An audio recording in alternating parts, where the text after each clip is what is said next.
set the night light. Shoes on, get up in the moon, cup of milk, let's rock and roll. Kink out, kick the drum, rolling on like a rolling stone. Sing song when I'm walking home, jump up to the top of the brown. Ding dong, call me on my phone, nice tea and I'll get my ping pong. This is dead heavy, can't hear the bass, boom, I'm ready.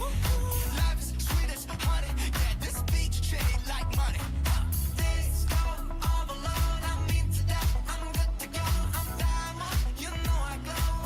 Hey, so let's go. 'Cause I'm in the stars tonight, so watch me bring the fire, set the night light. Hey, shining through the city with a little funky soul. So I'ma light it up like dynamite. Whoa, bring a friend, join the crowd, whoever wanna come along. Word up, talk, just move right up the wall. They're light, skies are light, so we dance to the breakdown. Ladies and gentlemen, I got the medicine, so you should keep your eyes on the ball. This is getting heavy, can you hear the bass? Boom, I'm ready. Life is sweet as honey, yeah, this bitch chain like money. This go overload, I'm into that, I'm good to go, I'm diamond, you know I glow. And let's go. 'Cause I'm in the stars tonight, so watch me bring the fire, set the night light. Hey, shining through the city with a little funky soul. So I'ma light it up like dynamite. Whoa, life is dynamite. Life is dynamite. Shining through the city with a little funky soul. So I'ma light it up like dynamite. Whoa, da-na-na-na-na-na-na, da-na-na-na-na-na-na, da-na-na-na-na-na-na, light it up with dynamite. Da-na-na-na-na-na-na, da-na-na-na-na-na-na, da-na-na-na-na-na-na, light it up with dynamite. 'Cause I'm in stars tonight, so watch me bring the fire, set the night alight. Shining through the city with a little fucking soul. So I'ma light it up like dynamite.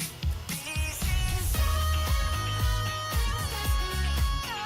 watch me bring the fire, set the night alight. Shining through the city with a little fucking soul. So I'ma light it up like dynamite.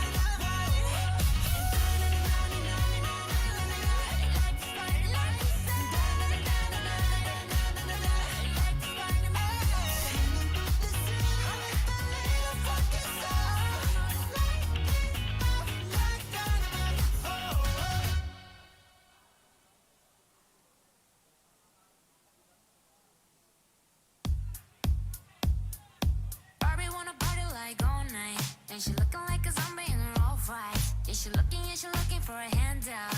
She think I should make she in a band now. Pull up in the truck, back it up like a limousine, looking like a blast from the past, look like a legend. And you're the only Tennessee, and I hope you like Hennessy. And why aren't you into me? You only call me on the weekend. You only love me when we freaking. You got me jumping off the deep end. You only call me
pagtanto.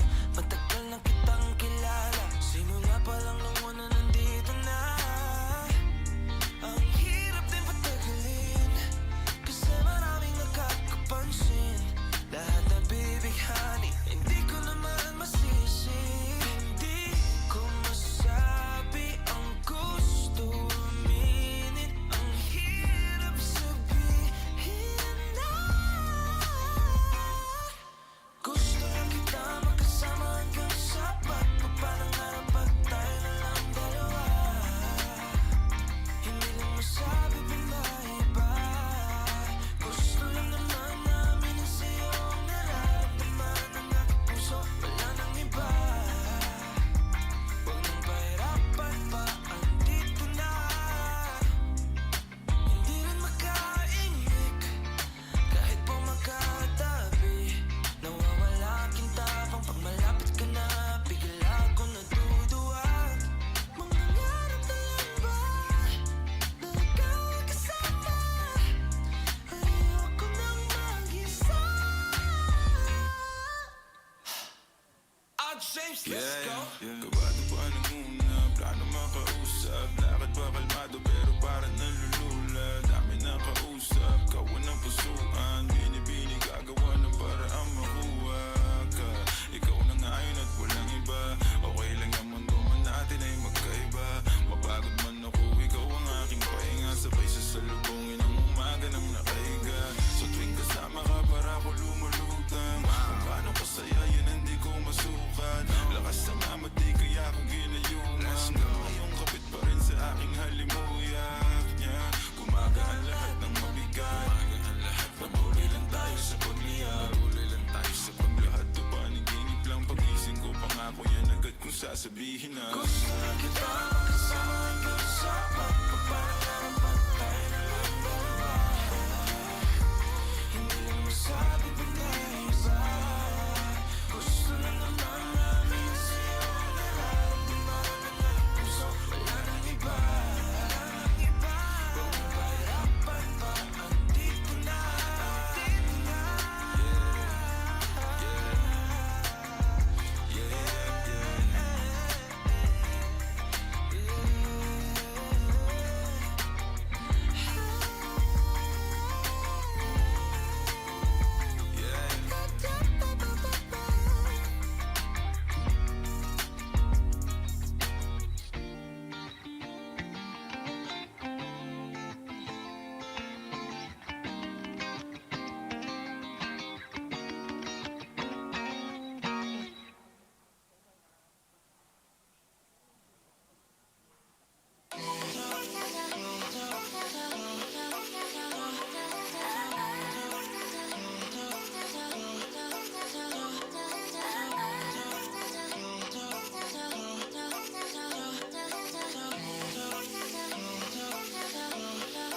One, two, three, four. Baby, got me looking so crazy.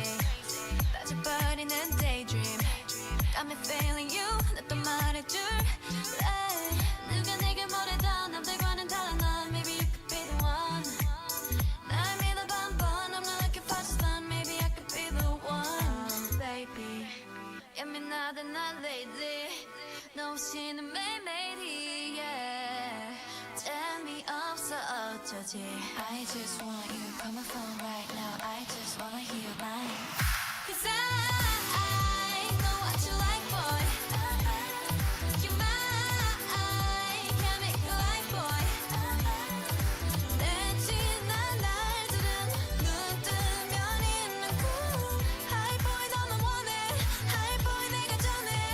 And we can go high. 어디 봐 이렇게 봐. Take it to the sky. You know I have you, boy. 우리가 말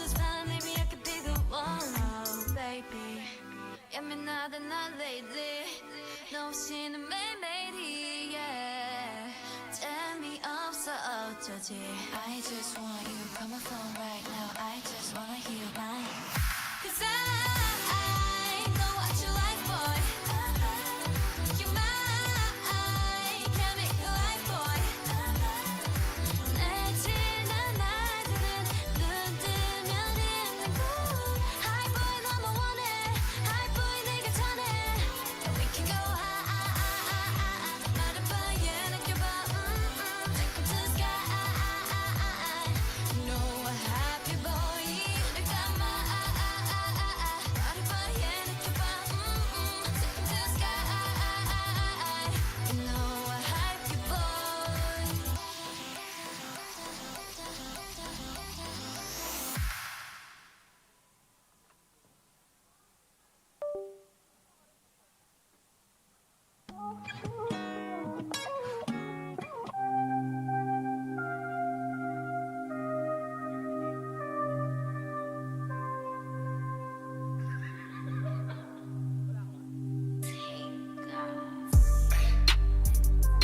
I've been fucking hoes and popping pillies, man, I feel just like a rock star.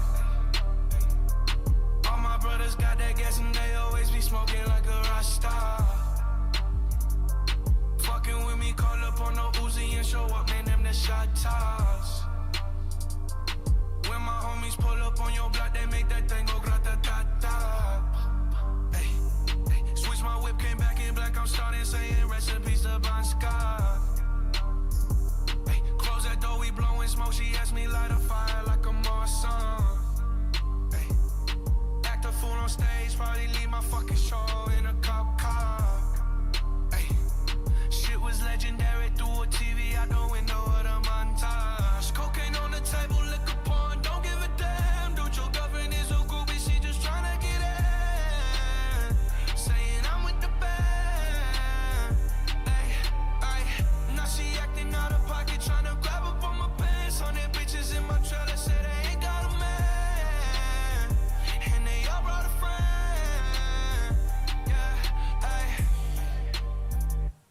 I've been fucking hoes and popping pillies, man, I feel just like a rock star. All my brothers got that gas and they always be smoking like a rock star. Fucking with me, call up on no Uzi and show up, man, them the shot toss. When my homies pull up on your block, they make that thing go grata-ta-ta. I've been in the hills, fucking superstars, feeling like a pop star. Drinking any bad bitches, jumping in the pool, and I ain't got on no bra. Hit her front or back, pulling on the tracks, and now she screaming out no more. They like Savage, why you got a 12-car garage and you only got 6 cars? I ain't with the cake and how you kiss that. Your wifey say I'm looking like a whole snap. Green hundreds in my safe, I got old racks. LA bitches always asking where the coke at. Living like a rock star, smash out on a cop car. Sweeter than a Pop-Tart, you know you are not hard. I didn't make the hot chart, remember I used to chop hard. Living like a rock star, I'm living like a rock star. I've been fucking hoes and popping pillies, man, I feel just like a rock star. All my brothers got that gas and they always be smoking like a rock star. Fucking with me, call up on no Uzi and show up, man, them the shot toss. When my homies pull up on your block, they make that thing go grata-ta-ta.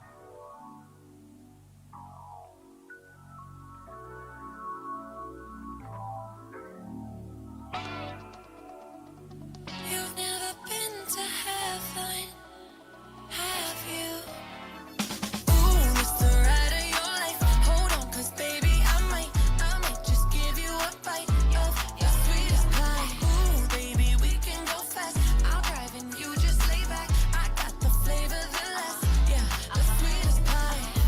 I might take you home with us. I might give you all of it. Come get your dose of the sweetest pie. Ooh, it's the ride of your life. Hold on, 'cause baby, I might just give you a bite of the sweetest pie. Baby, I'm the sweetest. Pussy is the meanest. Hot girl shit, but I'm cold every season. Louis got that pipe, let him bust it till it's leaking. Booty like a pillow, he could use it while he sleeping. Look, don't be going through my phone, 'cause that's the old me. Ain't the only one tryna be my one and only. Real big, moving slow, that body like codeine. He a player, but for making he cutting the whole whole team. That body, looking nice. I got cake and I know he wanna slice. I wish a nigga would try to put me on ice. I ain't never had to chase dick in my life. I want that nasty, that freaky stuff. Live under my bed and keep me up. That Hansel girl to let him eat me up. Ooh, it's the ride of your life. Hold on, 'cause baby, I might just give you a bite of the sweetest pie. Ooh, baby, we can go fast. I'll drive and you just lay back. I got the flavor, the last, yeah, the sweetest pie. I might take you home with us. I might give you all of it. Come get your toes up, the sweetest pie. Ooh, it's the ride of your life. Hold on, 'cause baby, I might just give you a bite of the sweetest pie. You got me hung up from across the room. I'm so high that I'm on another altitude. And on my cloud, I got some space for you. Got a taste for you. Won't bounce to the ounce. Pick it up, put it down. Wanna put his nutty buddy in my fudge round. He tight than a bitch, he ain't had it like this. Toes curling like they throwing gang signs on crib. One thing about me, I ain't taking no shit. He will, I know it's pissing off his old bitch. Caesar, Milan, I got his ass trained. Try to let a dog know who really running things. You've never been to heaven, have you? Ooh, it's the ride of your life. Hold on, 'cause baby, I might just give you a bite of the sweetest pie. Ooh, baby, we can go fast. I'll drive and you just lay back. I got the flavor, the last, yeah, the sweetest pie. I might take you home with us. I might give you all of it. Come get your toes up, the sweetest pie. Ooh, it's the ride of your life. Hold on, 'cause baby, I might just give you a bite of the sweetest pie. Memories follow me left and right. I can feel you over here, I can feel you over here. You take up every corner of my mind. What you gonna do now? Ever since the day you went away, no, I don't know how to erase your body from out my brain. What you gonna do now? Maybe I should just focus on me instead. All I think about are the nights we were tangled up in your bed. Oh no, oh no, oh no, oh no. You're going round in circles, got you stuck up in my head. Yeah, memories follow me left and right. I can feel you over here, I can feel you over here. You take up every corner of my mind. Your love stays with me day and night. I can feel you over here, I can feel you over here. You take up every corner of my mind. What you gonna do now? Ever since the day you went away, tell me how much more do I gotta drink for the pain? What you gonna do now? You did things to me that I just can't forget. Think about all the nights we were tangled up in your bed. Oh no, oh no, oh no, oh no. You're going round in circles, got you stuck up in my head. Yeah, memories follow me left and right. I can feel you over here, I can feel you over here. You take up every corner of my mind. Your love stays with me day and night. I can feel you over here, I can feel you over here. You take up every corner of my mind. What you gonna do now? Don't you know you're the one that got away? And even though that I'm still not okay, did you know that my dreams, they're all the same? Every time I close my eyes, memories follow me left and right. I can feel you over here, I can feel you over here. You take up every corner of my mind. What you gonna do? Your love stays with me day and night. I can feel you over here, I can feel you over here. You take up every corner of my mind. What you gonna do now? I can feel you over here, I can feel you over here. You take up every corner of my mind. What you gonna do now?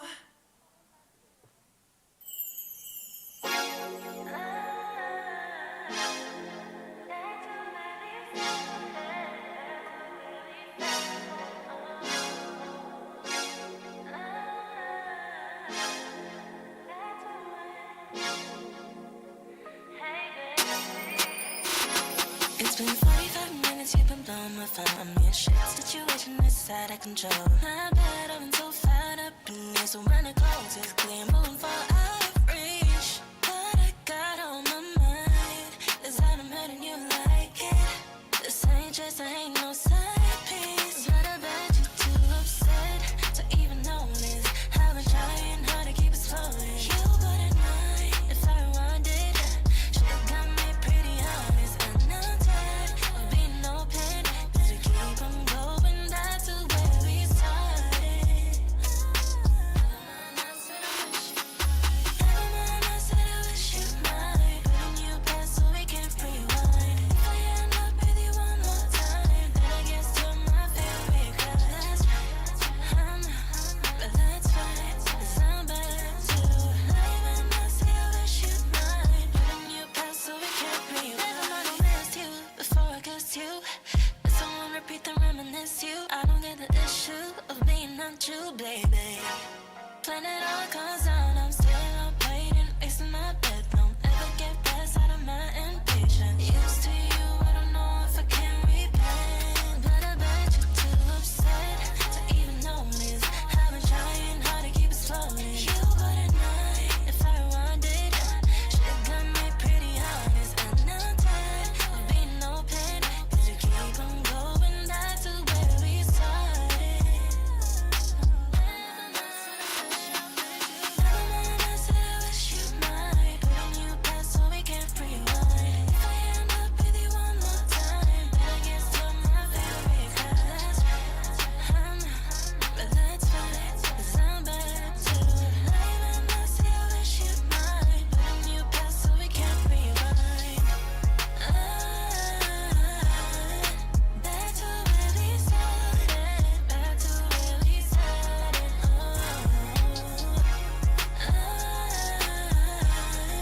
Back to when. Never mind, I said I wish you might. Putting you past so we can rewind.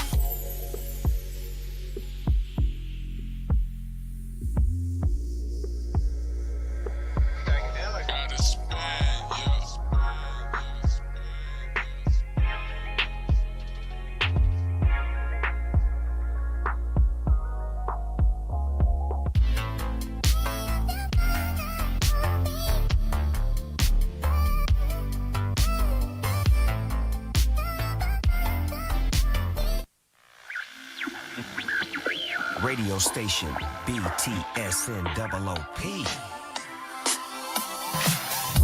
No makeup on, I let it. You so damn beautiful, I swear you make me sick.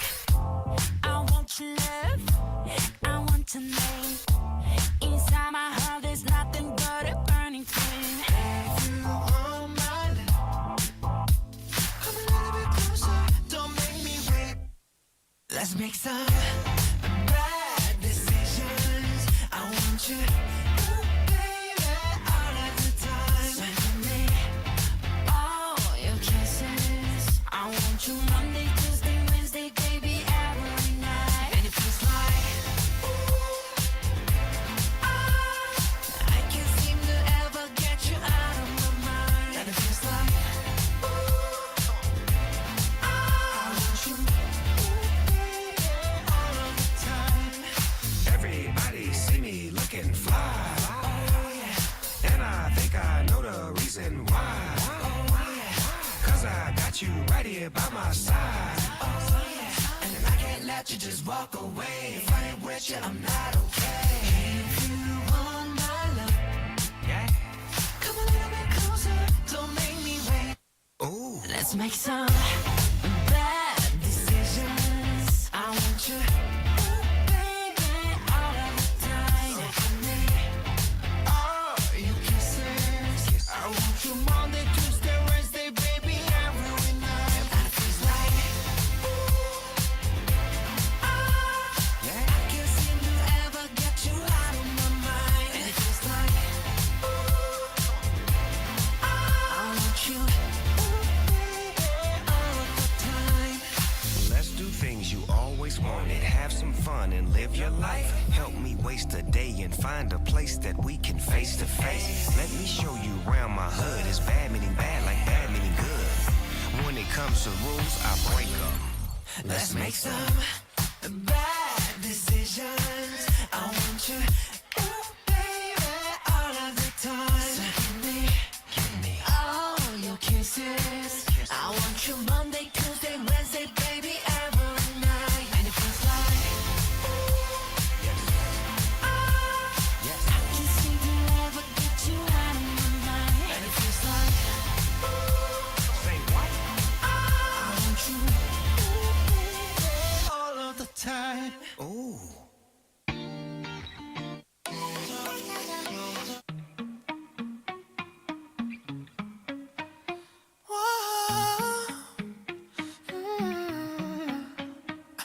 You've been running around, throwing that dirt all on my name. Cause you knew that I'd call you up. You've been going around every party in LA. Cause you knew that I'd be at one. Oh, I know that dress is karma, perfume regret. You got me thinking about when you were mine. Ooh, and now I'm all up on you. What you expect? But you're not coming home with me tonight. You just want attention. You don't want my heart. Maybe you just hate the thought of me with someone new. Yeah, you just want attention. I knew from the start. You're just making sure I'm never getting over you. You've been running around, throwing that dirt all on my name. Cause you knew that I'd call you up. Baby, now that we're right here standing face to face, you already know that you won. Oh, I know that dress is karma, you regret. You got me thinking about when you were mine. Now I'm all up on you. What you expect? But you're not coming home with me tonight. You just want attention. You don't want my heart. Maybe you just hate the thought of me with someone new. Yeah, you just want attention. I knew from the start. You're just making sure I'm never getting over you. What are you doing to me? What are you doing? What are you doing? What are you doing to me? What are you doing? What are you doing? What are you doing to me? What are you doing? What are you doing? What are you doing to me? What are you doing? I know that dress is karma, perfume regret. You got me thinking about when you were mine. And now I'm all up on you. What you expect? But you're not coming home with me tonight. You just want attention. You don't want my heart. Maybe you just hate the thought of me with someone new. Yeah, you just want attention. I knew from the start. You're just making sure I'm never getting over you. Over you. What are you doing? What are you doing? What are you doing? What are you doing to me? What are you doing? Yeah, you just want attention. I knew from the start. You're just making sure I'm never getting over you. 따라라라라라리 널 보고 있음 음악이 baby 너를 위한 멜로디 yeah 네가 뮤지니까 잘 들어봐 play it 사실 말이지 since 17 yeah 널 지켜봤지 말을 못했을 뿐 여전히 네 주위를 맴돌아 두 눈을 뗄 수가 없잖아 혹시 너도 같은 맘일지는 난 궁금해 yeah. 넌 네가 좋으니까 내 눈빛은 들려 you already know 너도 원한다는 걸 네가 미소가 번지니까 그걸 보니까 네가 내가 말했었잖아 you already know 네가 맘에 드는 걸 네 긴 머리 날리니까 그걸 보니까 네가 따라라라라리 널 보고 있음 음악이 baby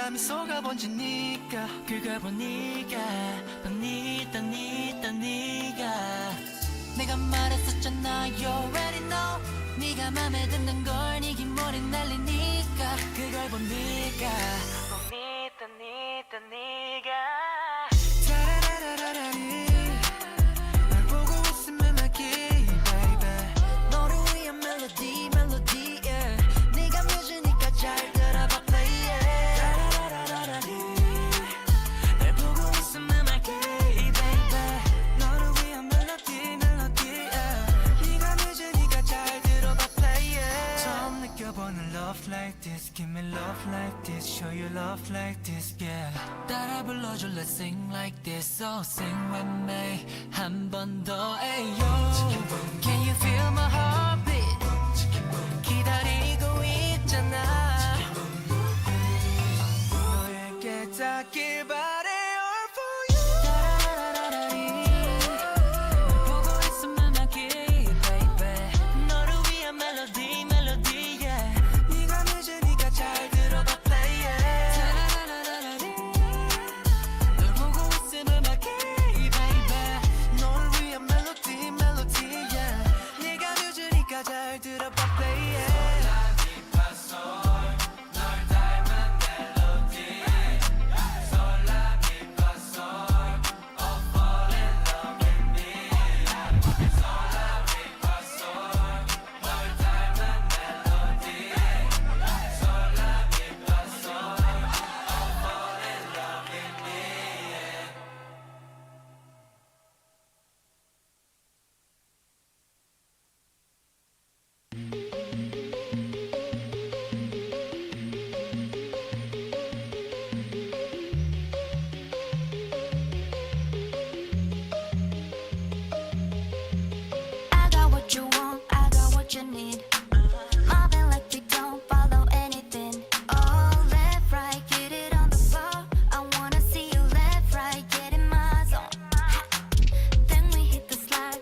singing Michael Jackson. Never under pressure. Those days it was so much better. Feeling cool in my youth, I'm asking, does anyone remember how we did it back then? Wish that we could go back in time. Got memories. Maybe we could do it tonight, tonight, tonight. I just wanna go back to 1999. Take a ride to my old neighborhood. I just wanna go back. So hit me, baby, one more time. Wanna go back, wanna go back to where we came from, playing air guitar on the roof, in the kitchen up on the table, like we had a beautiful view. I wanna go, I just wanna go back to 1999. Back to 1999.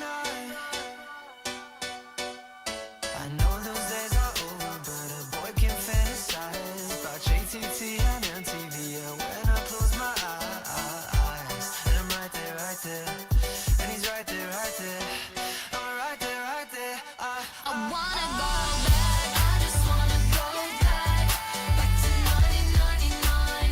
Take a ride to my old neighborhood. I just wanna go back. So hit me, baby, one more time. Wanna go back to where we came from, playing air guitar on the roof, in the kitchen up on the table, like we had a beautiful view. I wanna go. I just wanna go back to 1999.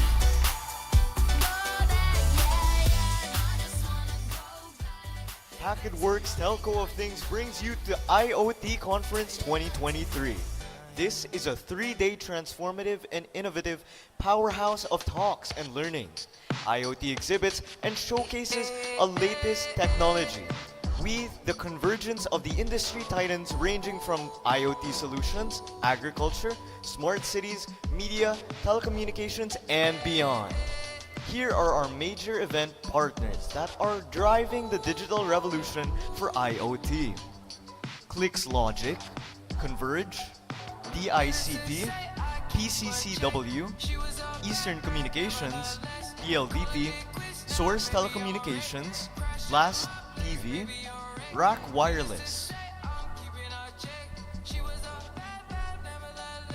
Calling it quits now, baby, I'm a wreck. Crash at my place, baby, you're a wreck. Thinking in a bad way, losing your grip. Screaming at my face, baby, don't trip. Someone took a big L, don't know how that felt. Looking at you sideways, party on tilt. Ooh, certain things you just can't refuse. She wanna ride me like a cruise, and I'm not trying to lose.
arms. 'Cause you got that James Dean daydream look in your eye. And I got that red lip classic thing that you like. And when we go crashing down, we come back every time. 'Cause we never go out of style. We never go out of style. You got that long hair slicked back, white t-shirt. And I got that good girl fade and a tight little skirt. And when we go crashing down, we come back every time. 'Cause we never go out of style. We never go out of style. Packetworks Telco of Things brings you the IoT Conference 2023. This is a 3-day transformative and innovative powerhouse of talks and learnings, IoT exhibits and showcases of latest technology.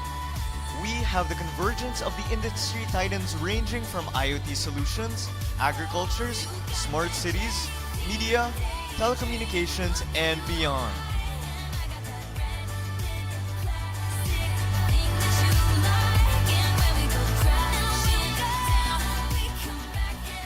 Here are our major event partners that are driving the digital revolution from IoT. Clicks Logic, Converge, DICT, PCCW, Eastern Communications, PLDT, Source Telecommunications, Blast TV, and Rack Wireless. TSNOOP. No makeup on, I let it. You so damn beautiful, I swear you make me sick. I want your love, I want your name. Inside my heart there's nothing but a burning flame. If you want my love, come a little bit closer, don't make me wait. Let's make some bad decisions. I want you, ooh, baby, all of the time. So give me all your kisses. I want you Monday, Tuesday, Wednesday, baby, every night. And it feels like, ooh, I can't seem to ever get you out of my mind. And it feels like, ooh, I want you, ooh, baby, all of the time. Everybody see me looking fly. And I think I know the reason why. Cause I got you right here by my side. And I can't let you just walk away. If I ain't with you, I'm not okay. If you want my love, come a little bit closer, don't make me wait.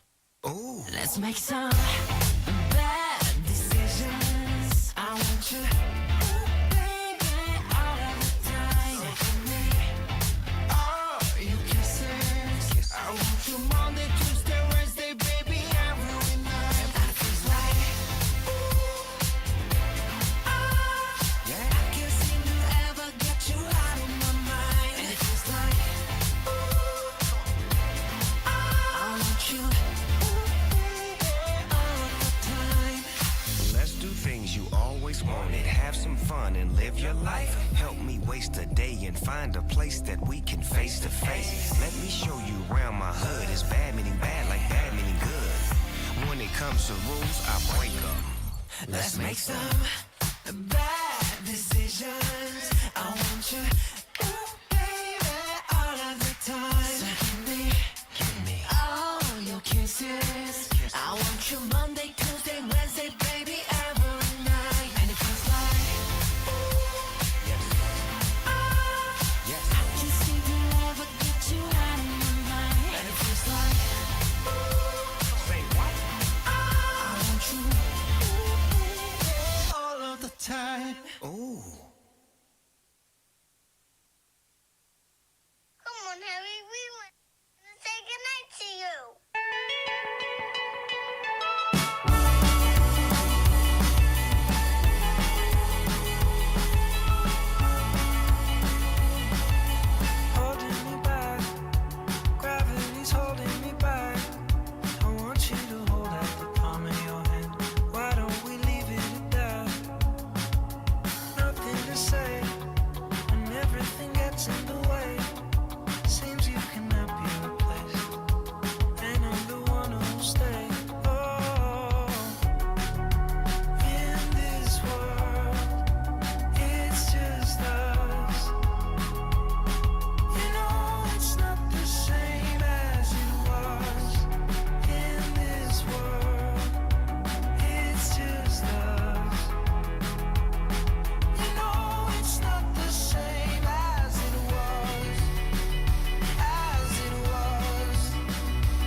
feel just like a rock star.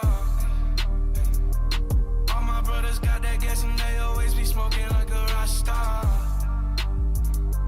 Fucking with me, call up on the Uzi and show up, man, them the shot toss. When my homies pull up on your block, they make that thing go grata-ta-ta. I've been in the hills, fucking superstars, feeling like a pop star. Drinking any bad bitches, jumping in the pool and I ain't got on no bra. Hit her front or back, pulling on the tracks and now she screaming out no mas. They like Savage, why you got a 12-car garage and you only got 6 cars? I ain't with the cake and how you kiss that. Your wifey say I'm looking like a whole snap. Green hundreds in my safe, I got old racks.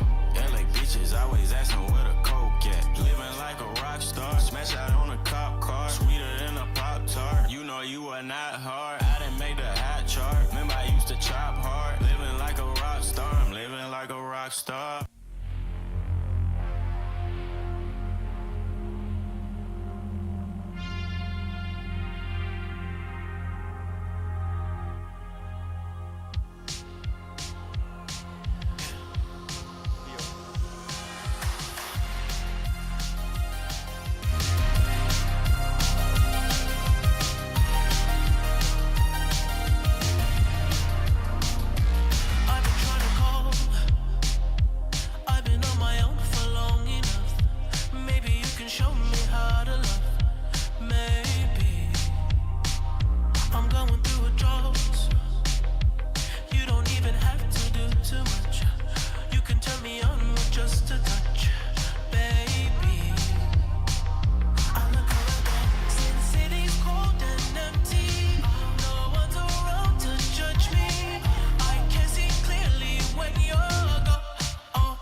Welcome to IoT Conference 2023, the biggest IoT conference in the Philippines.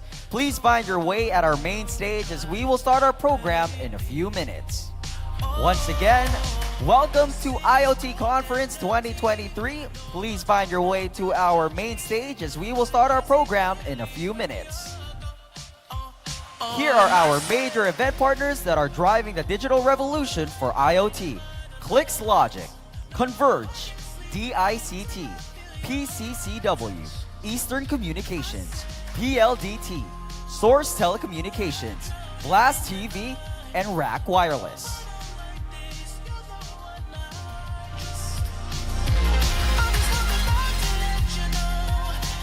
Packetworks Telco Things brings to you IoT Conference 2023. This is a 3-day transformative and innovative powerhouse of talks and learnings, IoT exhibits, and showcase of latest IoT technology.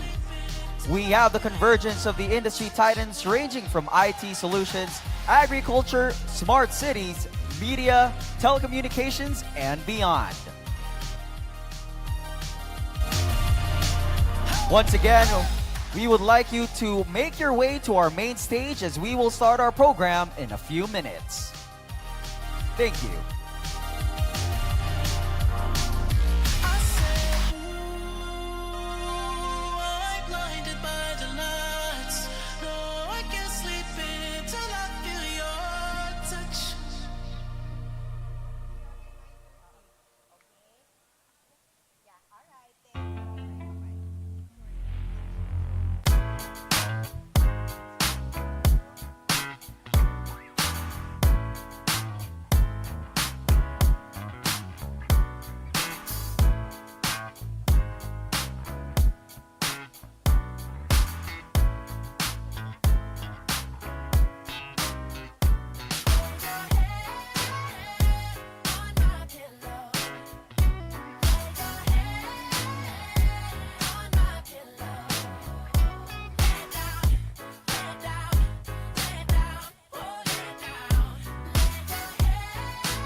Packetworks Connecting Things brings you to IoT Conference 2023.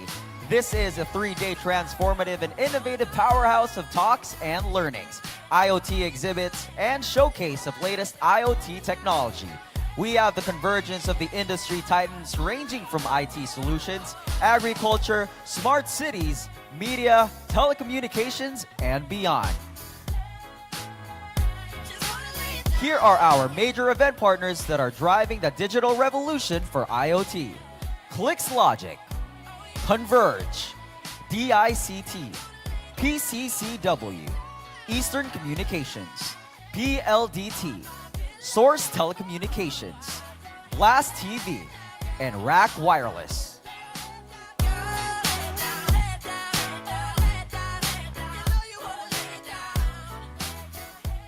We are excited to welcome you to IoT Conference 2023, the biggest IoT conference in the Philippines. Please find your way at our main stage as we will start our program in a few minutes.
너는 내 별이자 나의 호주니까 지금의 시련도 결국엔 잠시니까 너는 언제까지나 지금처럼 밝게만 빛나줘 우리는 너를 따라 이긴 밤을 수놓고 너와 함께 날아가 When I'm without you I'm crazy 자 어서 내 손을 잡아 We are made of each other baby You are my universe and I just want to put you first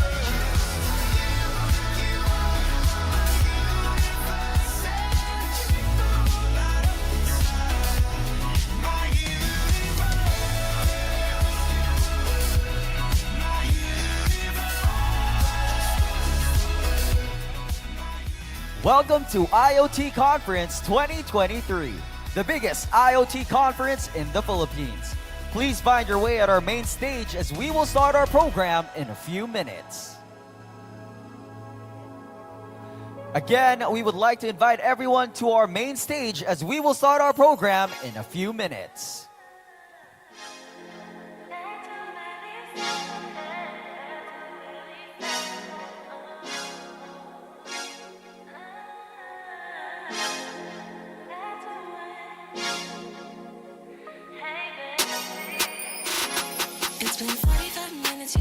my phone, me and shit. Situation is out of control. My bad, I've been so fed up in this. So when it close, it's clear, moving for out of reach. But I got on my mind. Is that I'm letting you like it. This ain't just, I ain't no side piece. But I bet you too upset to even notice. I've been trying hard to keep it flowing. You wouldn't mind if I wanted. Shit got me pretty honest. I'm not tired of being open. Cause we keep on going back to where we started. Every time I said I wish you might. Putting you back so we can rewind. If I end up with you one more time, then I guess you're my favorite girl. That's right, I'm not, but that's fine. 'Cause I'm bad too. Even I say I wish you might. Putting you back so we can rewind. Never mind, I missed you before I kissed you. If someone repeat and reminisce you, I don't get the issue of being not you, baby. When it all comes out, I'm still up waiting, wasting my breath. Don't ever get past out of my impatience. Used to you, I don't know if I can repent. But I bet you're too upset to even notice. I've been trying hard to keep it flowing. You wouldn't mind if I wanted. Shit got me pretty honest. I'm not tired of being open. Cause we keep on going back to where we started. Every time I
wish you could take it all back, 'cause you just went to heaven.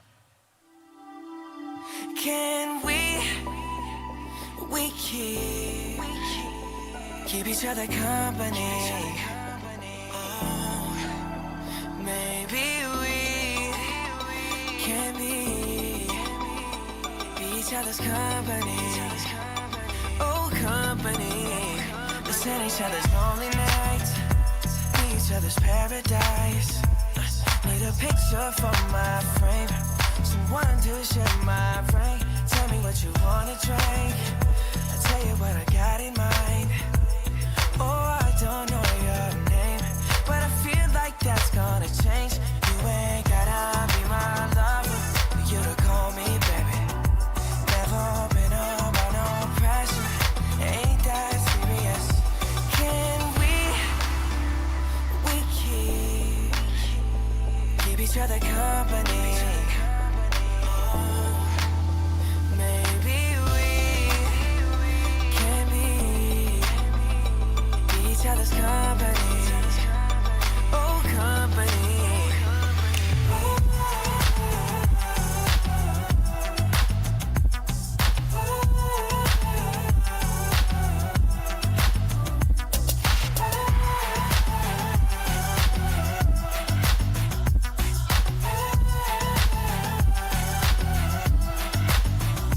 Ain't about the complications, I'm all about the elevation. We can keep it going up, or don't miss out on us. Just wanna have a conversation, forget about the obligations. Maybe we can stay in touch, oh that ain't doing too much. You ain't gotta be my lover for me to call you baby. Never been under no pressure, ain't that serious, no. Can we keep each other company? Oh, maybe we can be each other's company. Oh, company.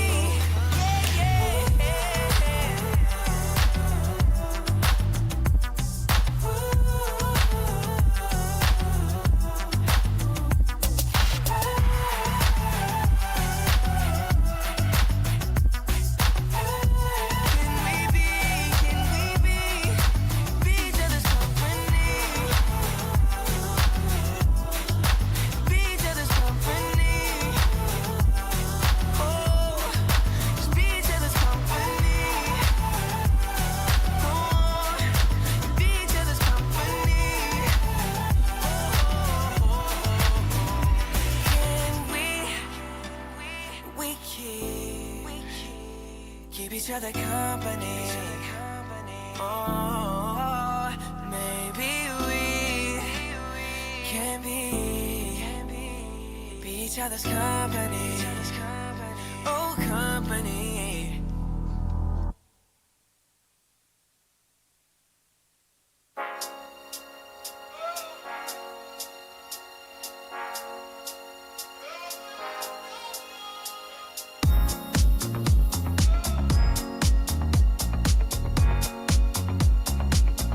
It's a human sign when things go wrong.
May we call the attention of the owners of a high ace van with plate number WJW484 and an Irvin with plate number ABR2166. Please attend to your vehicles immediately. Once again, we would like to call the attention of the owners of the high ace van with plate number WJW484 and Irvin ABR2166. Please attend to your vehicles immediately. Thank you. My face and it don't work. You see through that. I just wanna get with you when you're right. You're right. Got my gut, but I can't help it. I want you. Yeah, you right. Got my gut, but I can't help it. I want you. Girl, I want you like you want me to. I feel that energy when you're on top of me. I know your man, he ain't controlling you, but you still hesitate, cause you choose loyalty. I know your history, met him before your peak. He's so connected to that woman that you used to be. But this sex will cloud your memory. A couple strokes to put it in, then you belong to.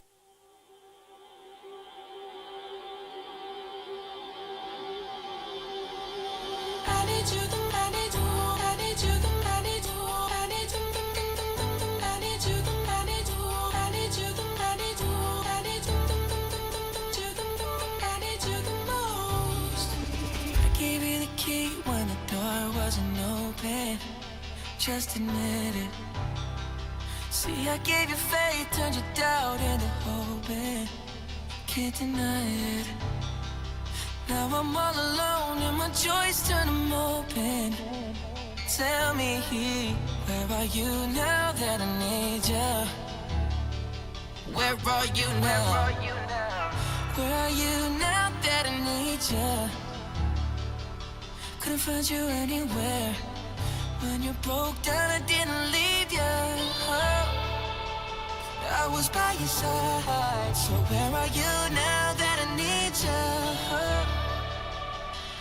Where are you now that I need you?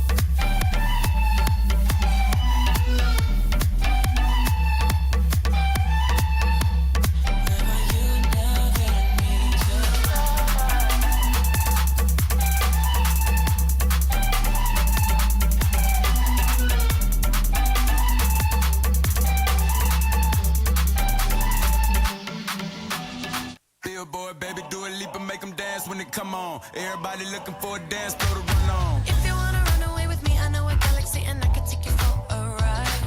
I had a premonition that we fell into a rhythm where the music don't stop for life. Glitter in the sky, glitter in my eyes, shining just the way I like. If you're feeling like you need a little bit of company, you met me at the perfect time. You want me, I want you, baby. My sugar boo, I'm levitating.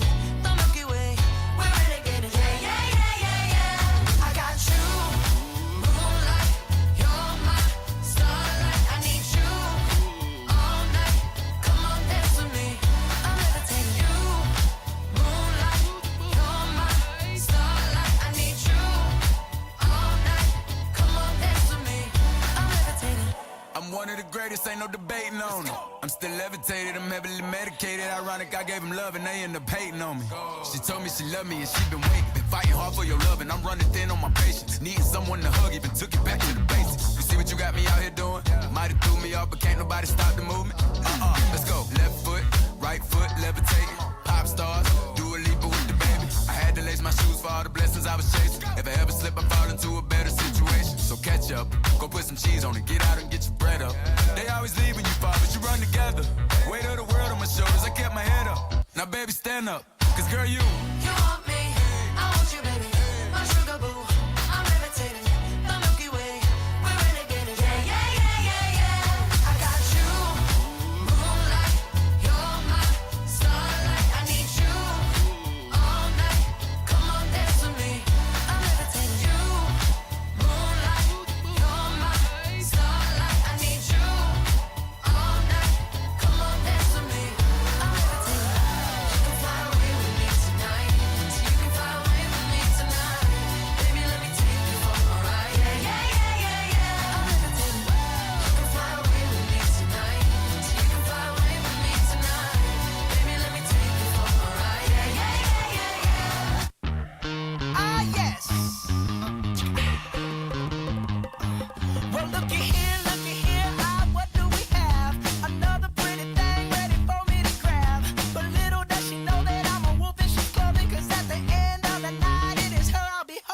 love you so. Hey, that's what you'll say.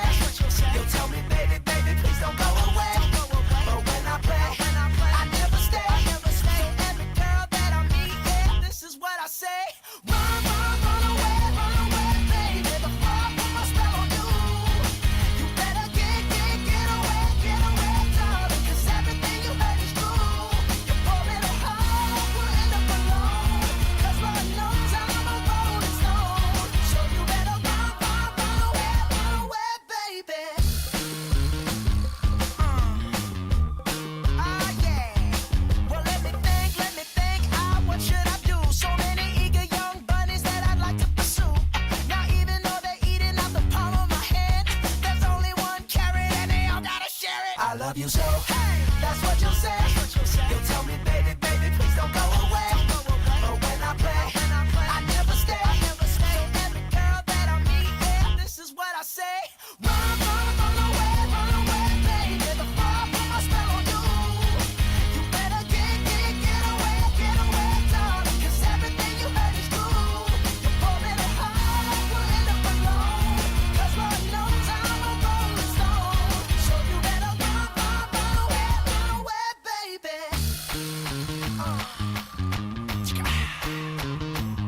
See, I ain't tryna hurt you, baby. No, I just wanna work you, baby. Yup. See, I ain't tryna hurt you, baby. No, I just wanna work you, baby. If you scared, you better run. You better run. You better run. You better run away, baby. Before I put my spell on you. You better get away, darling. 'Cause everything you heard is true. You're pouring a heart, we'll end up alone. 'Cause Lord knows I'm a rolling stone. So you better run away, baby.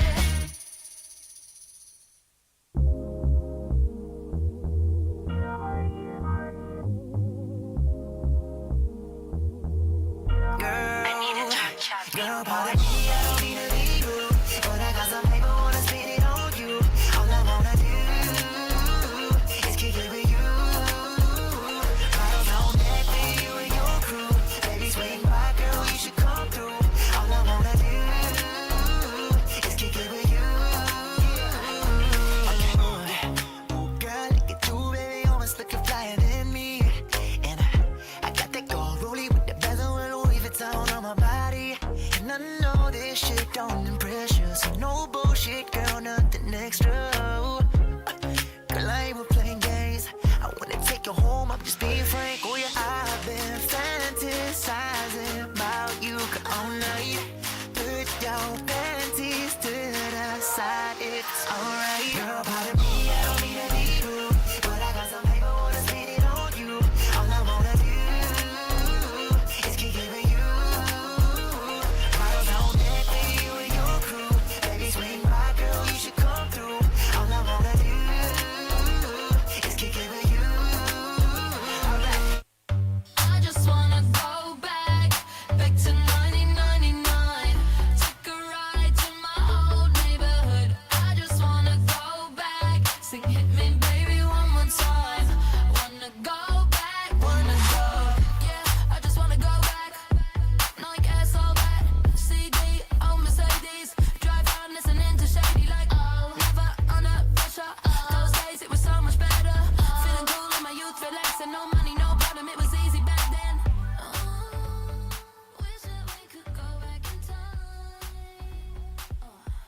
Got memories. Welcome to IoT Conference 2023, the biggest IoT conference in the Philippines. Please find your way at our main stage as we will start our program shortly. Once again, please find your way to our main stage as we will start our program shortly. Thank you. Go back, sing hit me, baby, one more time. Wanna go back, wanna go. Yeah, I remember back home, best friends all night, no phone, no cares, I was dumb and so young. My room singing Michael Jackson, never under pressure. Those days it was so much better.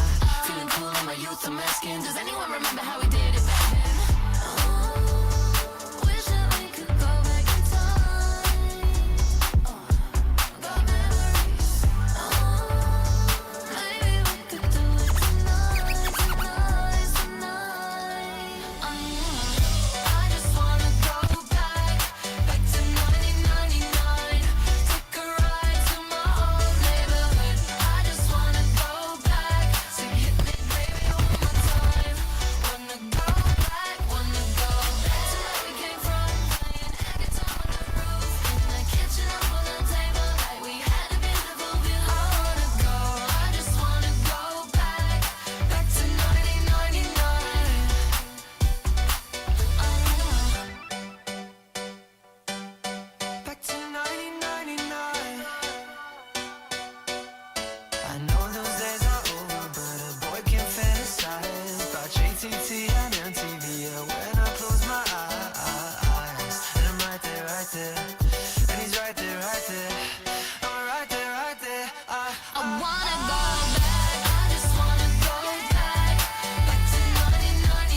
I was falling from the sky in the blur.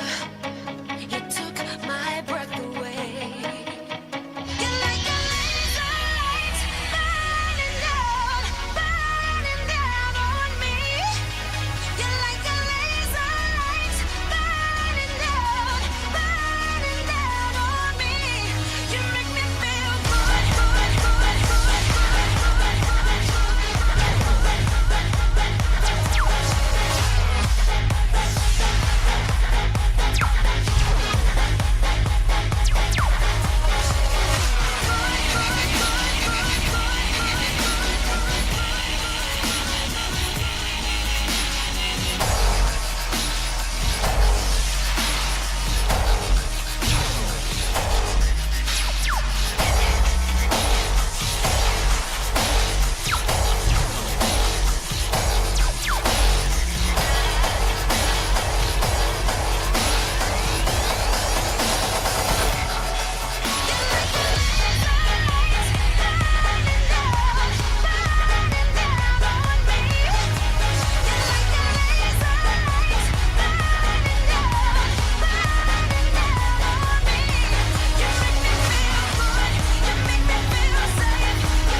Ladies and gentlemen, please welcome Pack and Work CEO Arnold Bagabaldo.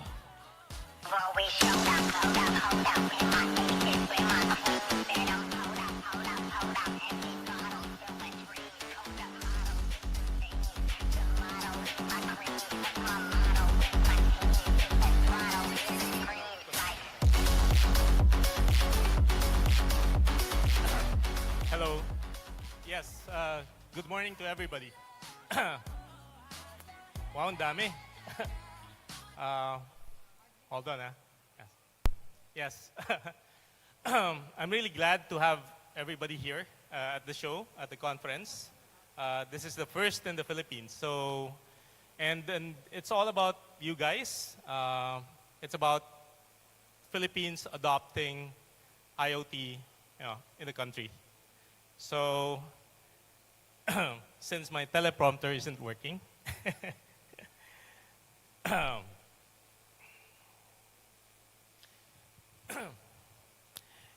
if you are here at this conference, I don't think I need to emphasize the fact that Internet of Things, or IoT, is one of the most important developments since the advent of the Internet.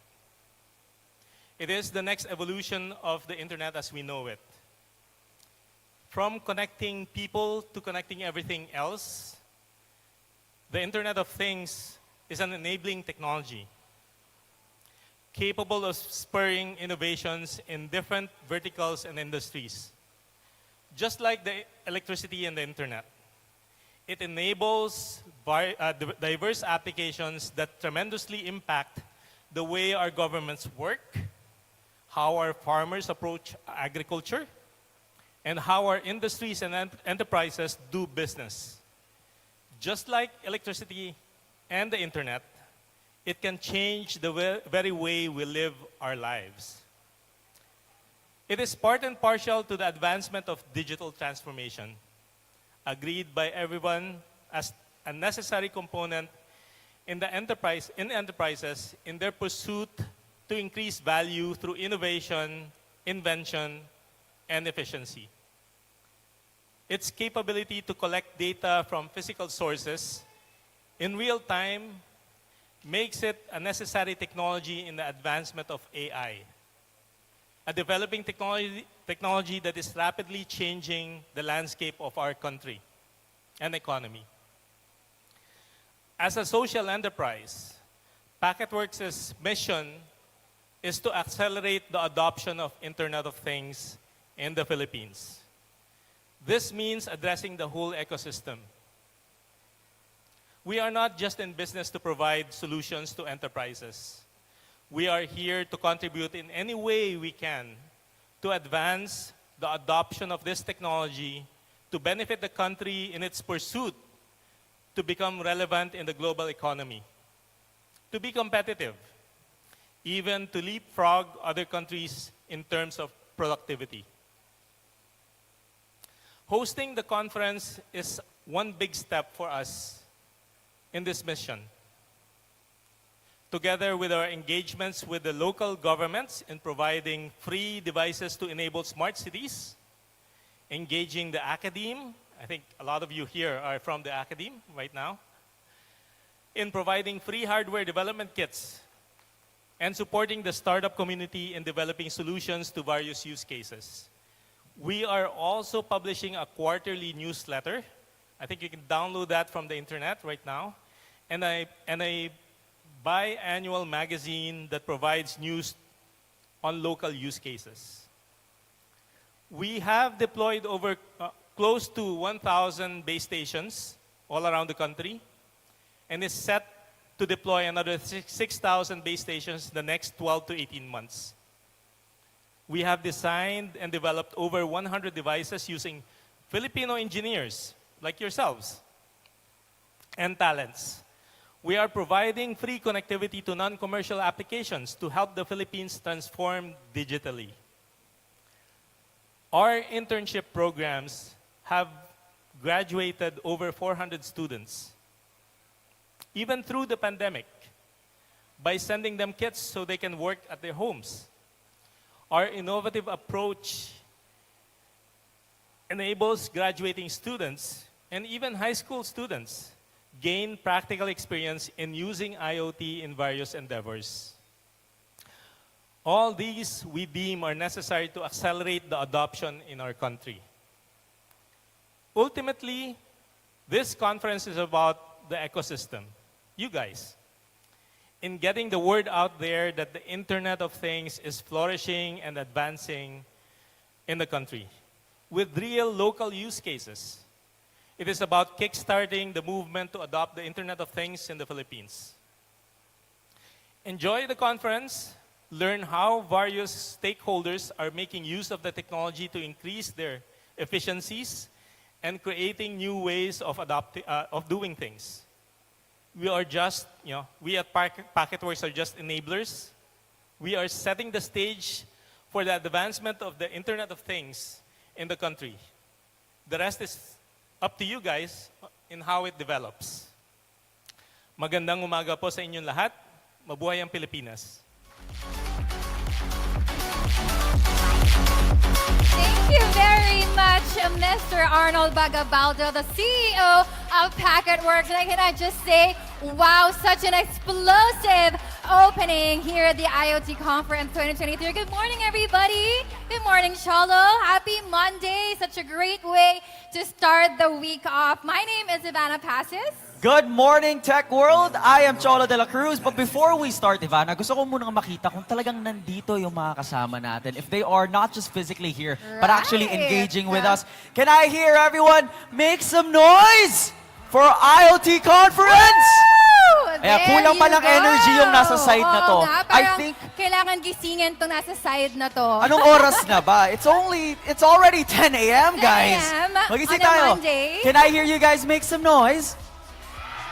There That's the you energy. go. Thank you very much. But again, my name is Alright. Shaw De La Cruz, and the Internet of Things has grown, revolutionized, and transformed industries across the world. Now, IoT optimizes processes and improves our daily lives by leveraging the power of interconnected devices and data-driven insights. That's right, and that is why we are all here today, and I'm so amazed, Chola. It's so cool that this room is packed with different kinds of people in the industry. We have business people, professionals, and even students themselves, because today we are all united in our mission to shape the future of technology through the adoption of IoT. And today, of course, we are a strong force creating positive change through IoT. You said it right. Now, to share with us the role of Internet of Things in the ICT development in the countryside, our keynote speaker is a leading advocate for the development of Philippine ICT industry. Now, with a strong passion for driving innovation, building stakeholders' ecosystems, and generating job opportunities in the countryside. As a co-founder of the National ICT Confederation of the Philippines and a key player in Bacolod transformation into a center of excellence for ICT business process management, she has been recognized with awards and accolades, including the Outstanding Women in the Nation Service or Towns Award in the field of ICT in 2016 and the Philippine IT BPM Individual Contributor of the Year Award. Wow. And at present, as the Undersecretary of the Department of Information and Communications Technology, she leads the policy and planning efforts to propel the growth of the ICT industry in the country. Please give a warm round of applause as we watch the video message of our Honorable Undersecretary, Giselle Bataba-Sige.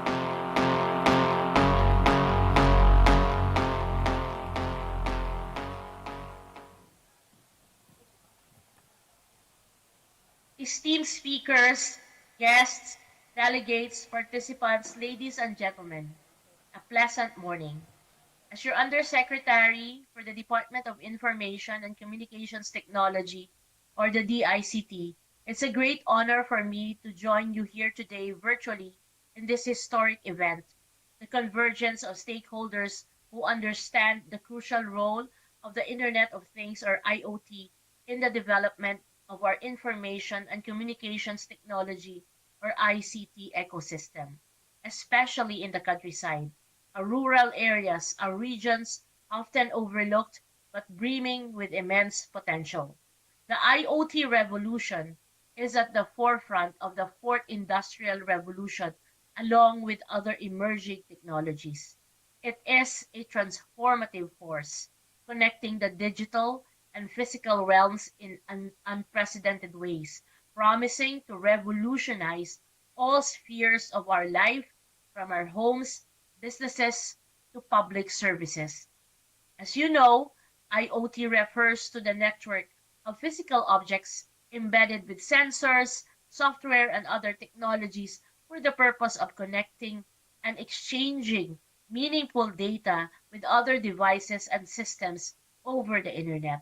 But more than that, it brings the possibility of transforming our countryside communities by creating a seamless and effective system of communication and productivity. It can significantly aid in bridging the digital divide that currently exists between urban and rural areas in our beloved Philippines. We have always believed in the enormous potential of our countryside at the DICT. Our farmers, our fishermen, our small business owners, they are the heart of our nation, to name a few. However, they have been limited in their capacity to grow and develop due to the lack of technological infrastructure. With IoT, we can revolutionize this landscape. Imagine our farmers receiving real-time data about the soil condition, predicting the weather accurately, and thereby increasing their crop yield. Visualize our fishermen who have access to information about sea conditions and fish migration patterns, thus boosting their catch for the day. Consider our small businesses having the ability to manage, track, and optimize their inventory and supply chains and their operations, leading to increased efficiency and reduced waste. Imagine all these things happening and more. Our vision at the Department of Information and Communications Technology is to help equip our countryside with the power of the Internet of Things. By integrating IoT technologies in our ICT strategies, standards, and plans, we are not just improving connectivity, but also opening doors to countless opportunities for education, jobs, employment, entrepreneurship, and the development of our rural and urban sectors. As we drive this mission forward, we are continuously working with the public and private sectors, collaborating with universities, agencies, government and other offices, research institutions, and industry leaders to develop and implement technologies that will benefit everyone and wanna in our society, as they say.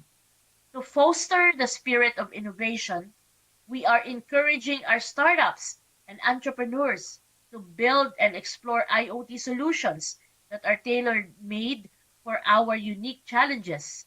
Our role at the DICT is to provide them with various opportunities to explore this platform and to provide them with the necessary digital infrastructure and nurture an environment conducive to the growth of such innovation. There are challenges along the way, from connectivity issues, a lack of awareness and technical know-how of our workforce, to privacy and security concerns. However, we are committed to overcoming these hurdles with all your support. The path we've embarked upon requires so much strategic planning, collaboration, and relentless determination. But let's all remember that our goal here is to empower our farmers, our fishermen, our teachers, our students, our government officials, our countryside, and our country as a whole, giving them access to information and technologies that will enable them to improve their lives and livelihoods. The countryside is not merely a place in the map. It is a vibrant ecosystem that our economy, that fuels our economy and nurtures our culture. By investing in IoT and creating IoT policies for our country, we are investing in the very heart and soul of the Philippines by helping our countryside.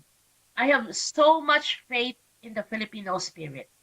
Our resiliency, creativity, and passion for progress will drive us forward. The path will not be easy if we are to track and really lay down the foundation for a country that utilizes the power of IoT. But as we stand on the brink of this technical revolution, let us all join hands as we harness the power of IoT and, in general, the information and communication technology, the benefits of ICT for the betterment of our people and the prosperity of our country. Currently, I am speaking from Tokyo, where I am to join top-level officials from other countries in Asia and the Pacific to share our experiences and learn from each other in the area of policy development and policy innovation, in the sector of information and communications technology. You see, as a policy maker for many years, I believe in the power of innovation integrated with policy development. And so I am happy to announce today, through your program, about the DICT's commitment to lead the discussion in designing policies and strategies to harness and leverage on the power of the Internet of Things together with all of you, our stakeholders. Government cannot do it alone. We must all work together. Happy National ICT Month to all of you. I thank the prime movers of this trailblazing event for especially choosing the month of June to bring all innovators in the IoT field together for this important direction. Our theme for this month is all about connecting communities, enriching lives, forging a digital future for the Philippines. Because at the end of the day, we believe that ICT as well as IoT are not only about technology or connectivity, it's about desirable outcomes. It's about the significant impact that we create in the lives of our fellow Filipinos. And so today, let us all recognize that we are at the dawn of a new era, an era where the countryside will also get the chance to thrive with opportunities, where every Filipino, irrespective of where they are, whether in the urban or in the rural areas, will live as part of our digital world. Let us seize this opportunity for our people and for our countryside and for our Philippines as a whole. I hope that you will have fruitful discussions today and the rest of the days as part of this IoT conference. Maraming salamat. Thank you very much, Honorable Undersecretary Josel Batapa-Sige, for that enlightening speech. I love how we are not just strengthening IoT in the rural areas, in the major cities of our country, but also helping our friends at the countryside to be able to advance as well. I see. Ayan, so we are truly changing the landscape of the countryside with the advancement of IoT in the Philippines. And you know what, Cholo? Of course, everyone here in the room, you're all part of this event. You're all part of this innovation. So, of course, we want to invite our media partners and our friends to take this opportunity right here, right now, to get first-hand information on the latest IoT. And of course, right now, we will be inviting on stage, let's bring in Packetworks CEO again, Arnold Bagabaldo. We also have from Actility, Sourmac Darboy. Good evening, or good morning rather. And of course, not just that, we also have our DICT Director, Miss Emilu Delfin, as well as Ezekiel Delgado of Radius. We also have Yogesh Lula of Console Connect, and from Clicks Logic, Charlie Fernando. Once again, let's give it up for our panel. Please do not be shy to ask your you guys questions. have first-hand access to ask as much as you can if time allows us. Our media partners, feel free to ask any questions. We have a microphone right over here. So later on, we will be asking our media friends to ask as well. So again, like what Ivana said, we have a mic stand here, so you can go up here in front and ask your questions to our panelists. Good morning, panelists. Hope you guys are having a great morning so far. You all look great. Again, don't be shy, everybody. People here on this side, on that side, do not be shy. Come up here on stage, or come up here in front to ask your questions. But let's start it off with our first question here. How about we warm things up with our question here? Our first question of the morning is, how will the Internet of Things Conference 2023 encourage collaboration and knowledge sharing among attendees to foster innovation in IoT? Anyone can So answer. feel free to grab the microphone. Any one of you can start off. Go ahead, Arnold. Hello.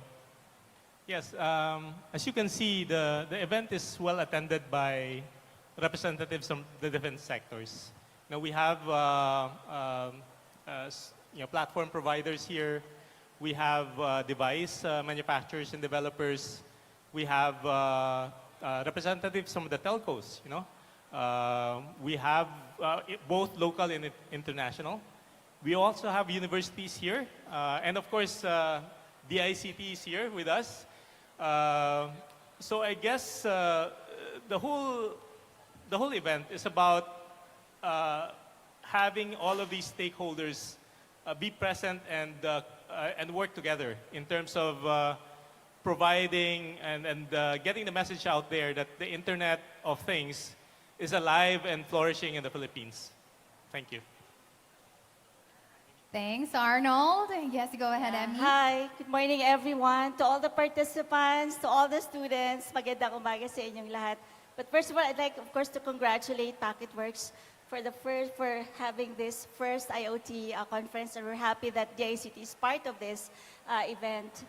So anyway, DICT, one of the major missions, mandates of DICT is ICT industry development. So one of our missions is to ensure the growth and competitiveness of the ICT-enabled industries, ICT industry, and IoT is one that will actually result to the creation of more jobs and to be able to, of course, encourage Filipinos to become entrepreneurs. So the reason why we're here, definitely because we want to partner, collaborate with the private sector, with the government, with the academe, and of course with the other government agencies. So the reason why we're here is basically for that collaboration. So one of the things that we do in the ICT is actually we've been doing a lot of advocacy, because we have to do that first, of course. So together with our partners, including Packetworks. So we have this online program, training program, wherein we actually do a lot of advocacy, what IoT 101 and other things that, of course, to be able to help develop the IoT ecosystem in the country. Thank you, Miss Emmy. And of course, go ahead, Sarmak. Sumac here from Actility. First of all, just wanted to say what a fantastic event. And thanks to Arnold and his team for organizing this. I'm very impressed.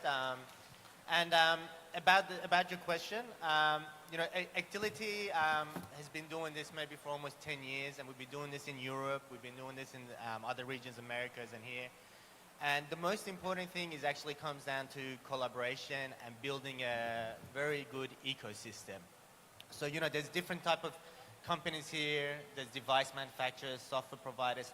You need to all be collaborating, working together, making sure your device works with other companies' application and so on.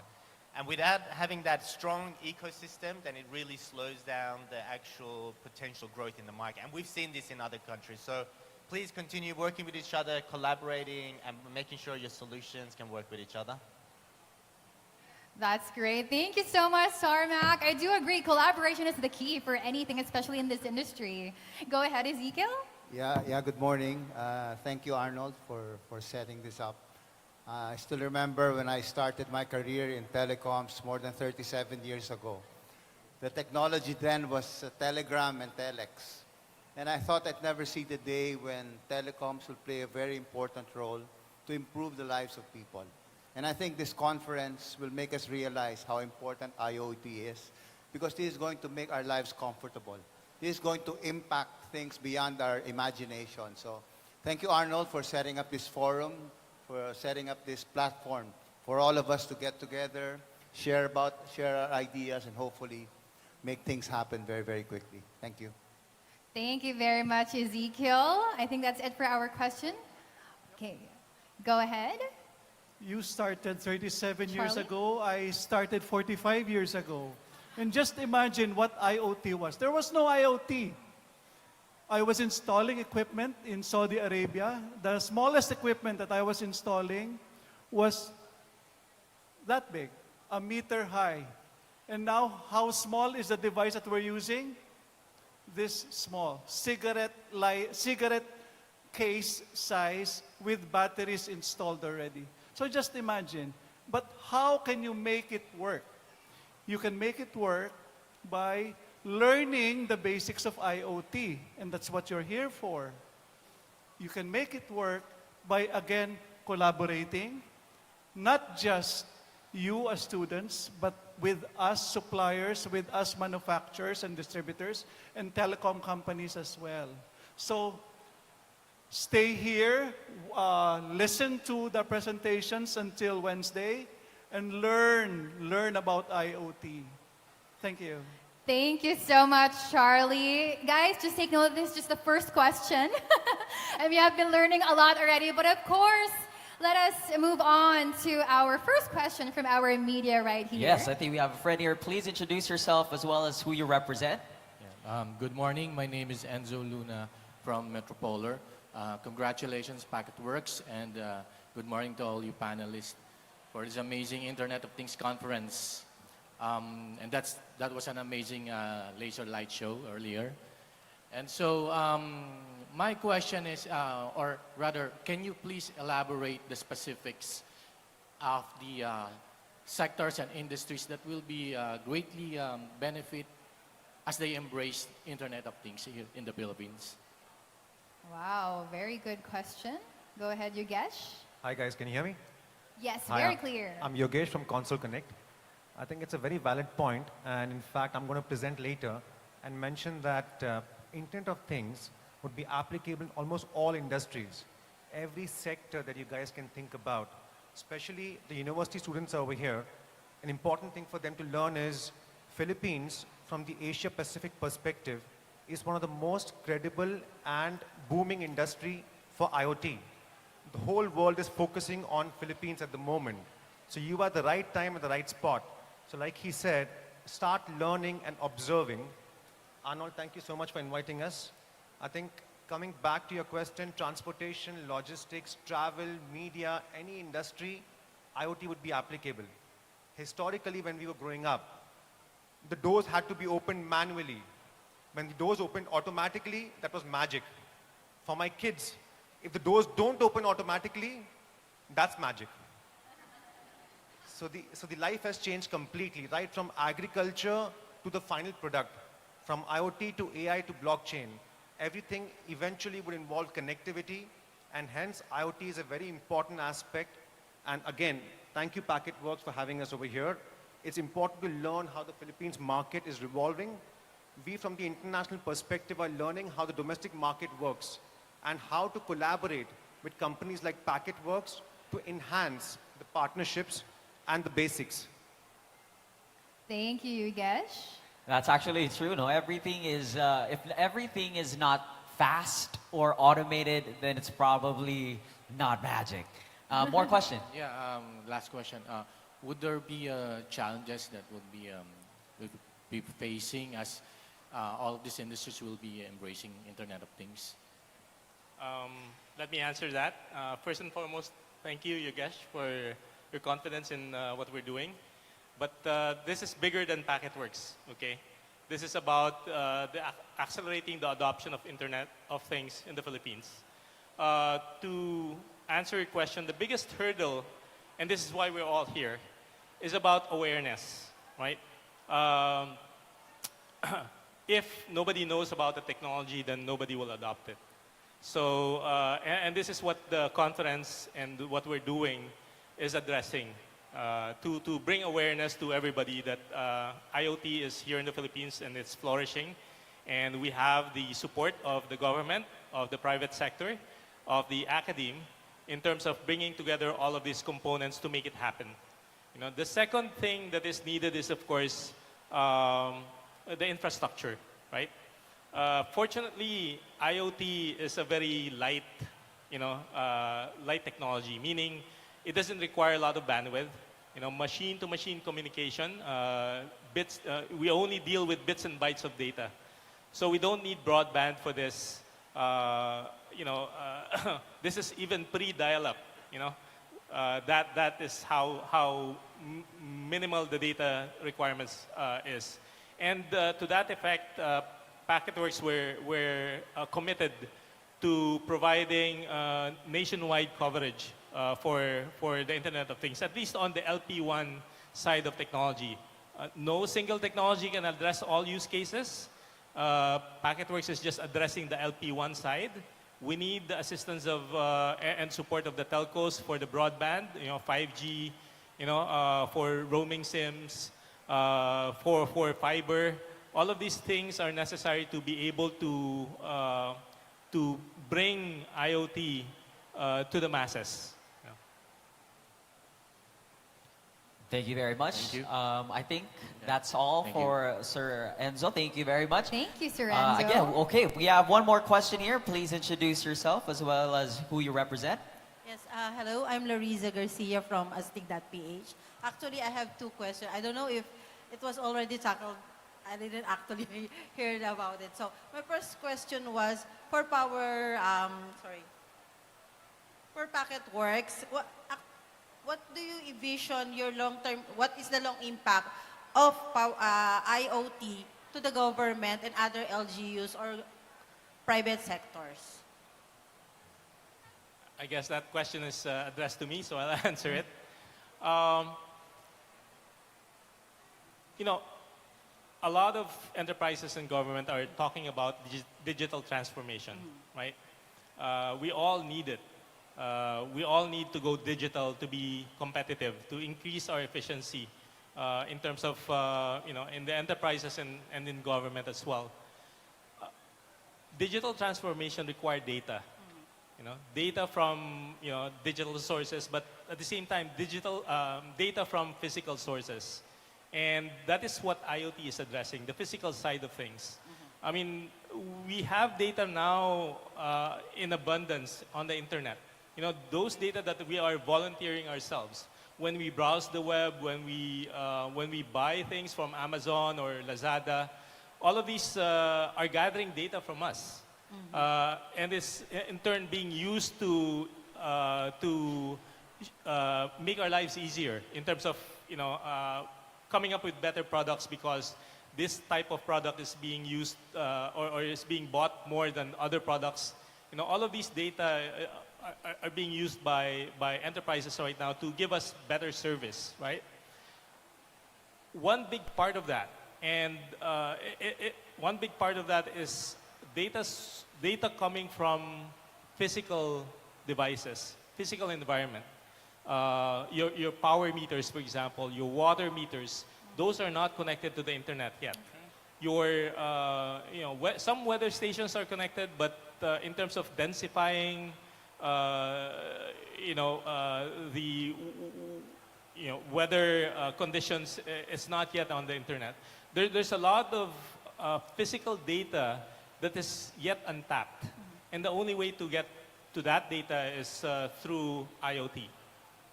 So sorry, I have a second question.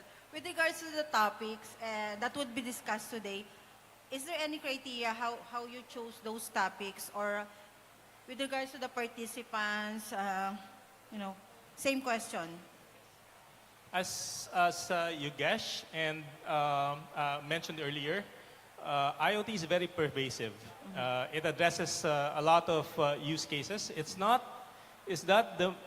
the main character in any application or in any endeavor, but it's an integral part of it.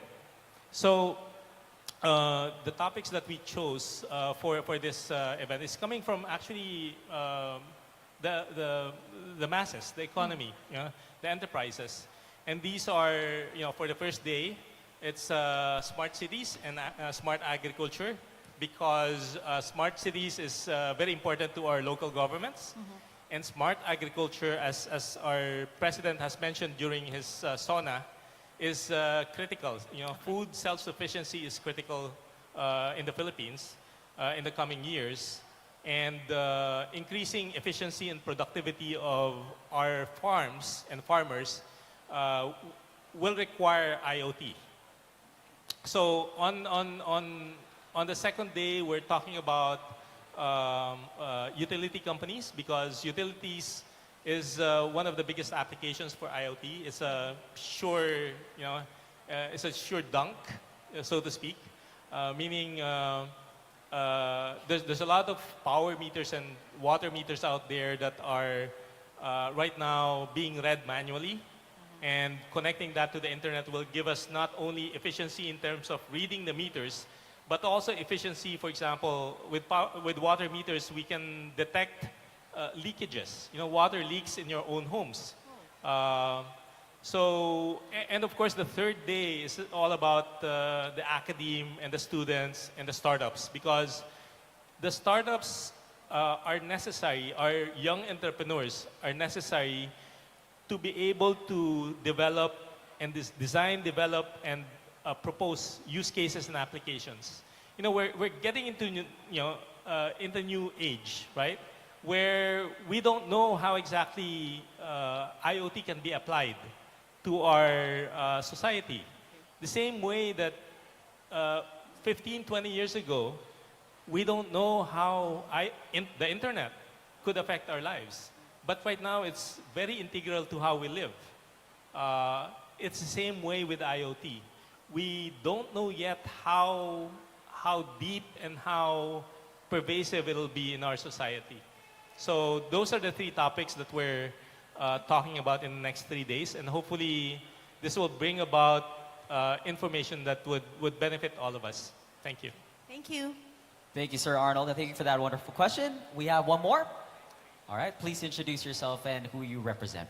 Yes, hello, good morning. My name is Helena. I am from Digitrive Innovations Philippines.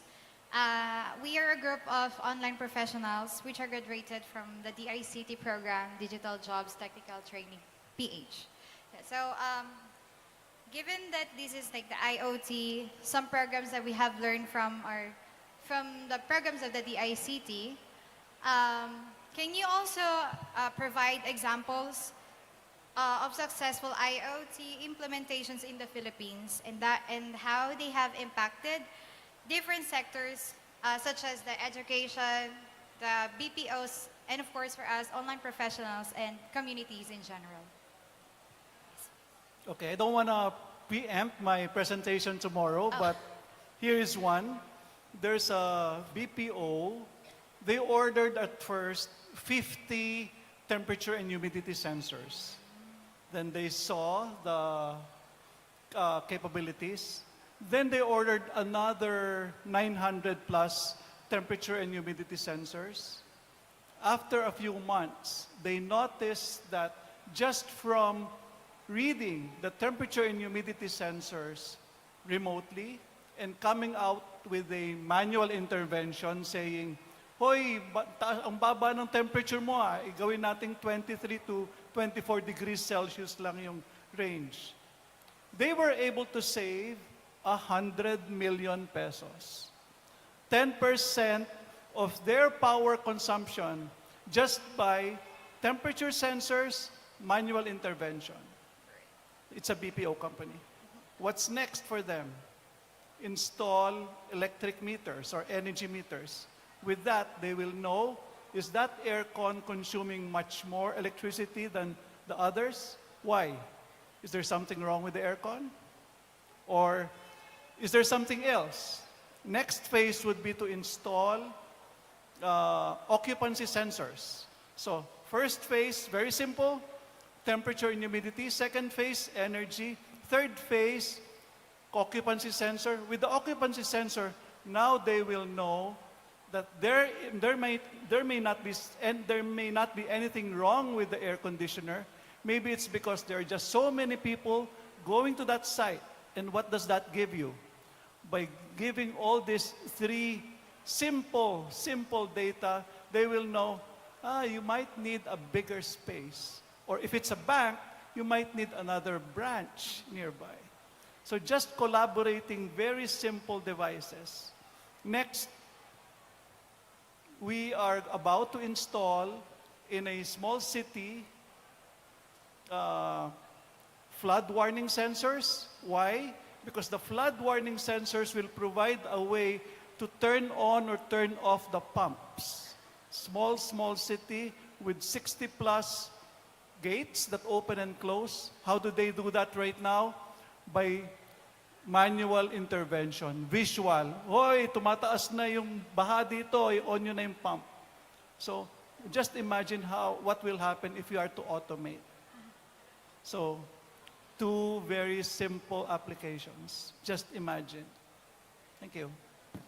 And to add to that, hopefully you'll be present to listen to the talks of the different stakeholders here, because that's the theme of the whole conference.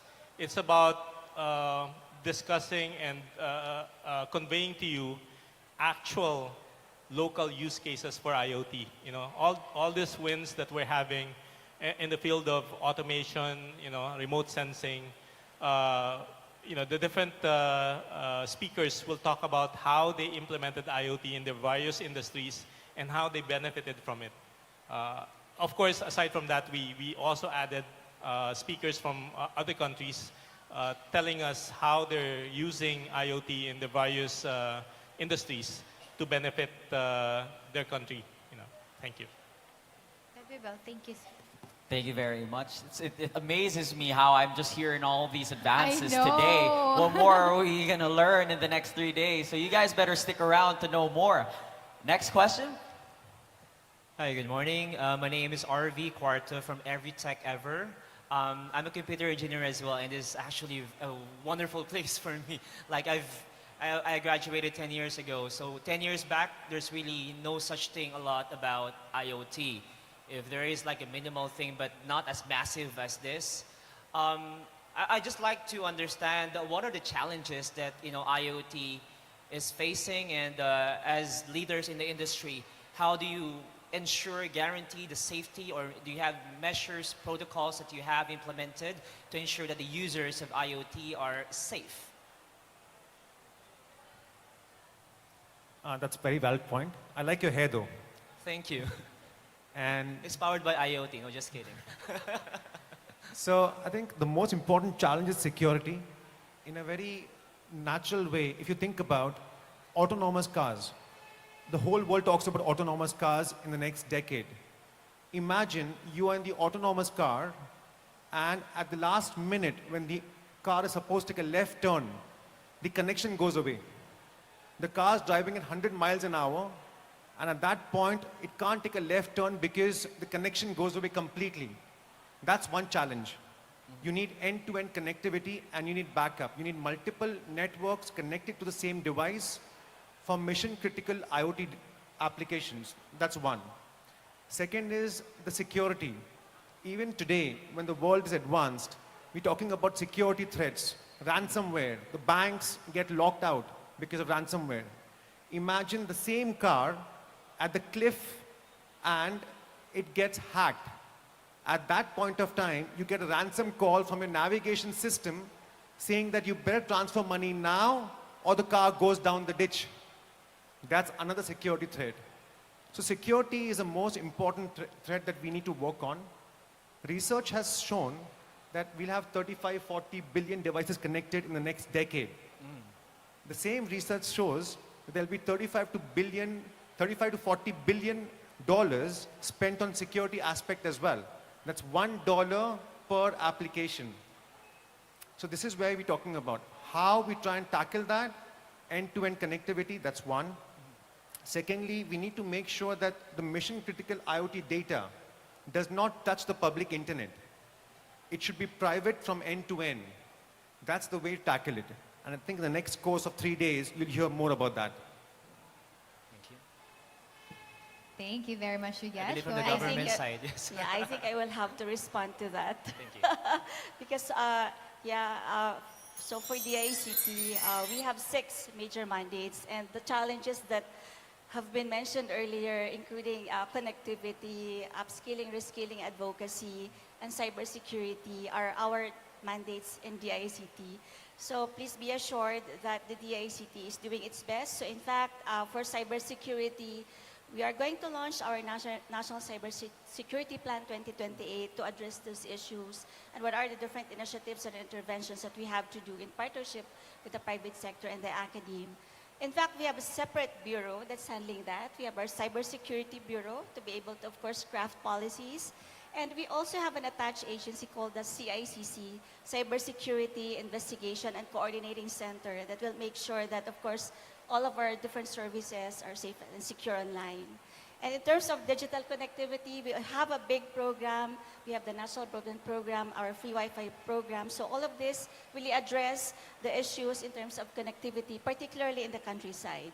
In terms of upskilling and reskilling, it's also a major mandate of DICT. That's why we also have scholarships programs for those different, for the farmers, for our digital literacy, even upskilling and reskilling to ensure that we can produce cybersecurity experts.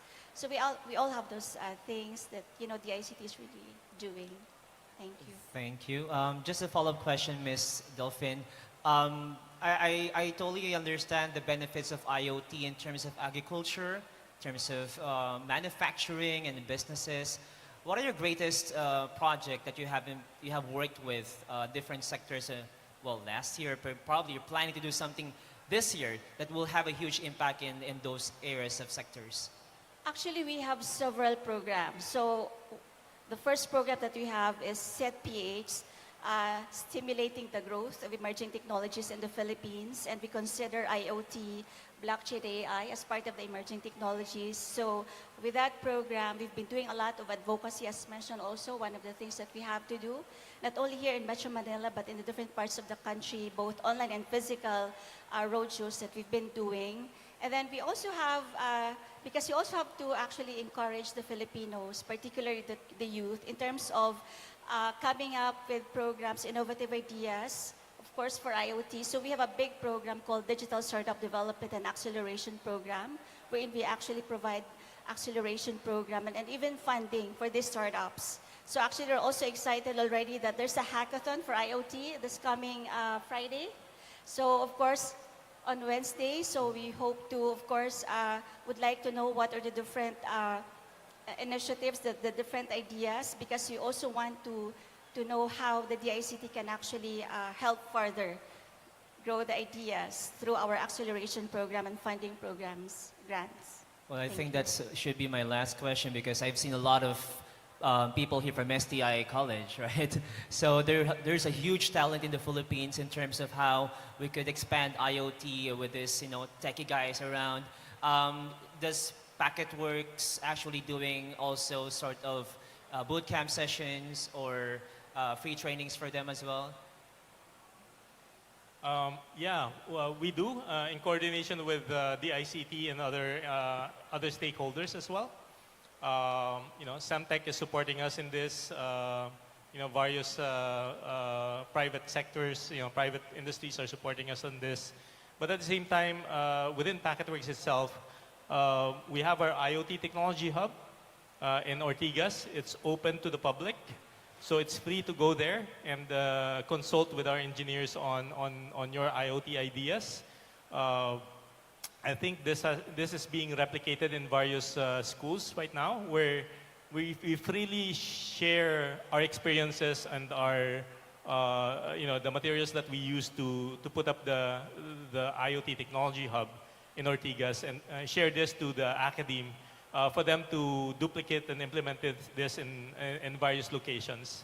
Aside from that, we're doing, as mentioned earlier in my opening remarks, we've graduated over 400 interns. It's a very unique approach in terms of internship. On the first half of their internship, we expose them to the practical applications of IoT. They actually make devices and then onboard it and display it and all of these things, right? On the second half of it, what we do is we partner with our enterprises, enterprise partners. So that way, the students, these interns, can listen to actual pain points of the different enterprises and potentially solve that using IoT. So the enterprises, and there's no cost to any of this, right? Packetworks is absorbing all of this cost. The enterprises then become use case advisors. They tell the students where they can use IoT and what they're using it for. And Packetworks acts as the technology advisor, advising the students on what hardware to best use, et cetera, et cetera. So those are just two of the things that we're doing to increase awareness and education around IoT. All right, thank you very much. Congratulations on this event. Thank you very much. Thank Thank you you very very much much. to our panel as well. I know we all have a bunch of questions, but we are going to be cutting our panel discussion for now. But if you have any more questions or if you want to know more, then you have to stick around because we've got talks all day as well as in That's the next right. coming days. But thank you so much to our panelists. Thank you very much to our panelists, but please don't go away. Please proceed here in the front for our very quick photo op. Of course, our media partners want to take this opportunity. Please stand over here in front.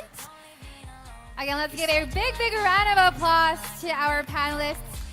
This morning, again, we have Ezekiel Delgado of Radius.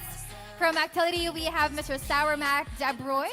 We also have Emilu Delfin, of course, our director of DICT. Of course, our CEO in Packet Works, we have Arnold Bagabaldo. And also Mr. Yugesh Lula of Console Connect. And of course, Mr. Charlie Fernando of Clicks Logic. Let's give them a big round of applause. Again, this is just a taste of what you're going to be experiencing in the next 3 days. We've got more talks for you guys, more learnings to be had, as well as we've got exhibitors all around that you can visit. So make sure to not miss any second of this 3-day event. And of course, to our media partners, we have our media booth right across this room. So if you still have a few more questions for our panelists, they can happily do answer them over there at the media booth. Once again, we have our media booth across the room. Feel free to visit there. And of course, our panelists or our speakers will be very happy to accommodate more questions. Once again, let's give a round of applause to our panelists for this morning. Wow, grabe. If that didn't excite you for the next few days here at the IoT conference, and I don't know what will, grabe. Very juicy, very informative. We are so hungry for more. Totoo yan. Patikim pa lang to, no? But again, we've got a lot in store for you guys, not just today, but the coming days. So make sure you stick around and experience every single one of them. I agree. And I hope everyone enjoyed learning a whole lot in this session. But, Cholo, we are now going into a coffee break. And together with our VIPs, we are having a special tour in our exhibit with Miss Riza Isaac. And of course, we've got a bunch of exhibitors as well here at the IoT conference. Right. And we want to thank our event partners, Clicks Logic, Converge, DICT, PCCW, Eastern Communications. We also have PLDT, Source Telecommunications, Blast TV, and Rack Wireless. We also want you guys to check out our exhibitors. We've got a ton here around the World Trade Center, so make sure you visit Actility, DTDS, Infineon, Intercorp, Magnify, Murata. We also have Radius, Rising HF, Semtech, Things PH, Varaco, AIDT, and Alltech. Stretch your legs and go around. I love the booth so far. I can't wait to go around, Cholo. But for now, of course, we are very fully loaded for day one as we tackle smart cities and agriculture. That is our theme for day one. And of course, go and check out and stay tuned for our amazing talks coming up for today. We will be starting off with our Transforming Communities with Emerging Technologies by UN Habitat, to be followed by the use of big data for sustainable cities and agriculture by big data consultant Wilson Chua, and Connecting Cities of the Future by the Vice President of IoT Mobility and Console Connect, Mr. Yugesh Lula himself. Also after lunch, catch the following sessions for our friends. We have Building Sustainable Cities of the Future with Emerging Technologies by Chief Operating Officer for Smart Cities, Aboitiz Data Innovation, Alvin Nang. We also have How Emerging Technologies Are Transforming the Agricultural Industry. That will be told by President of the Asian Institute of Artificial Intelligence, Dennis Franco Layug, as well as ETPI Cloud Services and Security with Eastern Communications is Mr. Edsel Paglinawan. We also have IoT for Disaster Preparedness and Management, to be told by Geos's Mahar Lagmay. And not just that, because we also have another panel discussion happening later on about building inclusive growth in the Philippines through countryside development. Of course, this is with Barangay Chairman Thomas Raymond Leasing. Director Emmy Lou Delfin of DICT will still be joining us later on.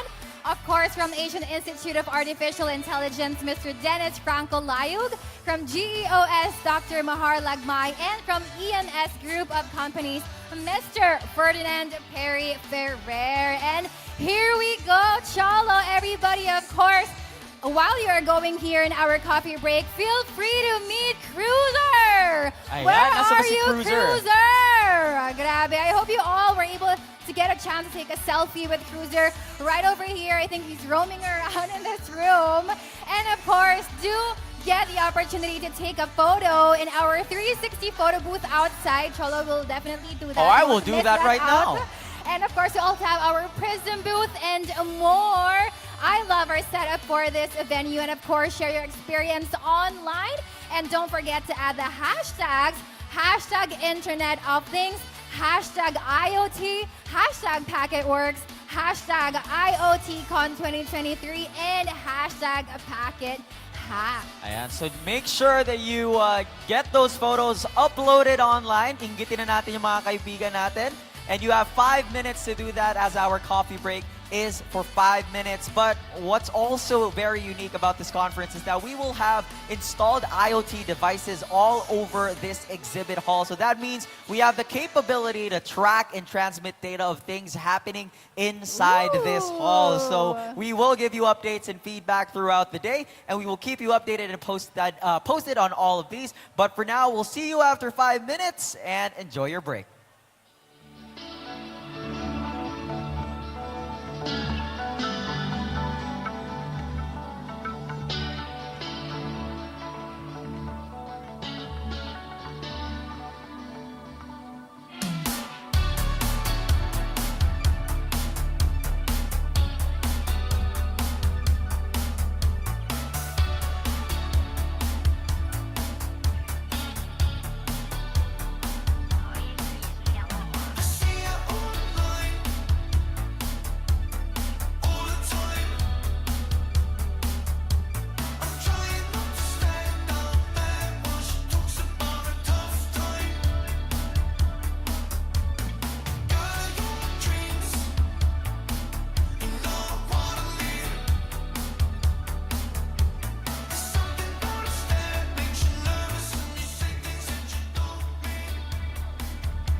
IoT Conference 2023.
I would be complex, I would be cool.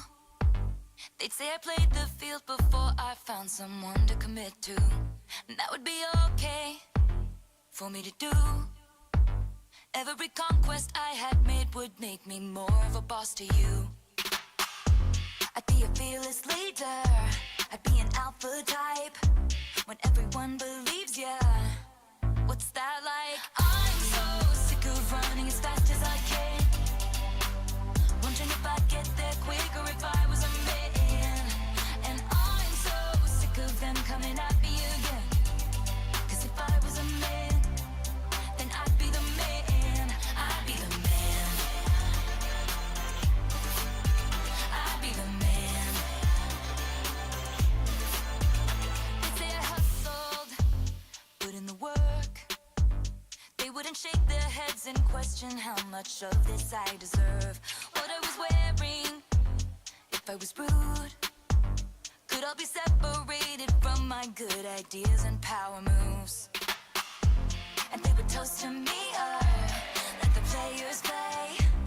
I'd be just like Leo in Saint-Tropez. I'm so sick of running as fast as I can. Wondering if I'd get there quicker if I was a man. And I'm so sick of them coming at me again. Cause if I was a man, then I'd be the man. I'd be the man. I'd be the man. What's it like to brag about making in dollars and getting bitches and models? And it's all good if you're bad, and it's okay if you're mad. If I was out flashing my dollars, I'd be a bitch, not a baller. They paint me out to be bad, so it's okay that I'm mad. I'm so sick of running as fast as I can. Wondering if I'd get there quicker if I was a man. You know that I'm so sick of them coming at me again. Cause if I was a man, then I'd be the man. I'm so sick of running as fast as I can. Wondering if I'd get there quicker if I was a man. And I'm so sick of them coming at me again. Cause if I was a man, then I'd be the man. I'd be the man.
1, 2, 3, 4. Baby, got me looking so crazy.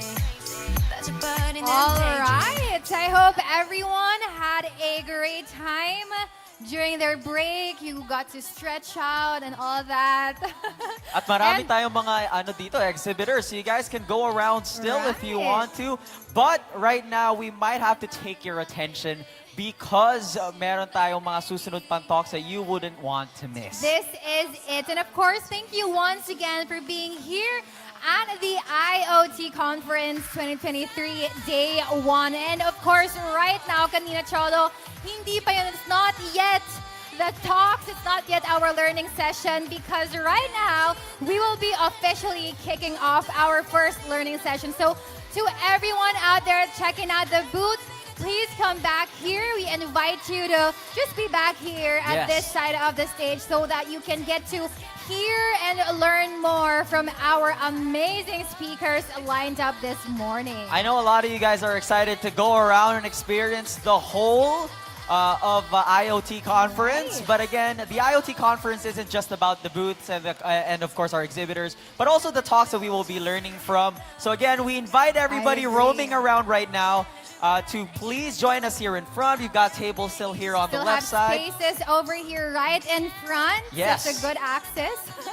All right. Thank you, everybody. Again, we invite you to come up over here because we are now again kicking off our first learning session. And of course, it's going to be a fully loaded roster of speakers for our first talk. So, Cholo, we have 5 speakers coming up from different parts of the country. And our first speaker will be talking about harnessing smart solutions for plastic circularity in cities. She is the Knowledge Management and Communications Officer of UN Habitat Philippines, and she supports the agency's Healthy Oceans and Clean Cities initiative in managing knowledge assets and communication initiatives to, of course, drive awareness and behavior change for marine litter reduction. We have Miss Roanne Duran. All right, let's give a round of applause to Miss Roanne. Now, we've got more to come, so make sure you guys join us as we introduce the second talk that will be about plastic hotspotting and smart waster collection and transport app. Now, our speaker is a licensed chemical engineer and a chemical technician. He graduated from Bicol University with a bachelor's degree in chemical engineering and is currently pursuing a master's degree in biodiversity and environmental management at the same institution. He is currently employed as the health and safety officer under the Office of the City, Environment, and Natural Resources of the City Government of Legazpi and is currently the OCENR's designated focal person for the UN Habitat-led Healthy Oceans and Clean Cities Initiative, or the HOCCI project. Please welcome Engineer Neil Dominic Carreo. Good morning, Engineer Neil. Next up, we will take this talk to the next level as we discuss citywide web-based applications on marine litter policies, initiatives, and feedback mechanism. Our next speaker is the head of the Solid Waste Management section of Ormoc City Environment and Natural Resources Office. She is the technical lead of the HOCCI project, directing work on city and community level policy making on marine litter reduction. Thank you so much for being here, Ms. Ingrid Macapare. And last but definitely not the least, we will also tackle the Oro Calimpio app, or the OK app, digital solutions for solid waste collection. Now, the one that will lead this conversation is the staff of the Cagayan de Oro City Local Environment and Natural Resources Office, or CLENRO, where he serves as the school-based focal person and barangay coordinator on solid waste management. Please welcome on stage, August Paul M. Bacarizas. Welcome. And again, we invite everybody to go in this side of the stage as we begin our conference with transforming communities with emerging technologies.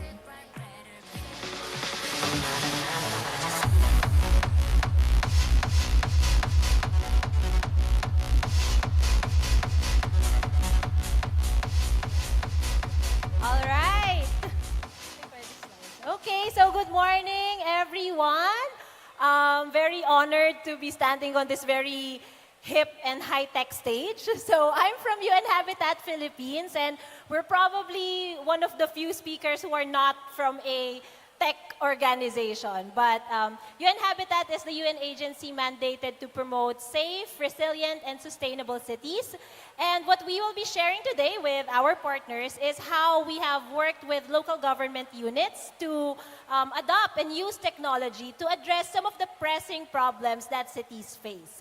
So it's all about harnessing smart solutions for plastic circularity in cities. So how did we come about this initiative? So it's really about addressing a global challenge through local action. So some of you may know or may not know that the Philippines is cited as one of the top contributors of plastic litter to our oceans. So depending on the study, we could either be the first, the third, or the seventh top contributor of marine plastic litter.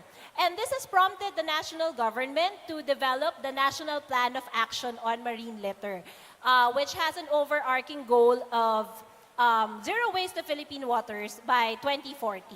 And that's where UN Habitat Philippines came in. So in 2020, we had a project. It's called Healthy Oceans and Clean Cities Initiative.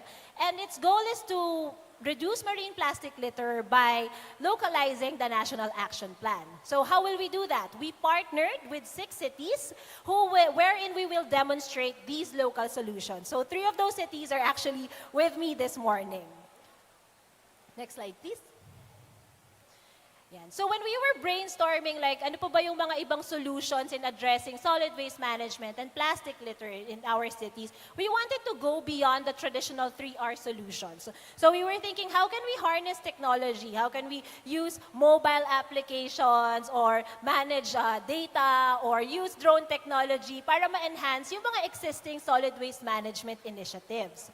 And that's also aligned with UN Habitat Philippines' participatory approach, which is called People's Process, wherein we harness solutions, ideas, designs, and plans from the people on ground. Instead of dictating ano ba yung dapat gawin ng cities, maybe we can harness mga ideas and solutions from on ground. So that's why we had a, next slide please. Guess what? A hackathon. So parang full circle because I know there's a hackathon happening on the 3rd day of this conference. And what we will be sharing is how hackathon ideas are actually, come to life and are actually now being used by our cities. So we did, back in 2021, we did the Plastics 3R Hacks PH, which is a nationwide virtual hackathon because it was still at the height of the pandemic, which is focused on addressing plastic waste. So we wanted tech solutions. It could be a computer software, mobile application, etc., that could help enhance the existing SWM initiatives. We were thinking of solutions along any stage of the plastics value chain, may it be in the manufacturing, distribution, or even the processing and recycling. Next slide, please. What we really invested in is matching the city needs and context. So I think Sir Arnold mentioned this earlier, that it really has, you have to understand the problem that you are trying to address. So we matched our 6 cities with our hackers. So sana yung mga nandyan sa likod, ma-inspire kayo. We did a sort of like a boot camp with our participants, wherein we had thematic mentoring sessions on solid waste management systems, on plastics, on marine biodiversity and conservation. And then we had our cities share their on-ground experiences and challenges. So real-life problems talaga yung i-address nila during the hackathon. They were addressing real-life problems and challenges. With permission from our city partners, we also gave them access to local data so that when they were during the development phase, they were really working with real data. So mas na-appreciate, there was a greater appreciation of their development phase. And then we also had sort of like an in-depth matching. Like if there were cities who are interested in a particular team or a particular solution, we matched it. And then they were able to discuss more and do some more mentoring. Next slide, please. Yeah. So this was our grand demo day back in 2021. We did it on World Oceans Day. And we had, from almost 100 participants, we narrowed it down to 20 semi-finalists and then 10 finalists during the grand demo day. But really, the real, kumbaga, the real output or the real measure of success was how, next slide please, was how 3 of our cities actually adopted these solutions, and they were actually demonstrated in their cities na. So we have from Cagayan de Oro, from Legazpi, and from Ormoc. And then one of them actually are working with the same hackathon team na sila na yung nag-develop ng solution for the city. So with funding from our project, the Hochi project, we're able to support our cities in developing these solutions and bringing them to life. Next slide. So what were some of the lessons learned? If there are LGUs here or if there are hackers here, you would want to learn from our experience. It's really important that you tailor-fit solutions to the local context, challenges, and capacities. So it's really important, we can't have a one-size-fits-all solution. And also important that you know the capacities on ground because we may have really sophisticated, really, all the nice solutions, but if there's no local capacity to manage, to maintain, those technologies, then baka masayang lang. We should also take advantage of successful existing local initiatives. So there are already successful local initiatives at the local level that can be enhanced, that we can bank on. And lastly, it could be integrated into the wider LGU priorities and plans. In our case, they were integrated in the City Plan of Action on Marine Litter and the solid waste management plans of our cities. And including anchoring on local and national policies to ensure buy-in, sustainability, and utilization. So with that, I will turn over the floor to our next speakers to talk to you more about their city experience. Thank you very much.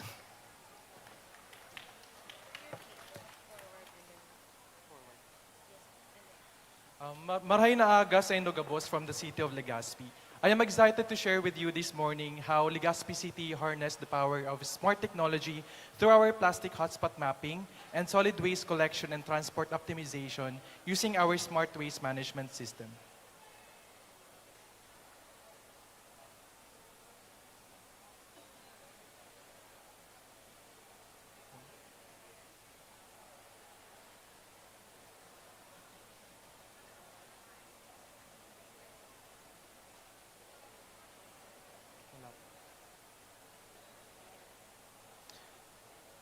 Okay, so just a brief overview of our city profile. Legazpi is the largest coastal city in the Bicol region and also home to the fierce yet magnificent Mayon volcano. The city is divided into 70 barangays with an estimated population of around 209,000. Next slide, please. In year 2021, a waste analysis and characterization study using Waste-Wise Cities tool was conducted and found out that around 119 tons of plastic waste leaked into the river and coastal systems of Legazpi. In the study conducted by Relato et al., microplastics were also detected along the downstream of Macabalo River, alongside the downstream of Macabalo River in Legazpi City. So both the national and local governments, as well as environmental organizations, are really working hand in hand to manage this marine litter problem. However, to effectively implement measurable and evidence-based programs and policies to better understand waste flow, we must first collect baseline data on marine litter. Machine learning and satellite remote sensing for plastic hotspot mapping and modeling are two of the interesting ways to obtain this baseline information. A company called Ellipsis Earth provided extensive river data using drones and machine learning in India and Bangladesh, influencing nationwide single plastic bans in these two countries. In the Philippines as well, UNDPPH developed a remote sensing model in collaboration with Japan Manned Space Systems Corporation to detect plastic litter in the Metro Manila river system using available satellite image data. 5 of the 10 areas studied are under the jurisdiction of Pasig City. In Legazpi City, we used photogrammetry using unmanned aerial vehicles or UAV or drones to obtain orthophotos, which will be imported into the GIS software capable of AI detection of subject objects. So in this case, the floaters or plastics. We selected Macabalo River and the stretch of Legazpi Boulevard since these areas are the catch basins of plastics coming from the tributary rivers of upstream barangays and adjacent local government units. Patches of plastic waste are being accumulated in these areas, especially during rainy seasons and typhoons. This is an overview of the steps of the plastic hotspot mapping activity that we conducted together with our partner GIS consultant. We first limit our study boundary through flight planning. Next. Ground control points were also recovered and established prior to the actual conduct of our drone mapping activity. The obtained road data or aerial photos of the subject area were processed and analyzed using PIX 4D to create an orthomosaic of Macabalo River and Legazpi Boulevard. Certifications from the National Mapping and Resource Information Authority, or NAMRIA, were also obtained for the accuracy and precision of the established ground control points. Next, we use Supermap Desktop X to create training data and model for the plastic floaters detection powered by AI. Since this project is still in its early stage, around 60% accuracy was obtained by the data model. So the data needs to be further trained to increase its accuracy in plastic detection by feeding large amount of data sets. Here is the generated heat map from the field data last May 2022. Around 1,977 plastics floaters were detected with a kernel radius of 3 meters. So as you can see in the heat maps, the purple gradient represents the area with high concentration of plastic deposits. The areas with yellow gradient means less to no plastic floaters detected at all. Generated plastic hotspot maps using UAV and GIS software can be used as, first, for the local government units for their planning and policy making tool. It can also be used as verification or auditing tool for the readiness of LGUs to the recently enacted Extended Producer's Responsibility Law. And of course, for the academe to further analyze and use as a basis for studies. Next is our municipal solid waste collection and transport optimization using our smart waste management system. Legazpi City currently has 2 levels of waste collection and transport system, as you can see in our ESWM's framework. In barangay level collection, segregated waste from the households and commercial establishments are being collected by our eco-aids and then transported in their respective barangay material recovery facilities for temporary storage. For our city level, scheduled daily collection of residual and biodegradable waste coming from the MRFs by the barangays will be collected by the city trucks and then transport them into our composting facilities and sanitary landfill facilities respectively. So this current system works, but our city was able to upgrade this system and optimize the system using IoT and GPS tracking technology. Now, let me introduce to you our Smart Waste Management System, web dashboard, and staff tracker application, our smart way to optimize the waste collection and transport in the city. Our SWMS mobile application has MSW data management, where we can extract waste data from the barangay MRF. MRF monitoring to ensure that all barangay material recovery facilities are regularly collected by the city trucks, SOS button for emergencies, as well as real-time staff tracking. For our SWMS web dashboard features, it has 3 main menus. The tracking menu, where we can track our collection trucks on the map in real time and get complete trips history. A task form or function, where we can schedule tasks and designate customized routes to drivers and control their implementation. And lastly, we have our fleet management menu to control our vehicles. So let's take a look at the next slide for the short demo of the SWMS dashboard. Next slide, please.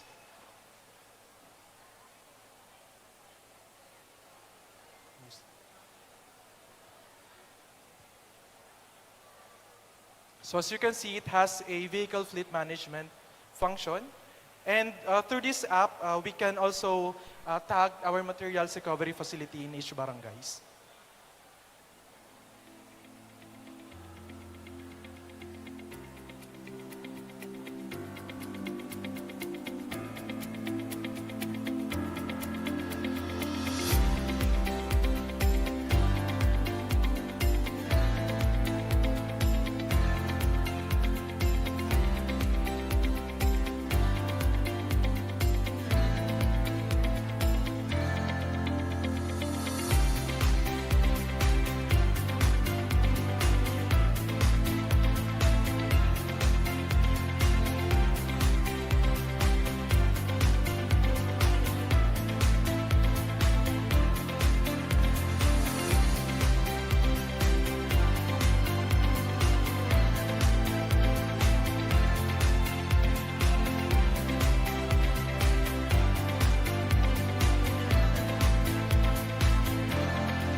Thank you. For the challenges and gaps, as well as the opportunities encountered, I will not go through into them one by one since we have a limited time. But let me just end my presentation by saying that embracing smart technology offers us a path towards a more sustainable and efficient future, where waste is seen as a valuable resource and our municipalities and cities are safeguarded for generations to come. Diyos mabalos sa Indogabus.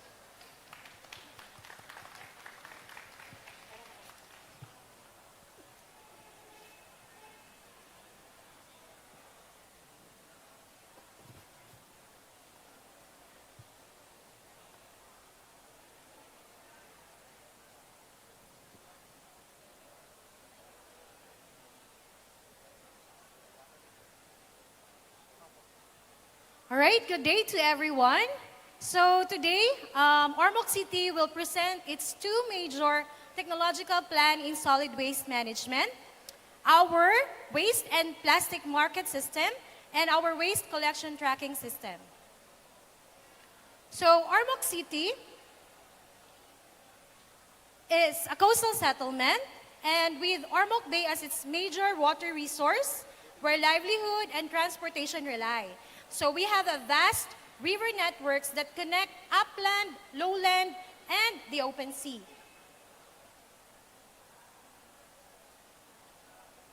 So understanding the source of waste generation, those in blue, and the conduits that transport it, those in red, enables us to understand the waste and plastic problem beyond land resources.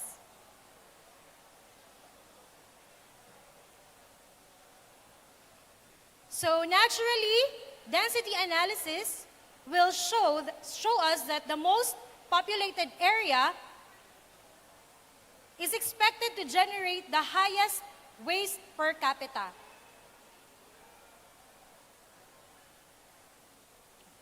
So satellite-based hotspotting suggests that sections of the river, mouths and the open bay have aberrations, those in the yellow and red, where the red sections are definitely plastic waste floating in the water. So this image was referenced before 2018.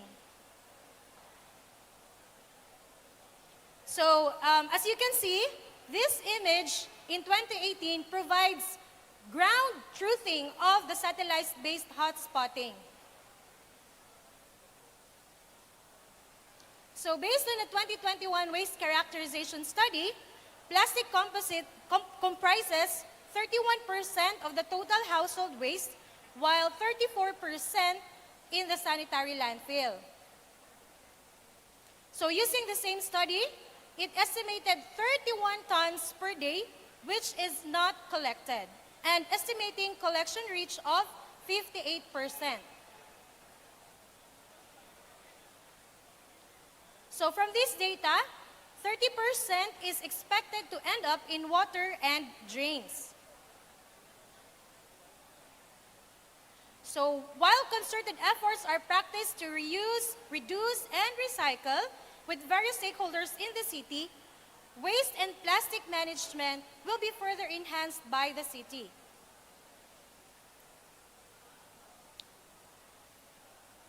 So here is one of our solutions. So taking on the operations of our waste collectors and recyclers that help in widening the reach of our waste recovery, a marketplace will be introduced. And on this site, they will have access to market beyond their traditional linkages.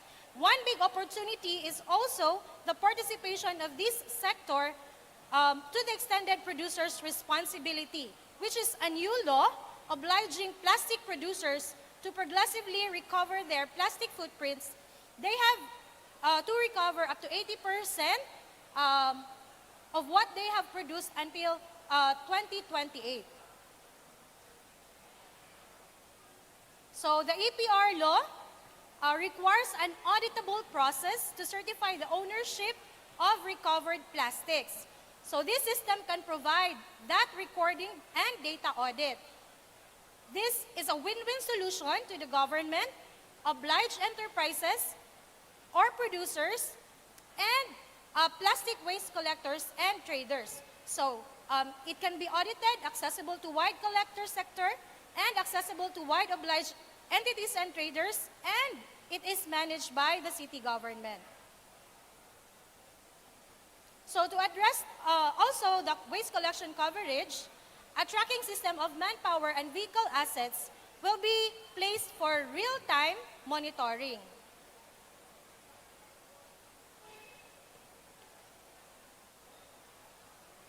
So this application will also monitor the waste catered by the sanitary landfill in a daily basis. From the Excel sheet-based dispatch and scheduling, a web-based application will replace this system, a live monitoring of the collection and submission of data in real time. With these efforts, we wish to further enhance the delivery of solid waste management in the city. And these are some of the advantages. It can be modified daily or as needed. Our collectors, drivers, and sanitary landfill staff can participate in the data collection and monitoring, and it has real-time data coverage. Plus, it is very helpful. It is a very helpful management tool by the city to enhance our service delivery.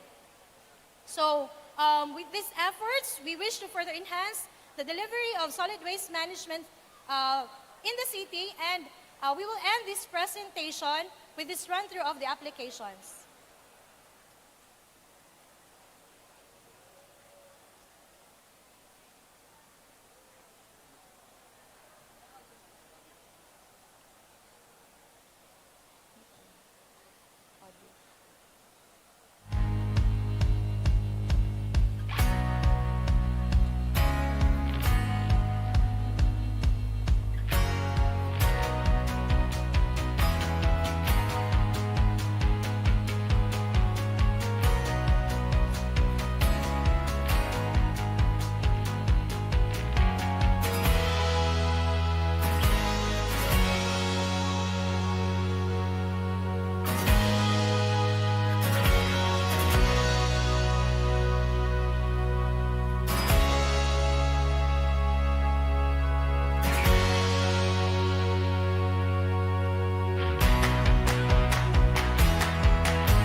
So that would be all from the City of Beautiful People, Ormoc City.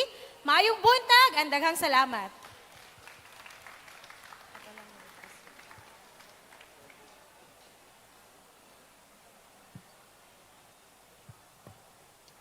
Right, good morning ladies and gentlemen. Isang makakalikasang pagbati from the City of Golden Friendship, Cagayan de Oro City.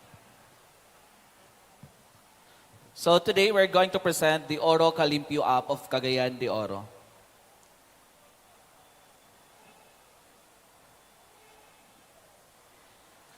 So in 2021, the Cagayan de Oro conducted the waste analysis and characterization study using the WasteWise Cities tools. For the result of the WACT for the waste flow diagram, we have 297 tons per day, total solid waste management generation from the city. And then some of the recyclable materials are being sent to the centralized materials recovery facility, junk shop, and other recycling facilities.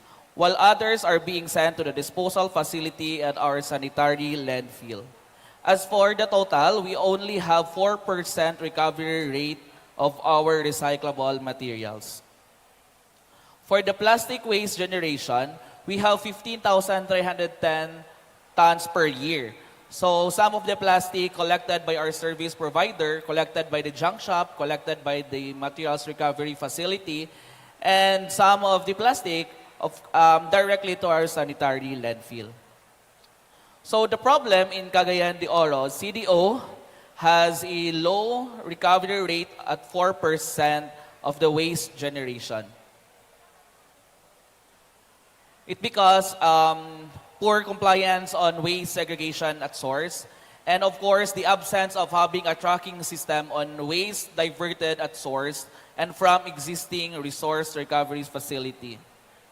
So, in the absence of having a tracking system of waste diverted at source and from existing resource recovery facilities, we come up with our solution, the Oro Kalimpio app. To share us about the Oro Kalimpio app, let me call in our mobile app developer from STI College Cagayan de Oro, Mr. Jason and Mr. Christian.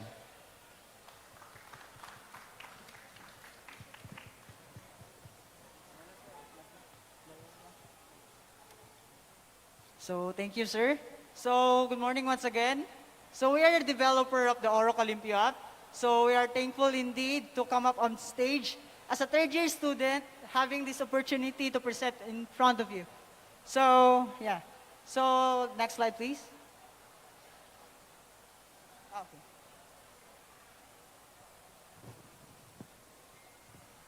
Next slide. Oh, okay.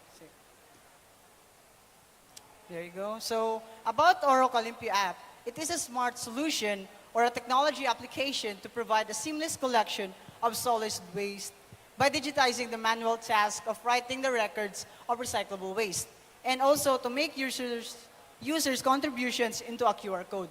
So I'm going to tell you later on why is it generated into a QR code. So next. So what is the purpose? So since we heard the problem that Cagayan de Oro has this low recovery rate of the, recovered waste, so therefore we are providing them a help to help increase the city's waste recovery rate, and also to provide the powerful assistance, and also to adapt the use of the current technologies that we're currently having right now.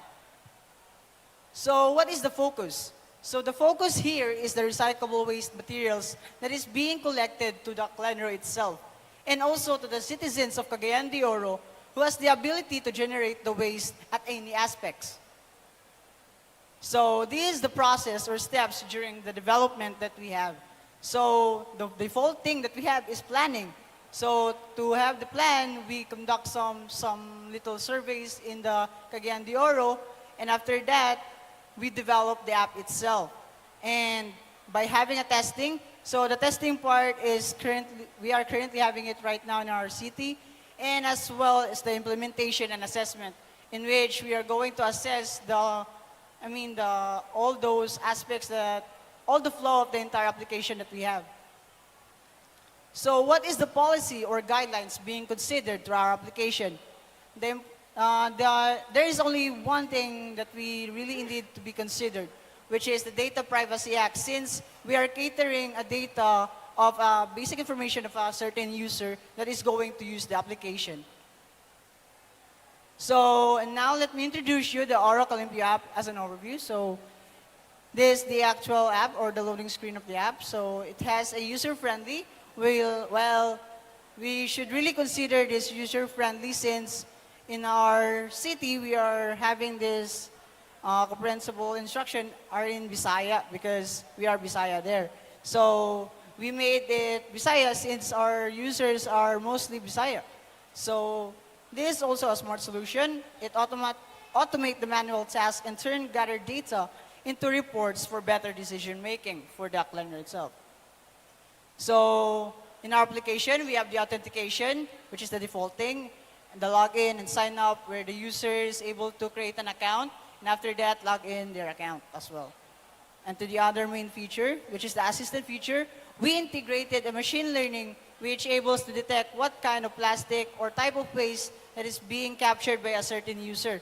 Why is it an assistant feature? It's mainly because this is only being used if a certain user doesn't know what type of plastic it is, because there are different types of plastics out there.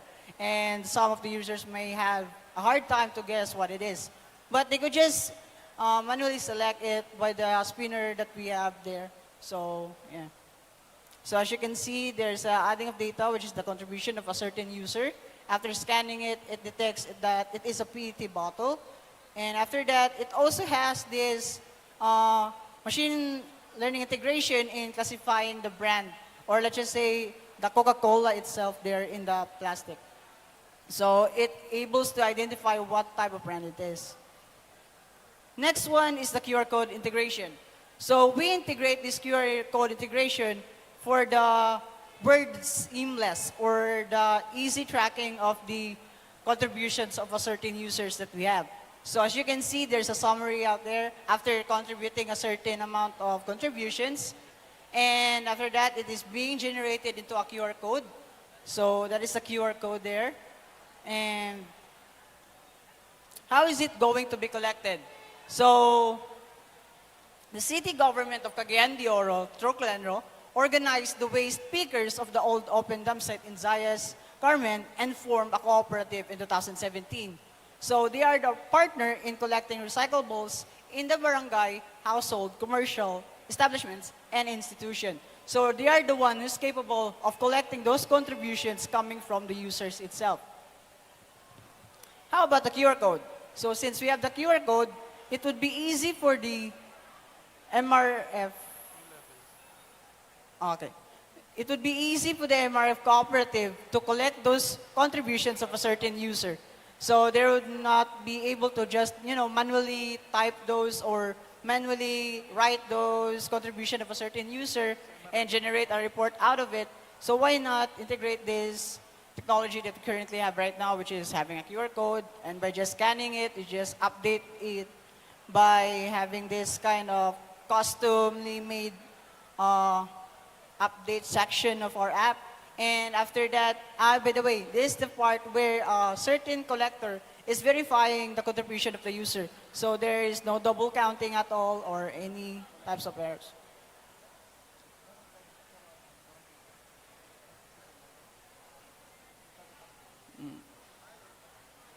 Okay.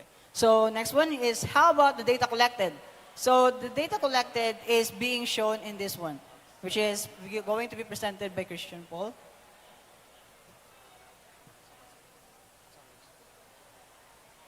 All right, so thank you so much. So this is going to be a run through. It's going to be quick short of the web dashboard. So basically, the Ormoc Olympia web dashboard it has a Barangay admin and Clenro admin. So basically, the admin dashboard is just we're just going to reflect what's inside of the QR code. So the QR code, the single QR code, could have basic information about the user, the name, the address, and the contributions data. So the data, contributions data, it could be the type of plastic, type of waste rather, and also the kilo. So that's it for the web dashboard. So we're just going to reflect the data coming from the QR code on the table manner of the dashboard, and it's going to be exported on an Excel file for the visualization of our client Clenro. And it's also the same thing on Barangay admin. The barangay admin can only view the data within their barangay. So what's the expected benefits? So the benefits, first is it could boost the recovery rate, which is the thing that we're trying to aim for, and report generation, which to export those data into an Excel file for data visualization, and lastly, social adaptability. This is going to be hard because it's really hard to, on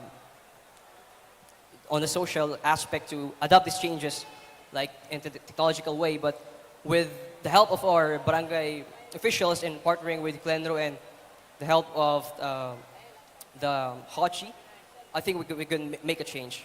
And in addition, we get this opportunity because we're one of the top 10 finalists of Plastic 3R Hacks from SI College Cagayan de Oro.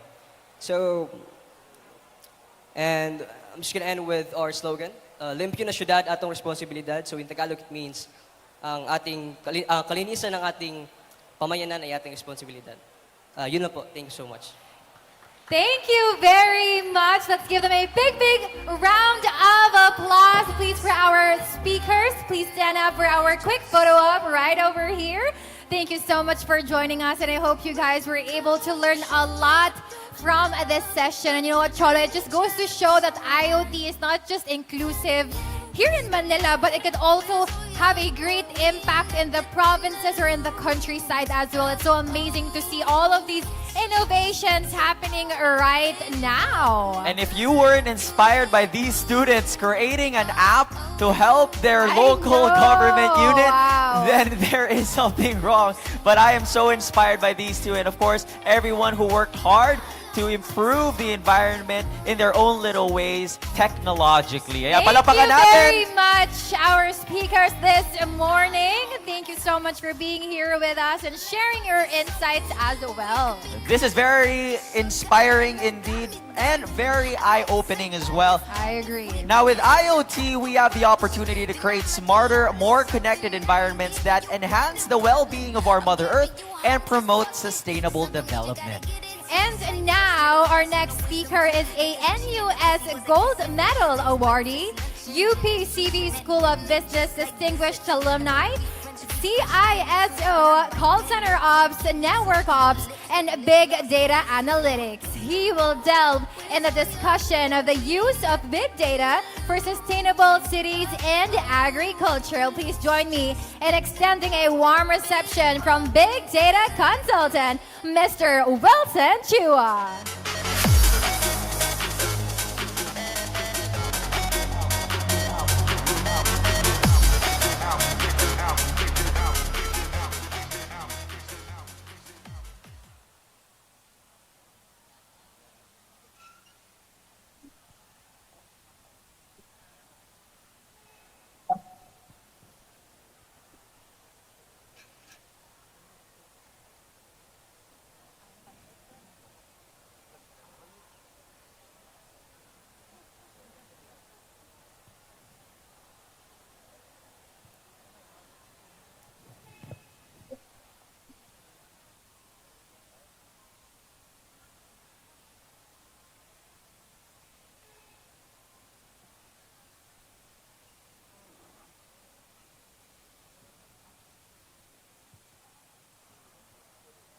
Okay, good morning, everyone. This is Wilson, and today I'm going to share what we did for the Gupan City, where we use IoT and big data to help map the air quality there. I'd like to also thank the organizers, Packetworks, for inviting me to talk at this year's IoT conference. So first of all, why do we need to measure pollution?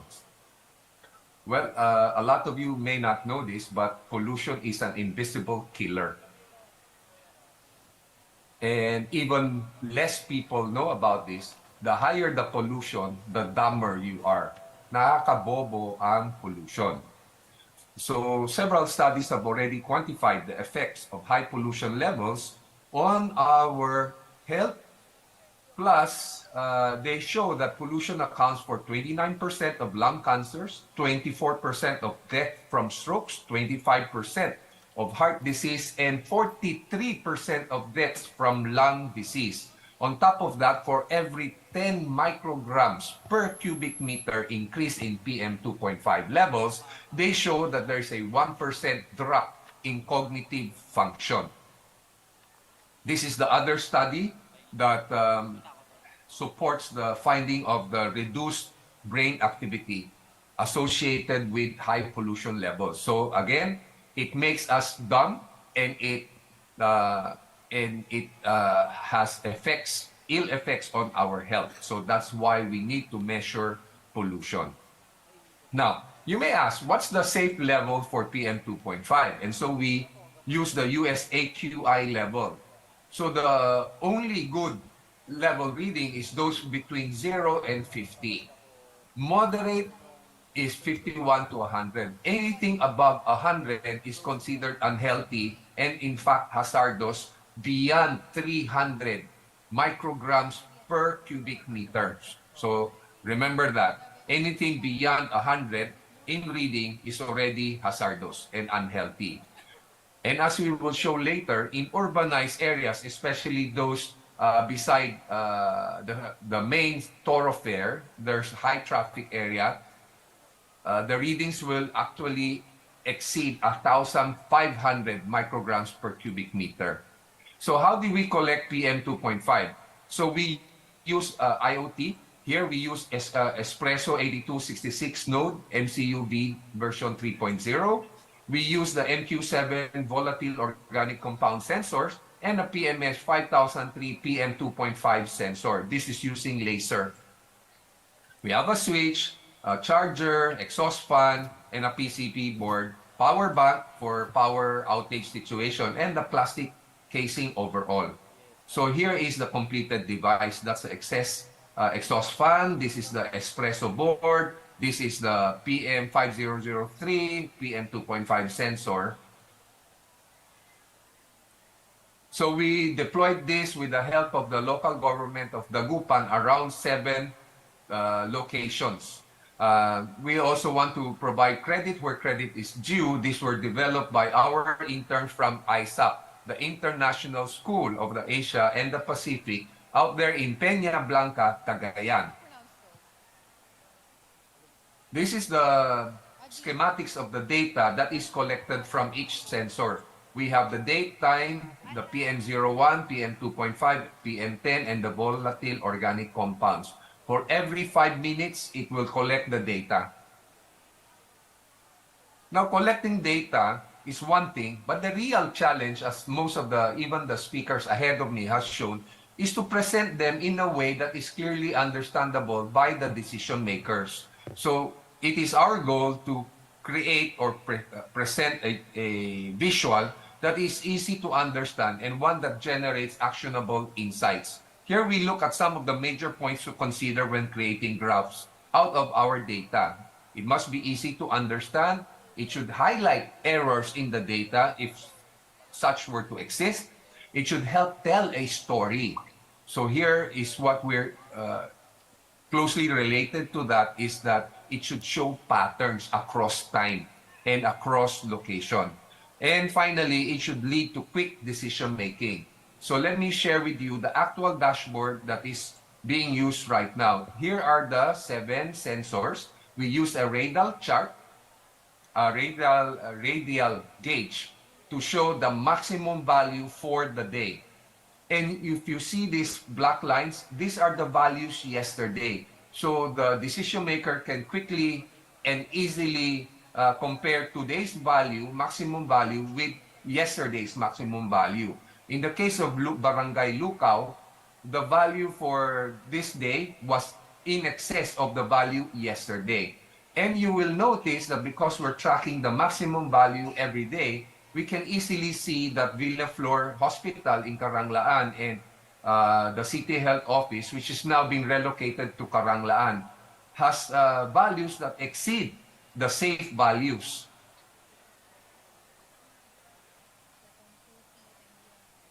And we also provided a 24-hour viewpoint to allow for quick drill down analysis. If you see the light blue chart, this light blue line is the data for yesterday. And the dark blue lines is the data for today. Over here on the x-axis is the 24-hour period, and here is the level of PM 2.5. We also added 2 reference lines so that anything below this dotted green line represents healthy air quality. Anything between the dotted green and the dotted red represents unhealthy air quality. Anything above the dotted red line is the hazardous level. Not only can we show daily values, but we can also show values over a period of time. We can show it over a week, over a month, and over a year. Here we show Barangay Caranglaan. whose PM 2.5 level breached the 500 mark several times in the month.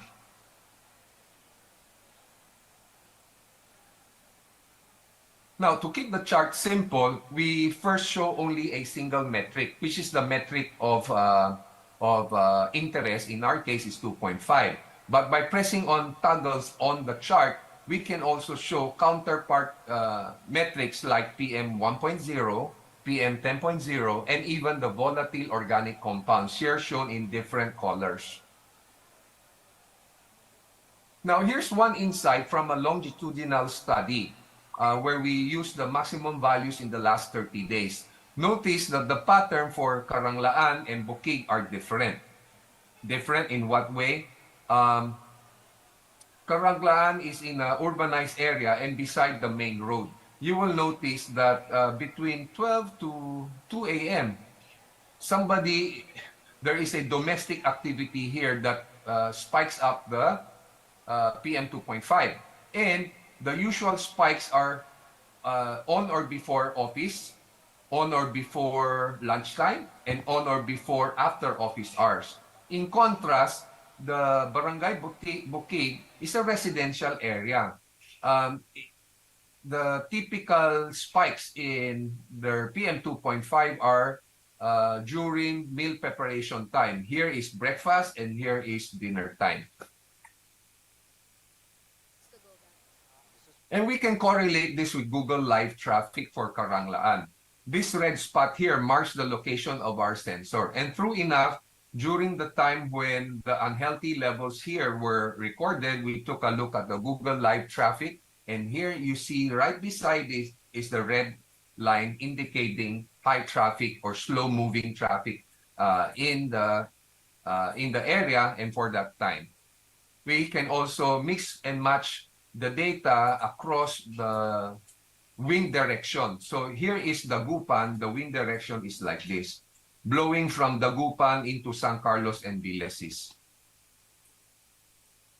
Next, we also notice that for residential areas, the domestic sources of PM 2.5 are eco-wood stoves and gas stoves and burning of trash. Now, in fact, studies have shown that cooking gas and even eco-friendly wood stove can make your indoor air as much as 5 times and 750 times dirtier, respectively. So we ask the question, if despite it being illegal to burn open trash, why not do composting instead? And so armed with such insight, our further actions for the audience is, if you would want to access the dashboard, which is publicly available, here is the link. If you think that this project is cool and you'd like to set it up in your own locality, here is the link for all the files, components, schematic diagrams, and even the codes to deploy it. What steps can be taken to reduce the risk? Well, it's a good conversation starter, and there will not be enough time in today's presentation to discuss all of it.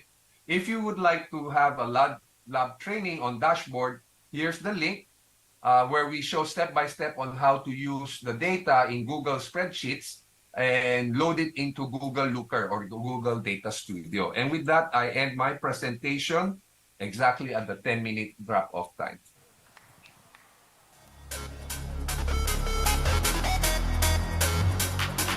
Wow, thank you so much, the Mr. Wilson Chua, for that amazing insights. And I know that everyone here in the room truly agrees that when it comes to data insights and analytics, IoT efficiently generates a massive amount of data from connected devices. I'm pretty sure you have heard of that a while ago. And of course, analyzing this data provides valuable insights and patterns, enabling businesses and individuals to make informed decisions, optimize operations, and improve performance, especially in the agricultural sector, as mentioned by Mr. Wilson. And of course, I hope you're all enjoying our learning session so far this morning. Are you guys still okay? Are you guys still excited? We're just getting started. Everything is just getting better and better here at the IoT Con. And of course, we have just begun because there is indeed more. It's now time to uncover the latest trends, unravel groundbreaking technologies, and forge valuable connections as we move on to our next speaker. Of course, our next speaker has over 2 decades of experience in telecom industry and known for his expertise and leadership in driving sales for digital communication and technology. He has been instrumental in leading Console Connect's efforts to expand its network coverage, establish strategic partnerships, and deliver cutting-edge solutions to meet evolving needs of businesses worldwide. Our speaker is a results-oriented leader who excels at building high-performance teams and fostering a customer-centric culture. To share with us how IoT is connecting cities of the future, let's welcome back here on stage the Vice President of IoT Mobility Console Connect, Mr. Yogesh Lula.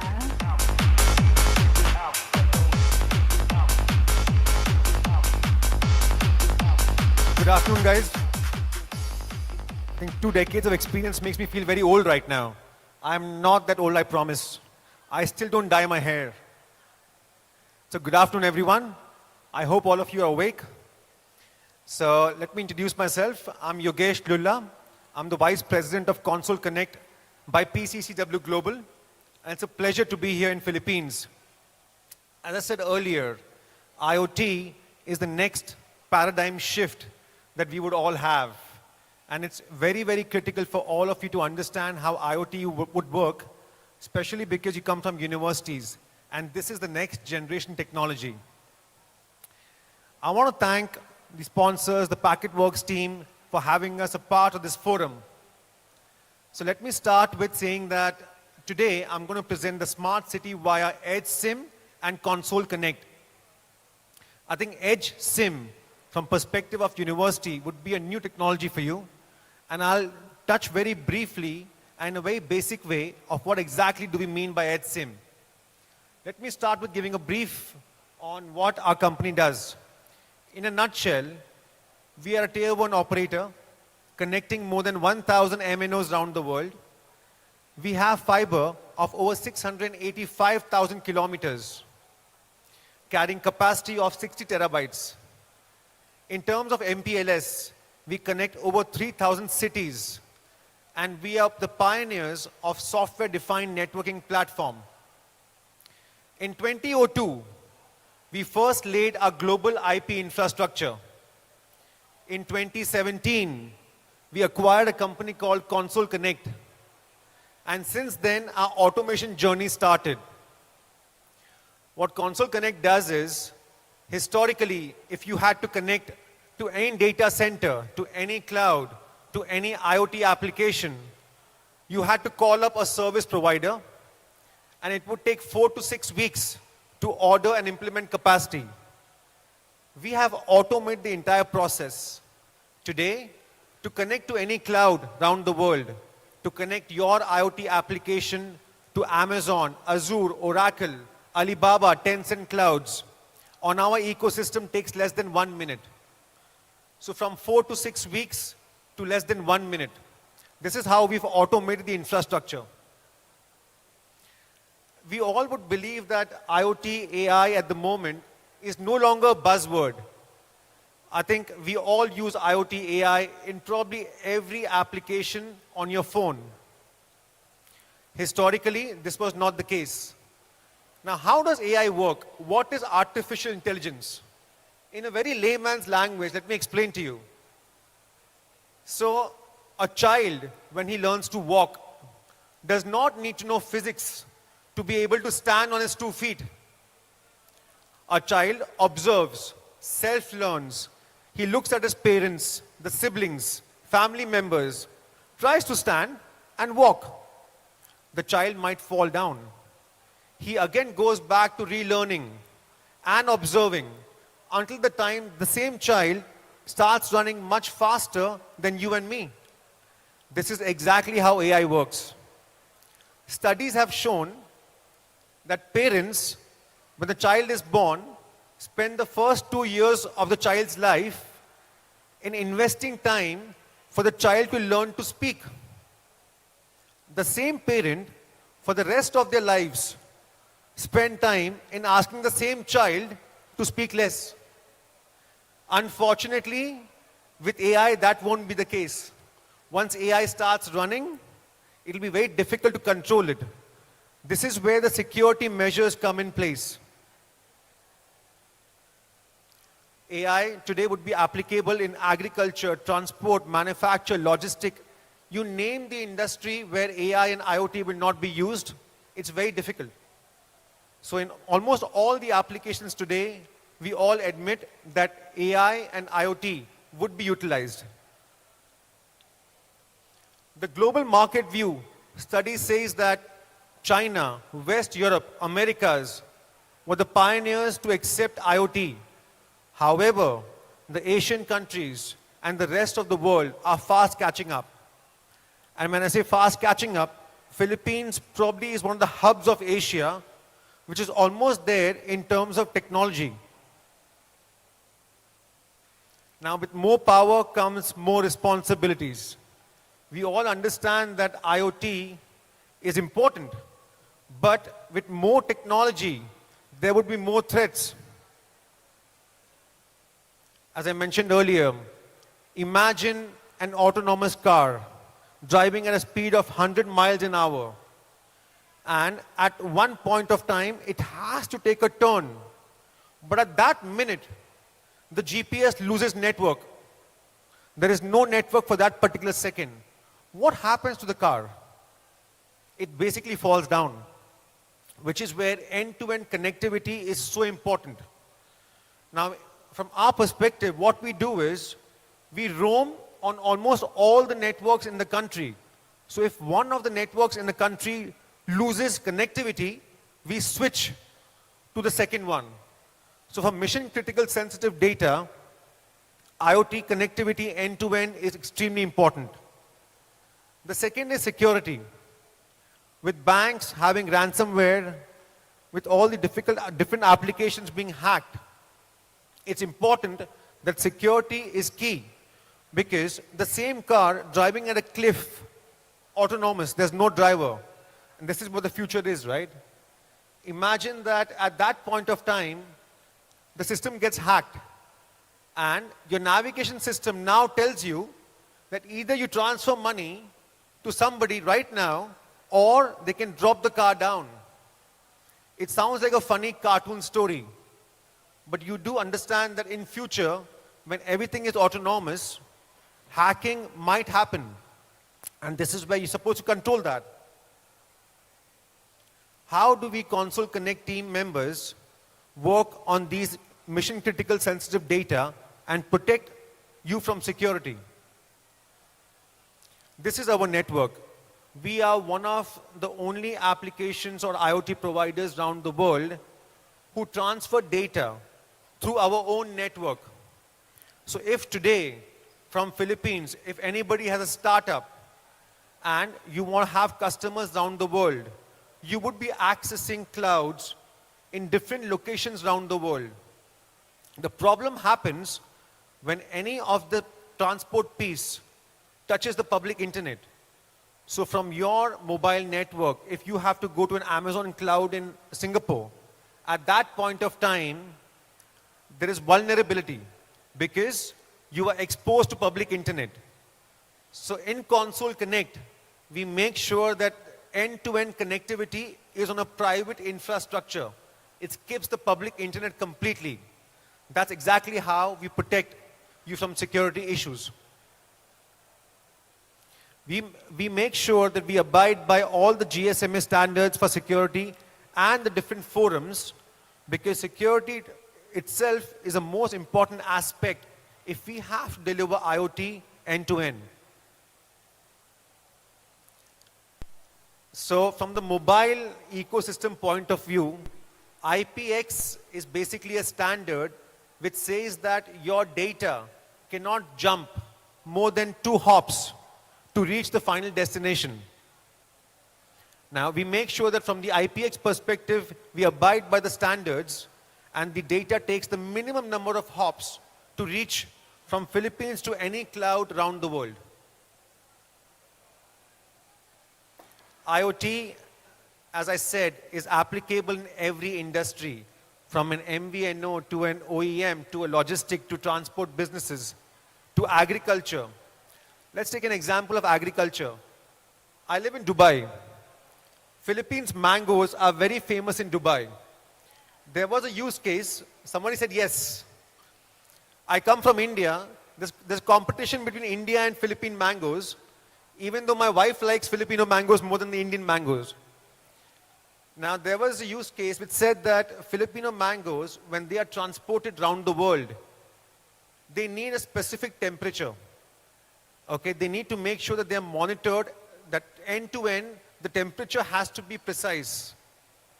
Some of your exporters or the agricultural companies who are exporting mangoes were getting the mangoes at the end as stale. So when the mango leaves Philippines, it's ripe. But when it reaches a particular destination, it is no longer in the best quality. Millions of dollars have been wasted to understand whom to blame for. Is it the end customer who's lying? Is it the logistic company who's lying? Who is accountable for this particular problem? Again, IoT comes into picture. With IoT, you have 24/7 monitoring of where exactly is your transport happening, which country has it reached, what is the temperature, constantly monitored by an IoT device. This itself is important. So this is to give you an example that from agriculture end to end, to make sure that your industry, your agriculture industry achieves success, IoT would help you in a larger scale. Some of our customers, in terms of cloud connectivity, Console Connect connects to over 1,000 data centers around the world. We have all the hyperscalers on our ecosystem. So I would encourage each and every one of you to log on to consoleconnect.com. You can create a free account. And with a free account, we give you access to all the clouds around the world. You can have a demo by connecting to every cloud that you want by click of a button. It's as simple as that, guys. Now, we do appreciate that in terms of global connectivity, we rank in the top 10 for IP infrastructure. But we need domestic partners. We need partners in every country to manage your enterprise, your agriculture. We don't have access to the domestic market, and that's where we need partners. In fact, if your startups, I hope they're all successful, and you need to access customers around the world, we'll be happy to partner with you for joint marketing. There's zero proof of concept. We would give you free SIM cards. I repeat, guys, a free SIM card for all of you who want to make sure they want to have a proof of concept. We'll do joint marketing. We'll give you cross-selling opportunities. We will enable you to reach to customers around the world. So on consoleconnect.com, you basically have access to all the customers who exist on the ecosystem. And if you want to connect to any customer in the world, you can actually ping them on consoleconnect.com. We don't avoid you from talking to customers around the world. We will also provide you with technical support. We basically manage and we market ourselves in different parts of the world. So if your proof of concept is successful, we'll be more than happy to take you to different parts of the world as well. And like I was saying, it's a click and go. If you want to order a free SIM card on consoleconnect.com, go register yourself. You have an order placement. You can decide if you want to connect to a cloud or not. Click, and that's it. Your SIM cards are ordered. Some of the use cases. So today, if you access any application, most of the mobile networks, like I said, touch the public internet. In the end, to go towards the clouds. What we do is we change from the internet to a private network. So even where, if you see, there's a public cloud in any part of the world and you use a public internet, we switch that to a console connect ecosystem, making connectivity end-to-end on a private network. Some of our customers, Hong Kong Express, any airline today needs connectivity from the moment it takes off to the moment it lands. Every staff member needs to be connected. This is also one of the use cases for IoT. The next is Sierra Wireless. Sierra Wireless is one of the second largest module manufacturers in the world. All the modules today would be connected. Your refrigerator would have a module. Your cars would have a module.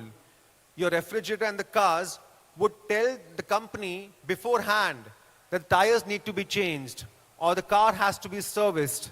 You don't have to wait till the last minute for the car to break down for the servicing to happen. So that's it, guys. That's all for me. I hope I've given you a brief. Thank you very much. Wow, thank you very much, Mr. Yogesh Lula, for that amazing talk. If that didn't blow your mind away, I don't know what will. Grabe. And I love how they are considering also cybersecurity, making everyone's experience Yes, in the internet definitely. and in the cloud very safe and fearless, kumbaga. So it's nice that we're doing this, and we still have a ton more in store for you guys, more learnings to be had, so make sure you guys stick around up until later. I agree. I'm so excited. But again, thank you very much, Mr. Yogesh Lula, for all of those new ways that we can change our cities through IoT technology. And of course, we all know, just like what he mentioned earlier, IoT plays a pivotal role in connecting cities of the future, paving the way for smarter and more sustainable urban environments. Of course, this is by integrating IoT techniques into urban infrastructure. Cities can unlock a multitude of benefits that enhance the quality of life for residents and optimize resource management as well. And that concludes our morning session for today's IoT Conference 2023. Now, of course, we want to thank our partners, ClicksLogic, Converge, DICT, PCCW, Eastern, PLDT, Source Telecommunications, Blast TV, and Rack Wireless. And of course, let's all learn more about IoT technologies as you check out our exhibit hall. I'm pretty sure all of you have dropped by over there. Tolo, we still need to go over We still all do. of our exhibitors booth. Grabe, it's so cool. Of course, we have our exhibitors from Actility, DTDS, Infineon, Intercorp, Magnify. We also have Murata, Radius, Rising HF, Semtech, Things PH, Veraco, AIDT, and Alltech. And siguro, since it is already lunchtime, make sure you grab something to bite. We've got some food stalls as well around, so you guys don't feel hungry and you get energized, kumbaga, of course. no? Fuel up for the afternoon session, of course. That is right. But also, while you're at it, take a lot of photos here at the IoT Conference 2023. And don't forget to put the hashtags Internet of Things, hashtag IoT, hashtag PacketWorks, hashtag IoTCon 2023, and hashtag Packet Hacks. Wow, and of course, don't forget to join us in our afternoon session later on as we bring you more IoT groundbreaking technology as we have the following sessions. So take note of these. We will be talking about building sustainable cities of the future with emerging technologies. We have the Chief Operating Officer for Smart Cities of Aboitiz Data Innovation, Mr. Alvin Nang, joining us. We also be talking about how emerging technologies are transforming the agricultural industry, and that is by President of the Asian Institute of Artificial Intelligence, Mr. Dennis Franco Layug, joining us. And of course, we will be talking about the IoT for disaster preparedness and management that will be discussed with us by Mr. or Dr. Mahar Lagmay of Geo. Super And exciting talk. We are also going to be having a second round of panel discussions. So later on, we will be talking about building inclusive growth in the Philippines through countryside development with Barangay Chairman Thomas Raymond Leasing. We also have Director Emilu Delfin, Mr. Dennis Franco Layog of the Asian Institute of Artificial Intelligence. From GEOS, we have Dr. Mahar Lagmay, and of course, Mr. Ferdinand Perry Ferrer. Wow, stay tuned for that, everybody. And of course, we will start our afternoon session at exactly 2 p.m. Again, this is IoT Conference 2023. Have a great lunch, everybody.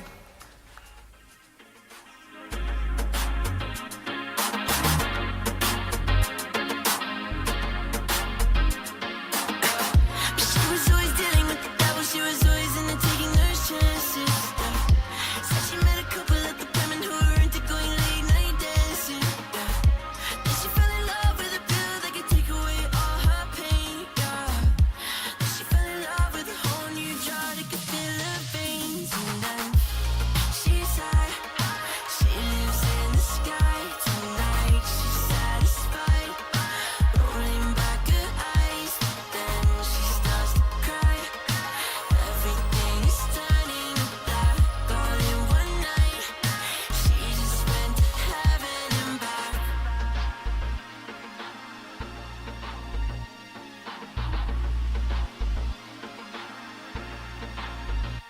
Boiling water, dying in an empty corner, tied to aluminium borders. She tried but the city and caught her. And it might seem like she's crazy by the things that she might say, but while you're talking, she shoots tiger morphine right into her veins. And then she's high. She lives in the sky. Tonight she's satisfied. Rolling back her eyes. Then she starts to cry. Everything is turning to black all in one night. She just went to heaven and back. Ooh yeah. She went to heaven and back. Ooh yeah. She went to heaven and back. Now everything is turning to black all in one night. She just went to heaven and back. Heaven and back. Heaven and back. Heaven and back. But you lied. You said you were fine, but now you're terrified. You don't wanna die. Then you start to cry. You wish that you could take it all back. 'Cause you just went to heaven and back.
the truck, got it tucked, he get it up, pocket stuck all night. I like, you ain't gotta say it when you know it's on side.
The digital and the real are merging. Devices are now born connected. Every year they become more combined, interlinked and allied. It's been described as the fourth industrial revolution. From the car you drive to the smart city where you live and everything in between. The Internet of Things is generating massive data with a web of endless connections. IoT strategies need a scalable platform to navigate through this and thrive. At Console Connect, we make this effortless. Our IoT platform and one global SIM will connect anywhere in the world, offering the most secure, flexible, end-to-end solution available globally. No need for local SIMs, no expensive Wi-Fi infrastructure, simply a private interconnection to designated data centers and clouds, and the only IoT platform that also connects to every public hypercloud, all managed effortlessly through a single interface, a connection you own and control, made ubiquitous by our international IoT connectivity feature that connects everything on a global level. Whether it's monitoring traffic through connected cars, or ensuring global well-being with remote health monitoring, enhance your IoT experience with Console Connect IoT. If you're interested in the Console Connect IoT, contact us now.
Committed to achieving the national goal of dual carbon, Wilfar Information Technology Company Limited is fully committed to serving the construction of digital power grids and digitally intelligent cities, and is striving to build a new power system and digital twin city. With more than 10 years of experience in the industry, Wilfar Information has seized the current opportunity to create comprehensive energy internet solutions. These are helping create innovative new power systems, from generation, transmission and distribution through to source network load storage. Advanced digital technology applications run across this unified energy network, from digital terminals for water, electricity, gas and heat, through to the one network for digitally intelligent cities that seamlessly extends through to the IoT and its many various sub-applications. We are building a digital energy system that can be monitored, measured and controlled to support more energy efficient management in cities, parks, enterprises, buildings, water and fire protection services and other scenarios. All this will stimulate the smart energy and data interconnectivity that is defining the future.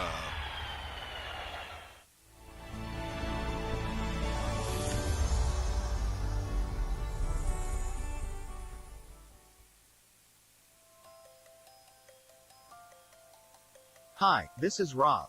Rob is a manager and he is responsible for managing many facets of his company's matters, such as workplace security, workplace safety, employees' time attendance, payroll, claims, leave, and visitors. Recently he's been facing mounting difficulties in standardizing these processes in his multiple offices, resulting in poor workplace security, over-budgeted overtime pay, late payrolls, and messy leave and claims processes. That is until Rob signed up to Intercorp's Workplace Workforce Management System, BEST. BEST is an all-in-one solution, which manages your workplace's security and safety, to handling your employees' information and all your HR needs. BEST is easy to set up and use, integrating workplace biometric devices and CCTV cameras via secured channels to our cloud system. Leveraging on highly accurate biometric technologies, BEST will only authenticate authorized personnel, safeguarding workplace access and preventing buddy punching, saving you unnecessary overtime costs. Facial recognition and video analytics can be applied to smart CCTV cameras for use cases such as non-intrusive time attendance, movement tracking, demographics, stranger detections, object recognition, behavioral identification and more. Do check back with us on our latest video analytic offerings. Off-premise, employees are able to check in via BEST self-service mobile app, which conducts facial recognition and liveness detection. Accurate GPS location will be captured and they will be able to check in to detected addresses or preset locations. BEST will handle all HR aspects from time attendance, timesheets and overtime approvals, payroll, payslips, claims, leave to employees' appraisals. Flexible contributions, additions and deductions can be easily configured within BEST to make payroll a breeze. Leave and claim submissions can be done easily on the fly via BEST mobile app. Superiors will be notified via alerts and can approve seamlessly through mobile app or email. Manage your workplace visitors easily with BEST. Invite visitors through email for them to pre-register, and cut through the registration queue when they visit. Visitor authentication can be via facial recognition or QR codes, ensuring only authorized visitors are allowed on your premises. Intercorp and our BEST system is currently serving more than 300,000 daily users, and has won numerous awards and ISO certifications. BEST, your one-stop workplace and workforce management solution. Contact us for a non-obligatory meeting to find out how we can help you better manage your office and HR needs today. Speed. Every telecom promises it. But for your business to grow, you need more than speed. You need agility, versatility, and reliability. You need Radius. With over 20 years of expertise and experience, and owned by Morocco, which belongs to one of the largest conglomerates in Southeast Asia, Radius is poised to make things happen faster, with high availability, low latency, and fully secure services. present in key cities, and leveraging international presence. Radius has become one of the most reliable partners for corporations and businesses in key industries like BPO, banking, retail, manufacturing, and hospitality. So let's make things happen faster for you and your business with Radius's full turnkey products and services. With Radius's data services, you get highly versatile data solutions for secure transmission of data across multiple business locations. From scalable, secure, and high-performance connectivity services to flexible, efficient transfer of high-volume data. With Radius's internet services, you get dynamic and reliable connectivity delivered over a 100% pure end-to-end fiber network. From enterprise-grade dedicated internet connection to everyday broadband internet through Red Fiber for Business to on-demand speed and access. With Radius's managed customer premise equipment, you get worry-free setup and maintenance of your critical networking equipment. From managing your business's router, Wi-Fi, and even security to help avoid technology obsolescence and heavy cash outlay. And with the Radius Cloud Express, you can accelerate your business's growth by transitioning its critical operations to the cloud. Whether it be your network services, your security solutions, or even your productivity applications and tools.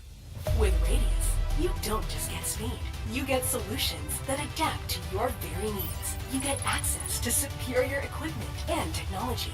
You get a partner that can make things happen faster so your business can grow bigger. Agility, versatility, reliability. Radius, a Meralco company.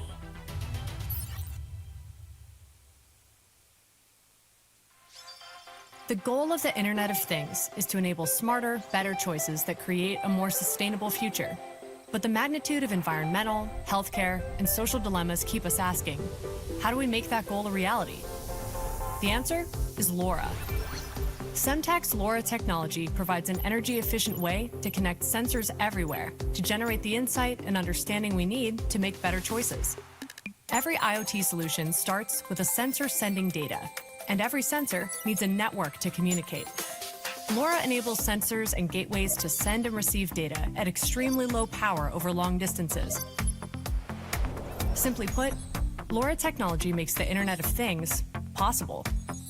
Say, for example, you're a small business owner and you want to track the location of assets in your supply chain. Attaching sensors to your goods will help gather the necessary data. With Lora Technology's long range and low power consumption and GPS-free geolocation capabilities, you'll have full control and traceability of your assets, no matter the conditions. The massive ecosystem of compatible hardware, applications, and solutions that use Lora create endless possibilities. Right now, Lora is monitoring and analyzing water systems to more effectively address shortages, floods, and environmental regulations. It's alerting caregivers when Alzheimer patients leave a designated zone to ensure around-the-clock safety and supervision. And it's helping restaurant owners reduce food waste and food management operational costs in their sleep.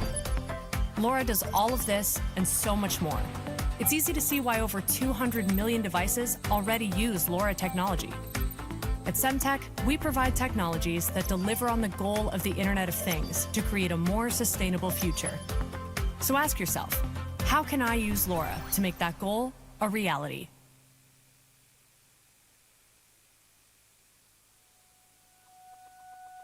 Lora Edge LR1120 is the industry's first highly integrated cloud-native geolocation solution offering multi-band connectivity via sub-gigahertz satellite communications on S-band and 2.4 gigahertz LoRa. Integrated GNSS and Wi-Fi receivers capture location data and send those to Lora Cloud to provide both outdoor and indoor geolocation fixes. All communication is secured using an onboard cryptographic engine providing 128-bit AES. The S-band connectivity supports low Earth orbit, medium Earth orbit, and geosynchronous orbit satellite networks operating in 1.9 GHz to 2.2 GHz licensed spectrum. Satellite uplink communications is possible using Lora or LR-FHSS modulation, depending on network requirements. Additionally, Lora 2.4 GHz connectivity offers higher data rates, up to 2 times the standard sub-gigahertz data rates for terrestrial deployments. An added benefit of Lora over 2.4 GHz is the extended range over traditional short-range wireless technologies such as Wi-Fi or Bluetooth. Summary of key features are LoRa-based connectivity in the S-band, 2.4 GHz and sub-gigahertz. Geolocation using GNSS and Wi-Fi with power-efficient position fixes resolved in Lora Cloud. Hardware root of trust for secure key storage, and a cryptographic engine using 128-bit AES for end-to-end security. Several use cases that were previously either too costly or downright impossible to serve will now be enabled by the Lora Edge LR1120, thanks to features like asset tracking on long land or sea routes under a single satellite's network coverage, remote monitoring in hard-to-reach or harsh environments, seamless transition across multiple regional regulatory boundaries. Customers who previously dealt with a patchwork of networks and carriers can now complete an entire asset tracking journey across multiple regions under a single network. Or conversely, where a single network cannot provide coverage, with a single Lora Edge LR1120 based device, customers can seamlessly switch between sub-gigahertz, 2.4 GHz, and satellite communications S-band networks. Lora Edge LR1120 based IoT devices have a robust ecosystem of terrestrial and satellite networks to plug into. The device-to-cloud architecture for geolocation using satellite S-band communications and 2.4 GHz Lora is backward compatible with that of existing sub-gigahertz architecture. To learn more about the Lora Edge products, visit semtech.com/Lora.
digital and the real are merging.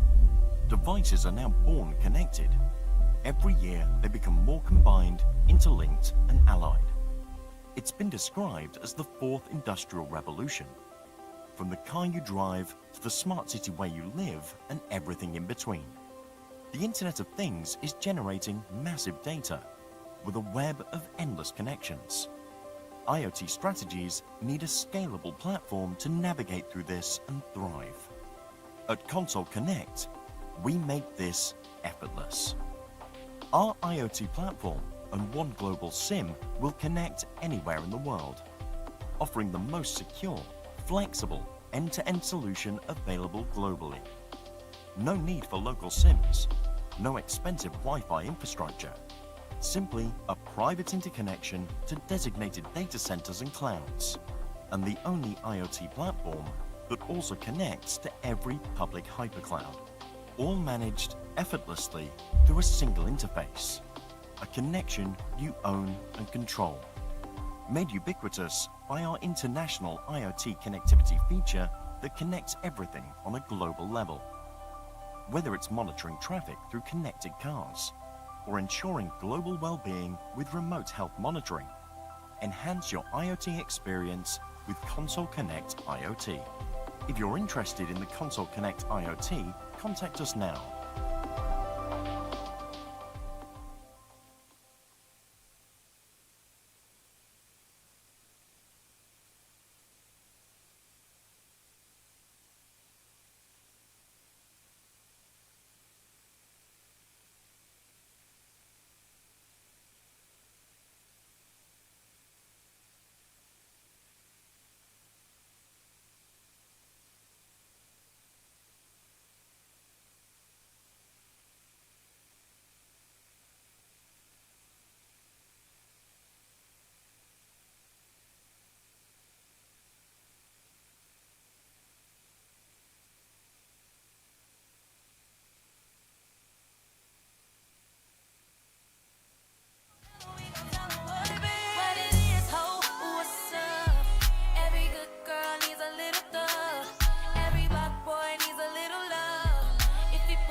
Committed to achieving the national goal of dual carbon, Wilfar Information Technology Company Limited is fully committed to serving the construction of digital power grids and digitally intelligent cities, and is striving to build a new power system and digital twin city. With more than 10 years of experience in the industry, Wilfar Information has seized the current opportunity to create comprehensive energy internet solutions. These are helping create innovative new power systems, from generation, transmission and distribution through to source network load storage. Advanced digital technology applications run across this unified energy network, from digital terminals for water, electricity, gas and heat, through to the one network for digitally intelligent cities that seamlessly extends through to the IoT and its many various sub-applications. We are building a digital energy system that can be monitored, measured and controlled to support more energy efficient management in cities, parks, enterprises, buildings, water and fire protection services and other scenarios. All this will stimulate the smart energy and data interconnectivity that is defining the future.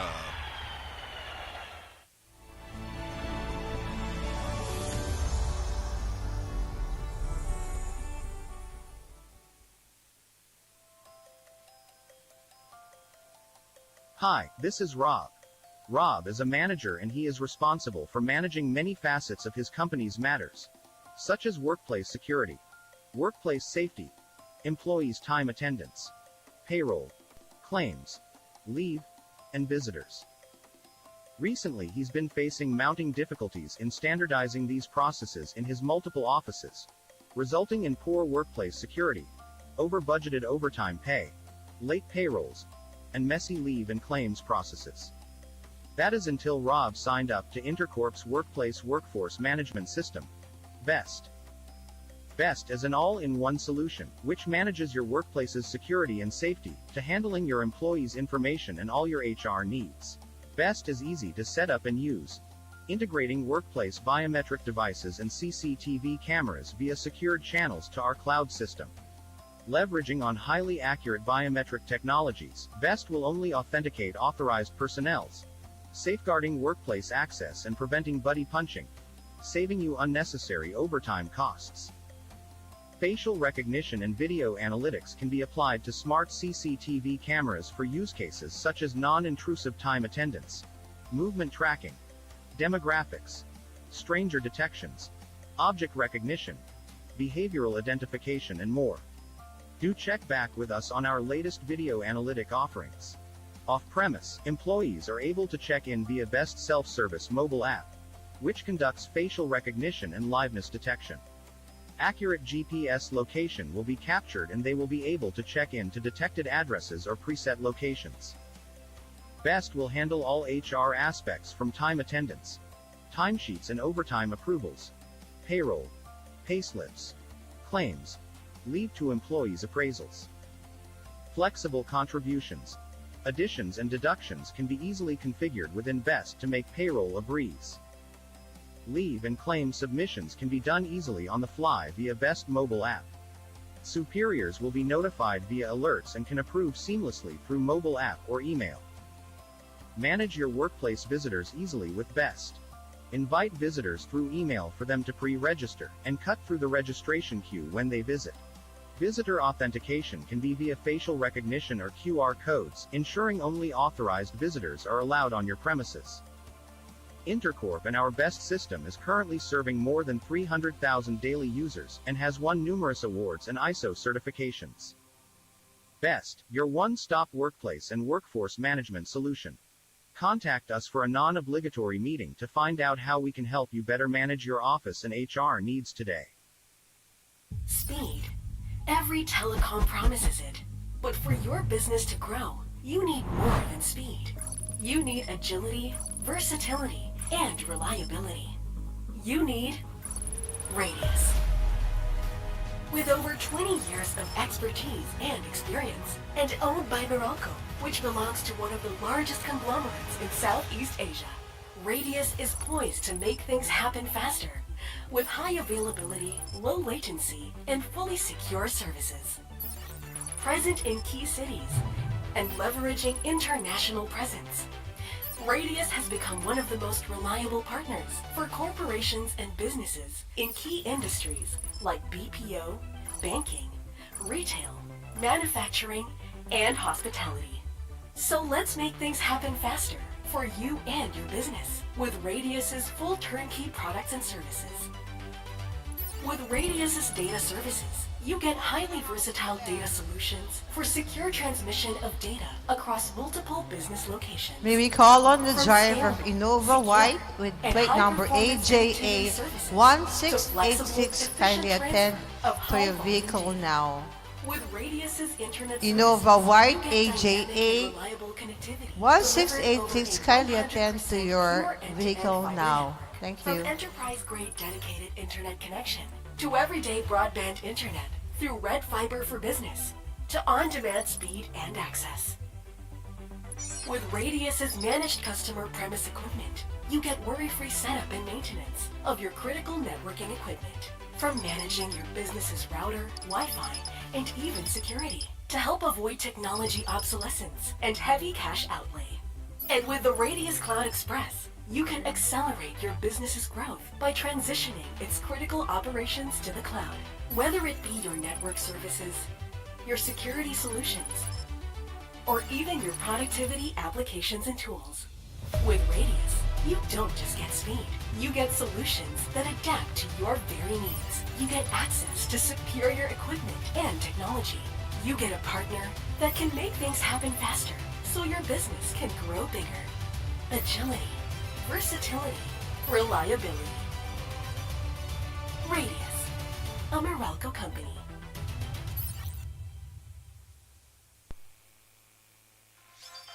The goal of the Internet of Things is to enable smarter, better choices that create a more sustainable future. But the magnitude of environmental, healthcare, and social dilemmas keep us asking, how do we make that goal a reality? The answer is Lora. Semtech's Lora technology provides an energy-efficient way to connect sensors everywhere to generate the insight and understanding we need to make better choices. Every IoT solution starts with a sensor sending data, and every sensor needs a network to communicate. Lora enables sensors and gateways to send and receive data at extremely low power over long distances. Simply put, Lora technology makes the Internet of Things possible. Say, for example, you're a small business owner and you want to track the location of assets in your supply chain. Attaching sensors to your goods will help gather the necessary data. With Lora Technology's long range and low power consumption and GPS-free geolocation capabilities, you'll have full control and traceability of your assets, no matter the conditions. The massive ecosystem of compatible hardware, applications, and solutions that use Lora create endless possibilities. Right now, Lora is monitoring and analyzing water systems to more effectively address shortages, floods, and environmental regulations.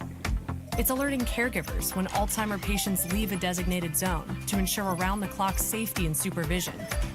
And it's helping restaurant owners reduce food waste and food management operational costs in their sleep. Lora does all of this and so much more. It's easy to see why over 200 million devices already use Lora technology. At Semtech, we provide technologies that deliver on the goal of the Internet of Things to create a more sustainable future. So ask yourself, how can I use Lora to make that goal a reality?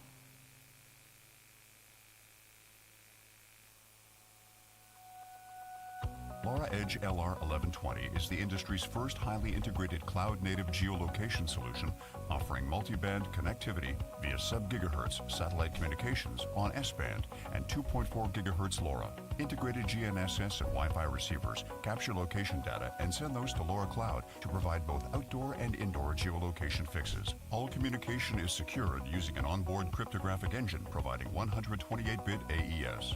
The S-band connectivity supports low Earth orbit, medium Earth orbit, and geosynchronous orbit satellite networks operating in 1.9 GHz to 2.2 GHz licensed spectrum. Satellite uplink communications is possible using LoRa or LR-FHSS modulation, depending on network requirements. Additionally, LoRa 2.4 GHz connectivity offers higher data rates, up to 2 times the standard sub-gigahertz data rates for terrestrial deployments. An added benefit of LoRa over 2.4 GHz is the extended range over traditional short-range wireless technologies such as Wi-Fi or Bluetooth. Summary of key features are LoRa-based connectivity in the S-band, 2.4 GHz and sub-gigahertz. Geolocation using GNSS and Wi-Fi with power-efficient position fixes resolved in Lora Cloud. Hardware root of trust for secure key storage and a cryptographic engine using 128-bit AES for end-to-end security. Several use cases that were previously either too costly or downright impossible to serve will now be enabled by the Lora Edge LR1120 thanks to features like asset tracking on long land or sea routes under a single satellite's network coverage, remote monitoring in hard-to-reach or harsh environments, seamless transition across multiple regional regulatory boundaries. Customers who previously dealt with a patchwork of networks and carriers can now complete an entire asset tracking journey across multiple regions under a single network. Or conversely, where a single network cannot provide coverage, with a single Lora Edge LR1120 based device, customers can seamlessly switch between sub-gigahertz, 2.4 gigahertz, and satellite communications S-band networks. Lora Edge LR1120 based IoT devices have a robust ecosystem of terrestrial and satellite networks to plug into. The device-to-cloud architecture for geolocation using satellite S-band communications and 2.4 gigahertz Lora is backward compatible with that of existing sub-gigahertz architecture. To learn more about the Lora Edge products, visit semtech.com/Lora.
The digital and the real are merging.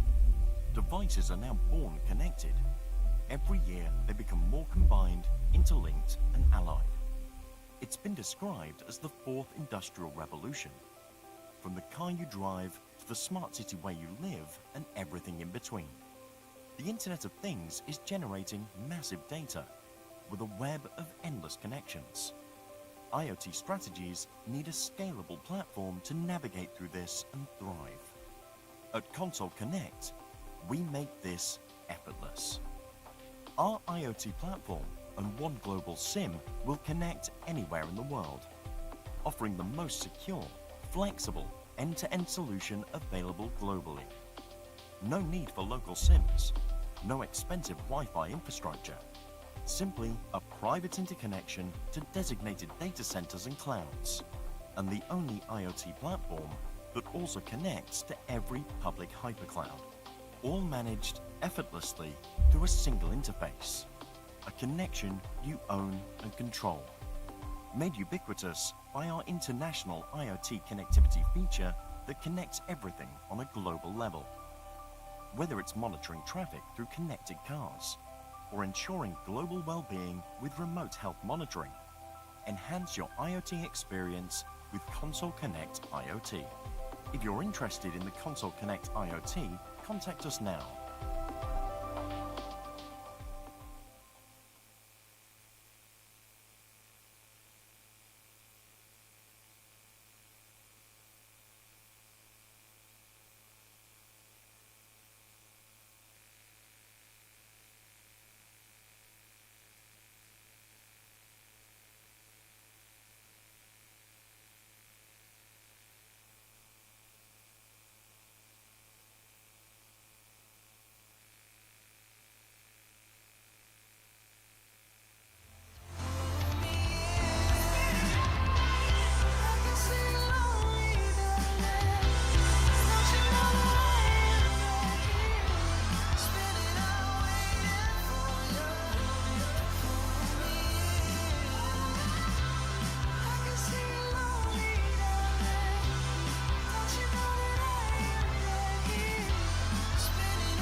Committed to achieving the national goal of dual carbon, Wilfar Information Technology Company Limited is fully committed to serving the construction of digital power grids and digitally intelligent cities, and is striving to build a new power system and digital twin city.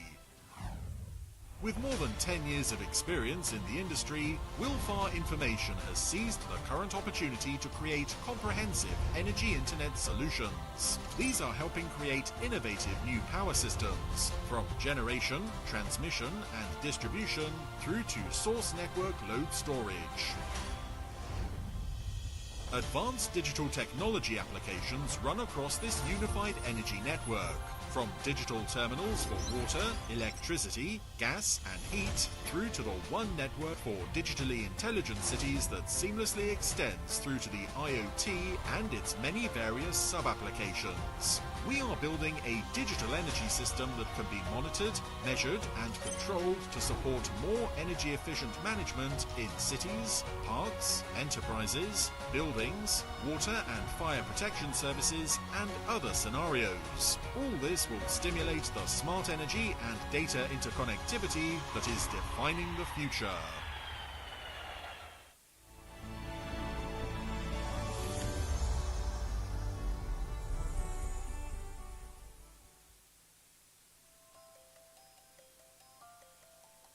Hi, this is Rob. Rob is a manager and he is responsible for managing many facets of his company's matters, such as workplace security, workplace safety, employees' time attendance, payroll, claims, leave, and visitors. Recently, he's been facing mounting difficulties in standardizing these processes in his multiple offices, resulting in poor workplace security, over-budgeted overtime pay, late payrolls, and messy leave and claims processes. That is until Rob signed up to Intercorp's Workplace Workforce Management System, BEST. BEST is an all-in-one solution, which manages your workplace's security and safety, to handling your employees' information and all your HR needs. BEST is easy to set up and use, integrating workplace biometric devices and CCTV cameras via secured channels to our cloud system. Leveraging on highly accurate biometric technologies, BEST will only authenticate authorized personnel, safeguarding workplace access and preventing buddy punching, saving you unnecessary overtime costs. Facial recognition and video analytics can be applied to smart CCTV cameras for use cases such as non-intrusive time attendance, movement tracking, demographics, stranger detections, object recognition, behavioral identification, and more. Do check back with us on our latest video analytic offerings. Off-premise, employees are able to check in via BEST self-service mobile app, which conducts facial recognition and liveness detection. Accurate GPS location will be captured and they will be able to check in to detected addresses or preset locations. BEST will handle all HR aspects from time attendance, timesheets and overtime approvals, payroll, payslips, claims, leave to employees appraisals. Flexible contributions, additions and deductions can be easily configured within BEST to make payroll a breeze. Leave and claim submissions can be done easily on the fly via BEST mobile app. Superiors will be notified via alerts and can approve seamlessly through mobile app or email. Manage your workplace visitors easily with BEST. Invite visitors through email for them to pre-register, and cut through the registration queue when they visit. Visitor authentication can be via facial recognition or QR codes, ensuring only authorized visitors are allowed on your premises. Intercorp and our BEST system is currently serving more than 300,000 daily users, and has won numerous awards and ISO certifications. BEST, your one-stop workplace and workforce management solution. Contact us for a non-obligatory meeting to find out how we can help you better manage your office and HR needs today. Speed. Every telecom promises it. But for your business to grow, you need more than speed. You need agility, versatility, and reliability. You need Radius. With over 20 years of expertise and experience, and owned by Meralco, which belongs to one of the largest conglomerates in Southeast Asia, Radius is poised to make things happen faster, with high availability, low latency, and fully secure services. Present in key cities, and leveraging international presence, Radius has become one of the most reliable partners for corporations and businesses in key industries like BPO, banking, retail, manufacturing, and hospitality. So let's make things happen faster for you and your business with Radius's full turnkey products and services.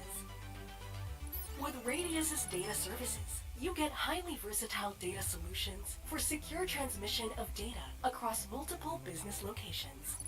From scalable, secure, and high-performance connectivity services to flexible, efficient transfer of high-volume data. With Radius's internet services, you get dynamic and reliable connectivity delivered over a 100% pure end-to-end fiber network. From enterprise-grade dedicated internet connection to everyday broadband internet through Red Fiber for Business to on-demand speed and access. With Radius's managed customer premise equipment, you get worry-free setup and maintenance of your critical networking equipment, from managing your business's router, Wi-Fi, and even security, to help avoid technology obsolescence and heavy cash outlay. And with the Radius Cloud Express, you can accelerate your business's growth by transitioning its critical operations to the cloud, whether it be your network services, your security solutions, or even your productivity applications and tools. With Radius, you don't just get speed. You get solutions that adapt to your very needs. You get access to superior equipment and technology. You get a partner that can make things happen faster so your business can grow bigger. Agility, versatility, reliability. Radius, a Meralco company.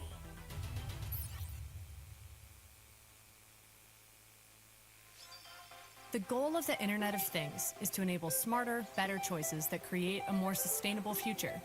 But the magnitude of environmental, healthcare, and social dilemmas keep us asking, how do we make that goal a reality? The answer is Lora. Semtech's Lora technology provides an energy-efficient way to connect sensors everywhere to generate the insight and understanding we need to make better choices. Every IoT solution starts with a sensor sending data, and every sensor needs a network to communicate. Lora enables sensors and gateways to send and receive data at extremely low power over long distances. Simply put, Lora technology makes the Internet of Things possible. Say, for example, you're a small business owner and you want to track the location of assets in your supply chain. Attaching sensors to your goods will help gather the necessary data. With Lora Technology's long range and low power consumption and GPS-free geolocation capabilities, you'll have full control and traceability of your assets, no matter the conditions. The massive ecosystem of compatible hardware, applications, and solutions that use Lora create endless possibilities. Right now, Lora is monitoring and analyzing water systems to more effectively address shortages, floods, and environmental regulations. It's alerting caregivers when Alzheimer patients leave a designated zone to ensure around-the-clock safety and supervision. And it's helping restaurant owners reduce food waste and food management operational costs in their sleep. Lora does all of this and so much more. It's easy to see why over 200 million devices already use Lora technology. At Semtech, we provide technologies that deliver on the goal of the Internet of Things to create a more sustainable future. So ask yourself, how can I use Lora to make that goal a reality?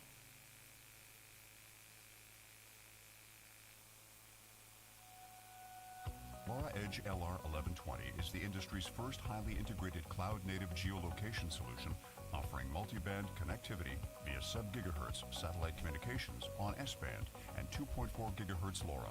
Integrated GNSS and Wi-Fi receivers capture location data and send those to Lora Cloud to provide both outdoor and indoor geolocation fixes. All communication is secured using an onboard cryptographic engine providing 128-bit AES. The S-band connectivity supports low Earth orbit, medium Earth orbit, and geosynchronous orbit satellite networks operating at 1.9 gigahertz to 2.2 gigahertz licensed spectrum. Satellite uplink communications is possible using LoRa or LR-FHSS modulation, depending on network requirements. Additionally, LoRa 2.4 gigahertz connectivity offers higher data rates, up to 2 times the standard sub-gigahertz data rates for terrestrial deployments. An added benefit of LoRa over 2.4 gigahertz is the extended range over traditional short-range wireless technologies such as Wi-Fi or Bluetooth. Summary of key features are LoRa-based connectivity in the S-band, 2.4 gigahertz and sub-gigahertz. Geolocation using GNSS and Wi-Fi with power-efficient position fixes resolved in Lora Cloud. Hardware root of trust for secure key storage, and a cryptographic engine using 128-bit AES for end-to-end security. Several use cases that were previously either too costly or downright impossible to serve will now be enabled by the Lora Edge LR1120, thanks to features like asset tracking on long land or sea routes under a single satellite's network coverage, remote monitoring in hard-to-reach or harsh environments, seamless transition across multiple regional regulatory boundaries. Customers who previously dealt with a patchwork of networks and carriers can now complete an entire asset tracking journey across multiple regions under a single network. Or conversely, where a single network cannot provide coverage, with a single Lora Edge LR1120 based device, customers can seamlessly switch between sub-gigahertz, 2.4 gigahertz, and satellite communications S-band networks. Lora Edge LR1120 based IoT devices have a robust ecosystem of terrestrial and satellite networks to plug into. The device-to-cloud architecture for geolocation using satellite S-band communications and 2.4 gigahertz LoRa is backward compatible with that of existing sub-gigahertz architecture. To learn more about the Lora Edge products, visit semtech.com/Lora.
The digital and the real are merging.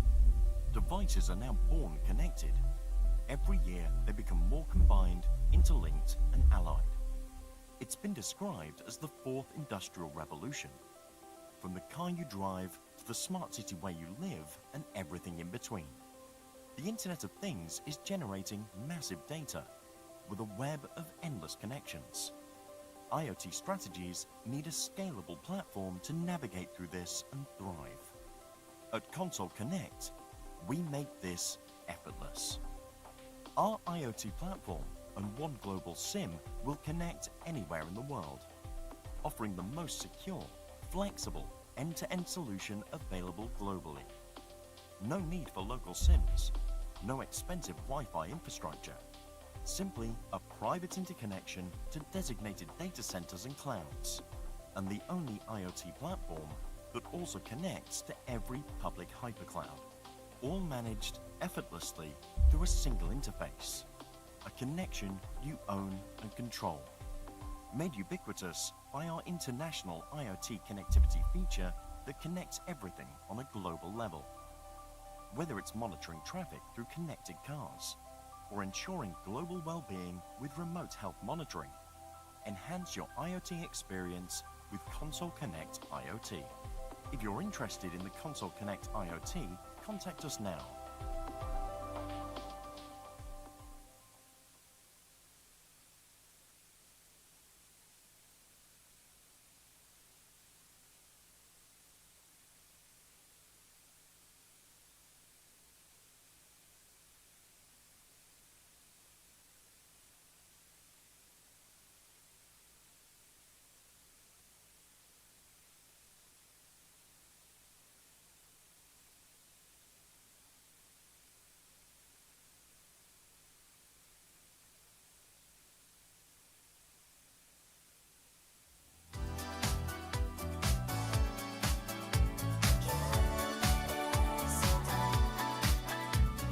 Hopeless girl seeking someone who will share this feeling. I'm a fool for love, a fool for love. I give a second chance to Cupid, but now I'm left here feeling stupid.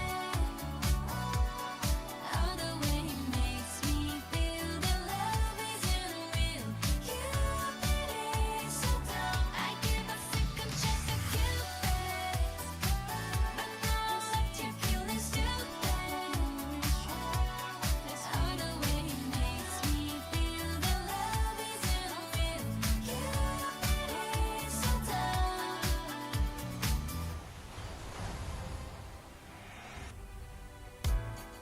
Committed to achieving the national goal of dual carbon, Wilfar Information Technology Company Limited is fully committed to serving the construction of digital power grids and digitally intelligent cities, and is striving to build a new power system and digital twin city.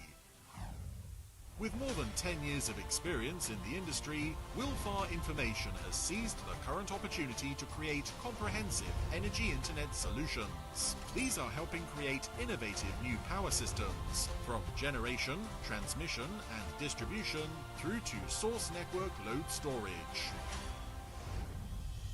Advanced digital technology applications run across this unified energy network, from digital terminals for water, electricity, gas and heat, through to the one network for digitally intelligent cities that seamlessly extends through to the IoT and its many various sub-applications. We are building a digital energy system that can be monitored, measured and controlled to support more energy efficient management in cities, parks, enterprises, buildings, water and fire protection services and other scenarios. All this will stimulate the smart energy and data interconnectivity that is defining the future.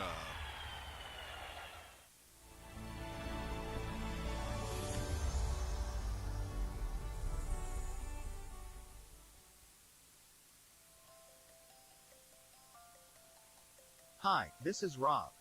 Rob is a manager and he is responsible for managing many facets of his company's matters, such as workplace security, workplace safety, employees' time attendance, payroll, claims, leave, and visitors.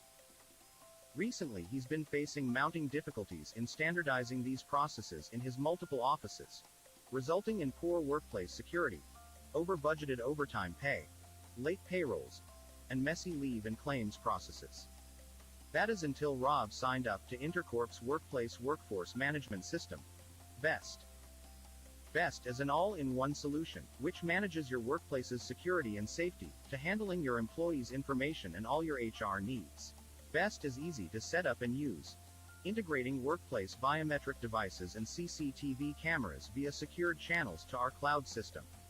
Leveraging on highly accurate biometric technologies, BEST will only authenticate authorized personnel, safeguarding workplace access and preventing buddy punching, saving you unnecessary overtime costs.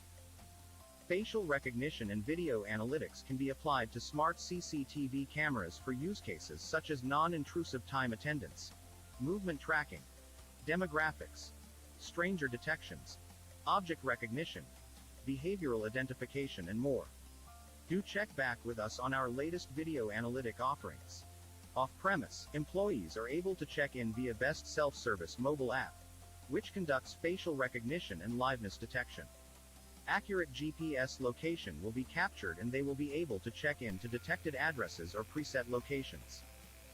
BEST will handle all HR aspects from time attendance, timesheets and overtime approvals, payroll, payslips, claims, leave to employees' appraisals. Flexible contributions, additions and deductions can be easily configured within BEST to make payroll a breeze. Leave and claim submissions can be done easily on the fly via BEST mobile app. Superiors will be notified via alerts and can approve seamlessly through mobile app or email. Manage your workplace visitors easily with BEST. Invite visitors through email for them to pre-register, and cut through the registration queue when they visit. Visitor authentication can be via facial recognition or QR codes, ensuring only authorized visitors are allowed on your premises. Intercorp and our BEST system is currently serving more than 300,000 daily users, and has won numerous awards and ISO certifications. BEST, your one-stop workplace and workforce management solution.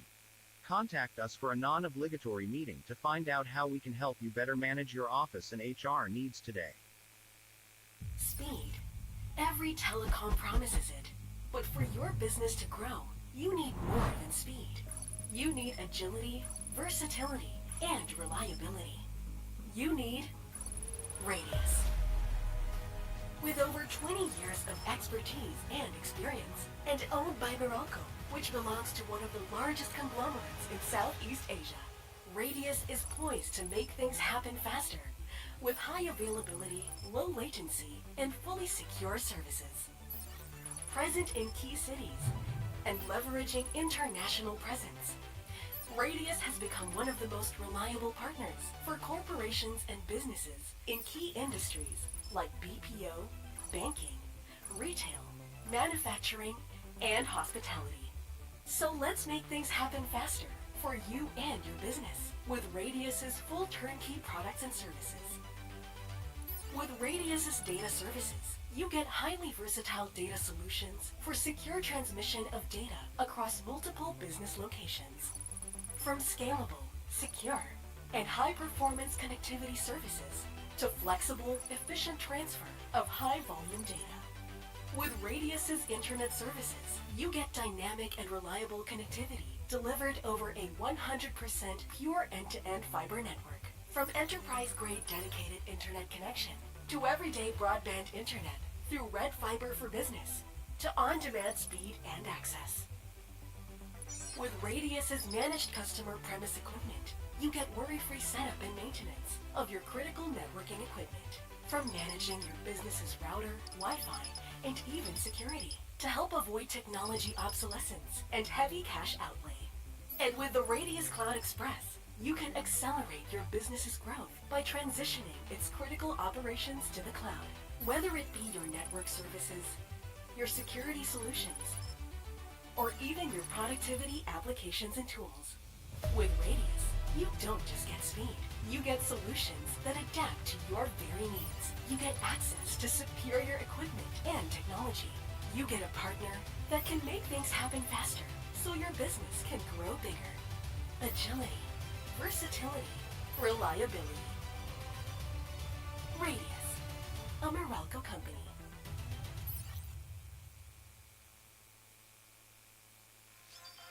The goal of the Internet of Things is to enable smarter, better choices that create a more sustainable future. But the magnitude of environmental, healthcare, and social dilemmas keep us asking, how do we make that goal a reality? The answer is Lora. Semtech's Lora technology provides an energy-efficient way to connect sensors everywhere to generate the insight and understanding we need to make better choices. Every IoT solution starts with a sensor sending data, and every sensor needs a network to communicate. Lora enables sensors and gateways to send and receive data at extremely low power over long distances. Simply put, Lora technology makes the Internet of Things possible. Say, for example, you're a small business owner and you want to track the location of assets in your supply chain. Attaching sensors to your goods will help gather the necessary data. With Lora Technology's long range and low power consumption and GPS-free geolocation capabilities, you'll have full control and traceability of your assets, no matter the conditions. The massive ecosystem of compatible hardware, applications, and solutions that use Lora create endless possibilities. Right now, Lora is monitoring and analyzing water systems to more effectively address shortages, floods, and environmental regulations. It's alerting caregivers when Alzheimer patients leave a designated zone to ensure around-the-clock safety and supervision. And it's helping restaurant owners reduce food waste and food management operational costs in their sleep. Lora does all of this and so much more. It's easy to see why over 200 million devices already use Lora technology. At Semtech, we provide technologies that deliver on the goal of the Internet of Things to create a more sustainable future. So ask yourself, how can I use Lora to make that goal a reality?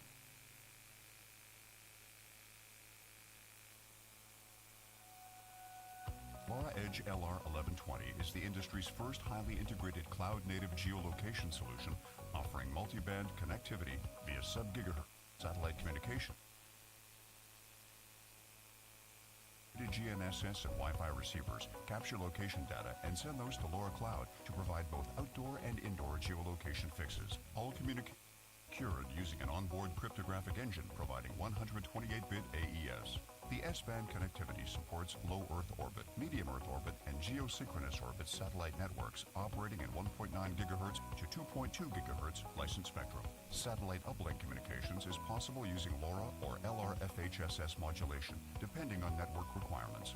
Additionally, Lora 2.4 GHz connectivity offers higher data rates, up to 2 times the standard sub-gigahertz data rates for terrestrial deployments. An added benefit of Lora over 2.4 GHz is the extended range over traditional short-range wireless technologies such as Wi-Fi or Bluetooth.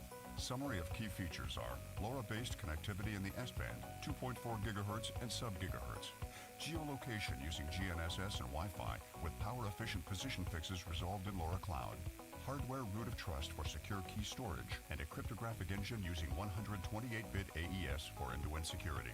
Several use cases that were previously either too costly or downright impossible to serve will now be enabled by the Lora Edge LR1120, thanks to features like asset tracking on long land or sea routes under a single satellite's network coverage, remote monitoring in hard-to-reach or harsh environments, seamless transition across multiple regional regulatory boundaries. Customers who previously dealt with a patchwork of networks and carriers can now complete an entire asset tracking journey across multiple regions under a single network. Or conversely, where a single network cannot provide coverage, with a single Lora Edge LR1120 based device, customers can seamlessly switch between sub-gigahertz, 2.4 gigahertz, and satellite communications S-band networks. Lora Edge LR1120 based IoT devices have a robust ecosystem of terrestrial and satellite networks to plug into. The device-to-cloud architecture for geolocation using satellite S-band communications and 2.4 gigahertz Lora is backward compatible with that of existing sub-gigahertz architecture. To learn more about the Lora Edge products, visit semtech.com/Lora.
digital and the real are merging.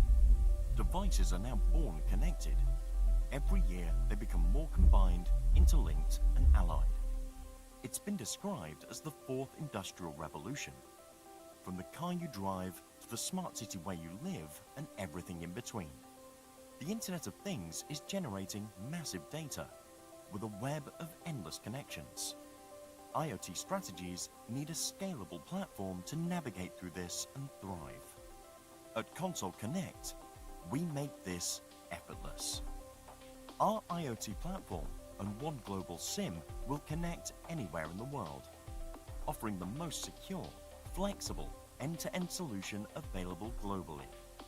No need for local SIMs, no expensive Wi-Fi infrastructure, simply a private interconnection to designated data centers and clouds, and the only IoT platform that also connects to every public hypercloud, all managed effortlessly through a single interface, a connection you own and control.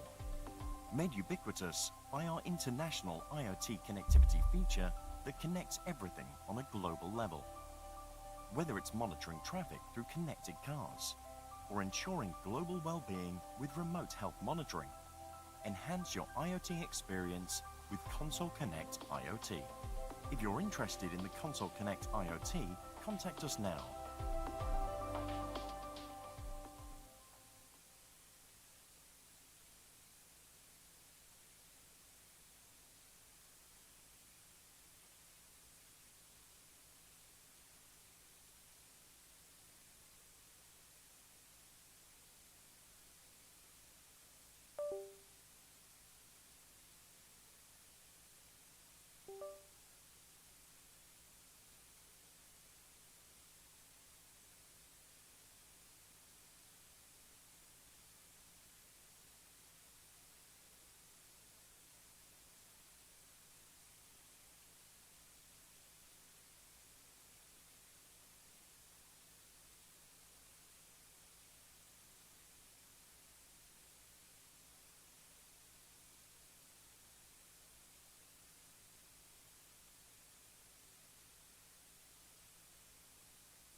Committed to achieving the national goal of dual carbon, Wilfar Information Technology Company Limited is fully committed to serving the construction of digital power grids and digitally intelligent cities, and is striving to build a new power system and digital twin city. With more than 10 years of experience in the industry, Wilfar Information has seized the current opportunity to create comprehensive energy internet solutions. These are helping create innovative new power systems, from generation, transmission and distribution through to source network load storage.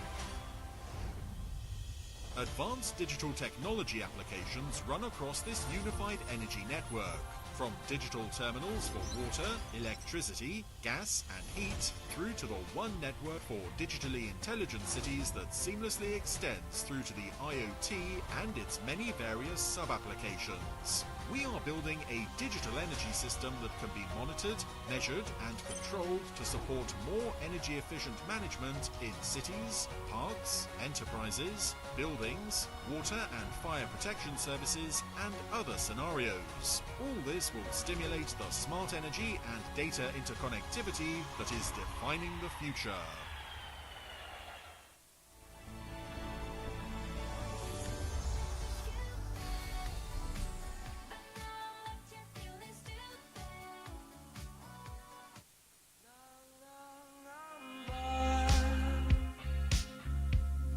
Nangangamba ang iyong puso, di ka sigurado.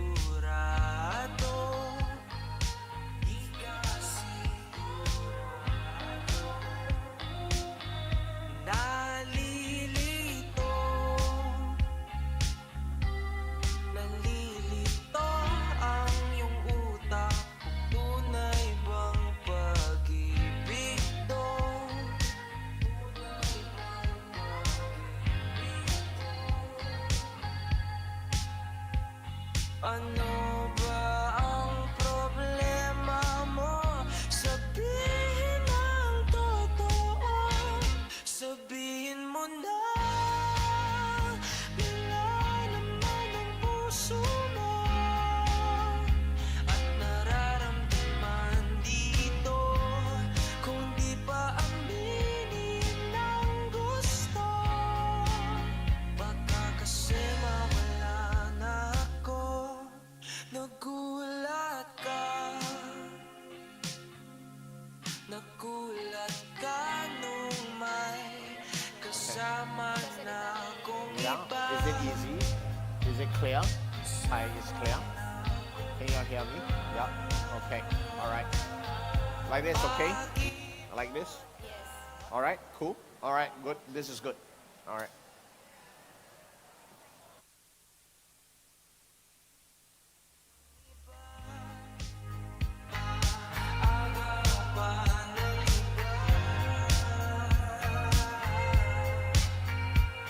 Wala nang magbabago kung di mo pa aminin to. Sabihin mo na. Nilalaman ang puso mo. At nararamdaman dito. Kung di pa aminin ang gusto.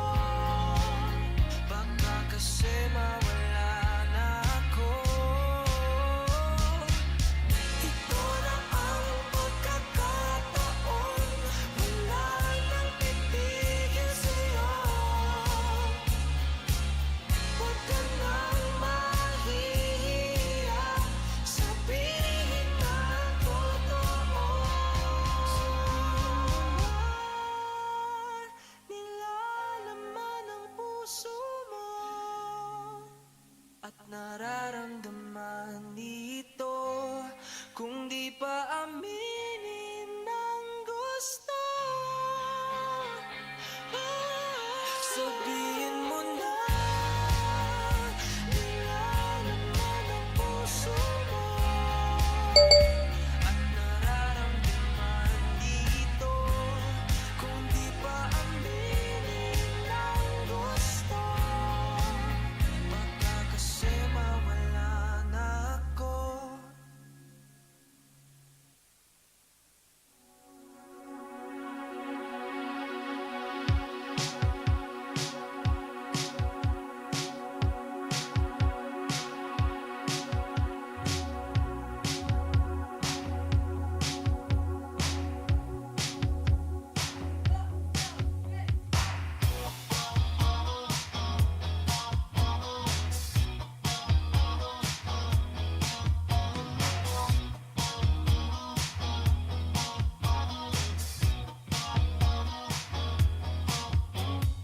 Di ko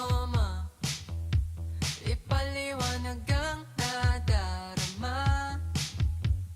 Siya na ba? Ngunit ang dami namang kaagaw. Di bale na, sino ba naman ako para pilihin niya, di ba? Ayoko nang ipilit ang sarili sa'kin. Di ako kilala. Susugal na ba ako? Tataya ko na naman ang puso ko. Baka mabaliwala o mapahiya. O bahala na, bahala na. Pangarap ng makasama hanggang pagtanda.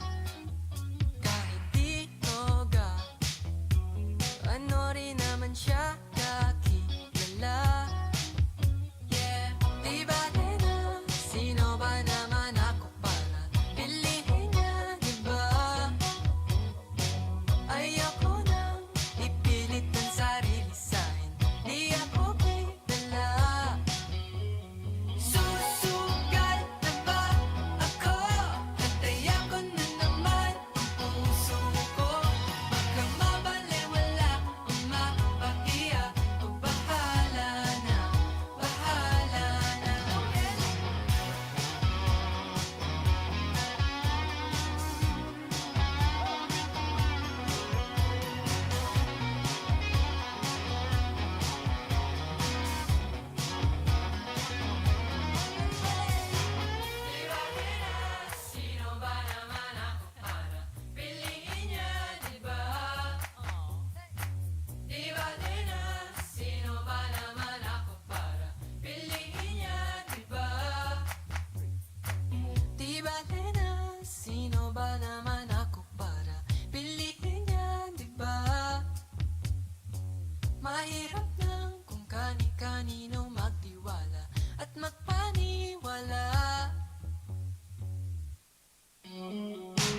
Everything I do it A1. Flawless, make them go insane. Pandemonium, riot. Always looking fresh, got the green in my diet. Head to my toes, shining like canary diamonds. Yeah, freedom cool kiss, not into it. Going stupid, saucy. We have movement, never losing. Making moves, stay poppin'. Giving my all, will it pay off? Working overtime, no days off. All these shooting stars in the dark. All these shooting stars in the dark, make a wish. Take it off from the ground, it's amazing. It's so hot in this world, I'm in space, now I'm going up. Heading to the stars, for them tread it up. For another life, no. Yeah, we running, running, running, so shining, shining, shining for sure. Ooh, I am looking so lavish. Ooh, I put it work like it's a habit. It's a big move. Every day's like a dream. Making big moves. Yeah, we do it for a team. Ooh, I'm looking so lavish. Ooh, I bet you can imagine. I want, don't need a stunt, cause we cool and suit and build it just for fun. You couldn't run up on me, I'm too out of this world. I got that spaceship jumping ready for my lunch. I don't care for my bread, I'm just going dumb. I ain't tryna fire shots, but they do it long. I'm on the watching me, I'm on a wannabe. Nobody touching me, I got this energy. Giving my all, will it pay off? Working overtime, no days off. All these shooting stars in the dark. All these shooting stars in the dark, make a wish. Take it off from the ground, it's amazing.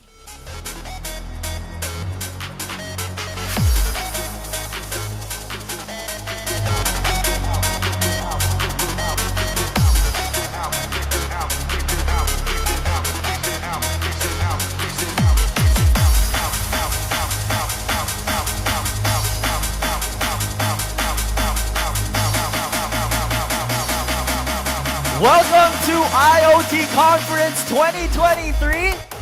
How are you guys doing? I love the energy. Keep it cutting. I hope you guys are filled and ready for the next set of learning talks that we have in store for you guys. By the way, my name is Chol De La Cruz, along with my partner Ivana Pasis. We are here to help you guys, guide you guys through the IoT conference in the next few days. Now again, we have a day filled of talks and experiences. So if you guys haven't gone around our exhibitor booths, then I suggest that you guys go and explore. But of course, we want you as well to join us here at the main stage. So can I invite everybody still roaming around, maybe still outside, to come right inside and join us as we do our PM talks for today. Now we still have some vacant seats right at front. We also have some chairs here as well, so you guys can share a seat, win a friend if you want to. And so join us as we've got some very special guests joining us today. But again, you are in for an exceptional opportunity to join industry leaders, visionary speakers, and fellow enthusiasts in exploring the exciting world of IoT. Now, we've had an amazing morning session, and we are now ready to open our afternoon learning session, and you're going to love our next topic. It will be about building sustainable cities of the future with emerging technologies. Now for our next speaker, he is the Chief Operating Officer for Smart Cities of Aboitiz Data Innovation. He will play a key role in continuing the advancement of ADI's mission to drive the adoption of data science and artificial intelligence tools and solutions around smart cities. Now, he has over 25 years of experience in global sales and product management and has held a series of senior global leadership roles with multinational companies such as Wincor, Nixdorf AG, Cisco Systems, and a whole lot more. Now, prior to joining Johnson Controls, he worked for General Electric as the General Manager for GE Digital. He was the Vice President of Digital Solutions, APAC Johnson Controls, and in the position, he was responsible for driving the digital and sustainability growth strategy for the Asia Pacific region. Ladies and gentlemen, it is an honor for me to welcome here on stage Chief Operating Officer for Smart Cities of Aboitiz Data Innovation, Mr. Alvin Ang.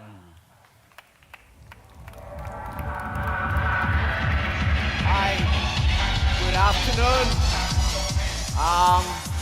I hope you guys had a great lunch. So I'm just gonna take 15 minutes of your time right? To give you a quick perspective of the intersection of smart cities, IoT, sustainability, and AI. And if all these gets intersected, what happens to our future? All right? So we are going to talk about building sustainable cities of the future with IoT, the emerging technologies such as AI, emerging technologies such as sustainability innovations. So what are smart cities? So smart cities is no more than having what we call connected technology together with data to drive efficiency, to drive the quality of life for the citizen, and more importantly, equity and prosperity. And that's what smart city is all about, right? How do we harness data? How do we leverage technology to actually drive that? So as you kind of think about it, in a world of smart cities, you need data to play around with, and we have a lot of students here. We need an open data environment, number one. Number two, obviously, we need to get citizens to a level where you are connected and you are smart. Number three, you've got to have a smart government. Everything that you deal and interact with the government. More importantly, in a world of what I call a digital economy, you need that connected mobility, the connectivity through, for example, your mobile phones, but more importantly, smart utilities. And this is everything that we at Aboitiz think a lot about as we begin our journey to try to transform Philippines. So let's talk about it. There are three phases to smart city. Phase number one, if you look at all the subsystems here, from the built environment, the buildings like this, to the corporate buildings that you see in BGC, energy and grid, which is all around energy, sustainability, energy transition. Look at our financial systems, our services. Financial services actually generate what we call the digital economy. It enhances the way we transact. It enhances the way we think about money flow. Then we look at transportation, big thing here in Philippines. Food as well, food security, food, and then water and waste. I mean, the list goes on of what constitutes a smart city. These are all subsystems, right? So we think of this as every subsystems have its own priorities, have its own objectives and outcomes that they want to achieve in these subsystems. So 1.0 of a smart city is let's get them to be smarter. Let's put IoT, harness data, and then we begin to understand, to create insights from them. At the same time, the foundation is the digital government, the digital economy, and the digital citizen, right? So that's 1.0. And some of the use cases that we exist today, and all of you are aware, and you can see a lot of the university invention and some of the startups that we are seeing, all touches on the aspect of things like smart utilities, right? You think of this as connected smart meters. Think of this as traffic management. Some of the big use cases, right? How do you centralize traffic management? How do you ease the congestion here in this part of the world? Smart parking. You can't park your car. That constitutes back to traffic management as well, right? So how do you kind of really reduce enforcement costs, enable faster parking, and therefore you save time and increase productivity? What about assets? How do you ensure that all the critical assets in the city, that you are driving things like maintenance, the health, the status of these assets? And then connected transportation. What about all different kinds of modes of transportation?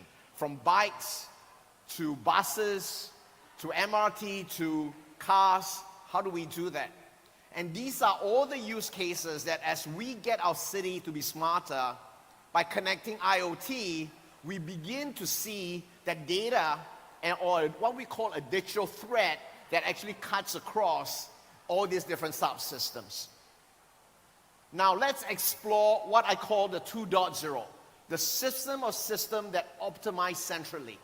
So you begin to see that governments, mayors, cities, LGUs are now looking at smart city from the lens of, can I take all these data from the subsystem and then harness it centrally, create a command center that allow me to optimize and then manage, right? So again, what you want to do is all the subsystems and create what we call the system of systems. But here's still a challenge. Every subsystems has its own priorities, outcomes, and KPIs, whether be it the smart building, the smart grid, but none of these subsystems actually talk to each other than the fact that you sometimes create a command center that you bring all the data together in a centralized manner. So what it means in terms of sustainability is each of these subsystems wants to walk the journey of a net zero, but they think of the journey to net zero individually. Therefore, net zero targets are also in silos, and accelerating that becomes difficult, okay? And I'll just tell you, I'm from Singapore. It is even more difficult. You think that we are very advanced, but in Singapore, there's no way we can get an entire city to net zero because Capital Land, which is one of our largest real estate company, look at not just Capital Land, our transportation system. They don't talk to each other. So therefore, the system of system as Smart City 2.0 is good, it's centralized, but it's still in silos. So let me reveal to you the way we are thinking about it in Aboitiz, and we are building a couple of sandbox across the assets that we own and across Philippines. The way we think about this is that we think of this as a neural city, like our brain. That means we don't think of them in subsystems, we think of them in interconnected systems. We think of them as individual nodes, individual events that happen in the system. Therefore, what we are doing is we are creating an advanced urban ecosystem that actually interconnects, create these nodes of communication, and when we can trigger an event that happen, all these events begin to optimize and set their own priorities based on the fact that they're interconnected and they're not centrally driven. So what happens is you decentralize it, you create an artificial intelligence to actually bring that data point together, like a neural network, like the way your brain functions. So here are the benefits. You think of this as distributed intelligence. Intelligence are sitting at each of the system, but yet they are all interconnected rather than connected centrally. You are thinking of this as real-time decision, your ability to use events that drive across each of different subsystems that happen. And I'll give you an example on traffic management. And then more importantly, you think of this as the ability to create feedback. So what if you can harness data, but if you don't allow a feedback mechanism to happen, you cannot be better. So if you think about sustainability and tracking of decarbonization, you can't decarbonize unless you are digitally driven. And this is why sustainability and digital is intersecting. This is why sustainability is a forcing function of a lot of the digital transformation initiative around the world today. And because of that, till and until you are connected with a digital thread, you now can actually monitor, you can analyze, and then you begin to tweak and create feedback loops so that you can become better in the way you track your carbon footprint, all right? So learning through feedback is critical. So a neural city of the future is interconnectivity, it's decentralized, it's related together through a node concept, and then at the same time, it drives resilience, it drives real-time decision, and it drives feedback. So let me give you an example. If we take the complexity of traffic management here in Manila, this is highly complex. So today, if we say we want to go into smart transportation, smart traffic management, you think of this as, how do I reroute traffic when there's a jam, right? You may have humans to do it, You may have information through media to do it. Sometimes you put out boards to do it. So you move from reactive to plan, right? So you collect enough insights across a period of time with data, then you begin to start planning your city. You begin to plan what roads to use and what roads not to use. You begin to inform people. So from reactive to plan to preventive. So you begin to harness data to actually drive preventive. But more importantly, you now begin to use AI to drive predictive and then becomes more and more proactive. And then ultimately look into a prescription. How do I be prescriptive in a way you think about it through a decentralized intelligence? So if you look at the bottom part of it, you have what we call legacy system. We start with that. We move into smart systems. Then we move into interconnect systems like what we said before from a centralized monitoring perspective. And then more importantly, how do we then begin to converge? And as you begin to converge these systems, you now can start in the journey of interconnected systems. And then lastly, you move into decentralized systems, okay? So this is a quick perspective of traffic management. Disaster management is the same thing. You walk through so now you harness new signals. Not only are you looking at weather patterns, what about geology patterns, for example, right? So this is why having that decentralized manner and how those are interconnected that trigger a particular event becomes really critical. So just to wrap up, this is really important. As we think about the future of how we walk that journey, it's a three simple framework of what we call get connected, IoT. This is where IoT becomes important. How do we harness data? How do we then create insights? That's how we harness value, whether it's through data science, but more importantly, as we walk the journey to optimization, to neural networks, how do we apply AI? And this is where the intersection of IoT, smart cities, AI, and sustainability will kind of get us there. Right, so just to close this off, Aboitiz Data Innovation is really the arm of data science, consulting, data science services, and AI services on behalf of the Aboitiz Group. So if we think about how we develop what we call the future resilient city, the neural cities of the world, we think about One Aboitiz.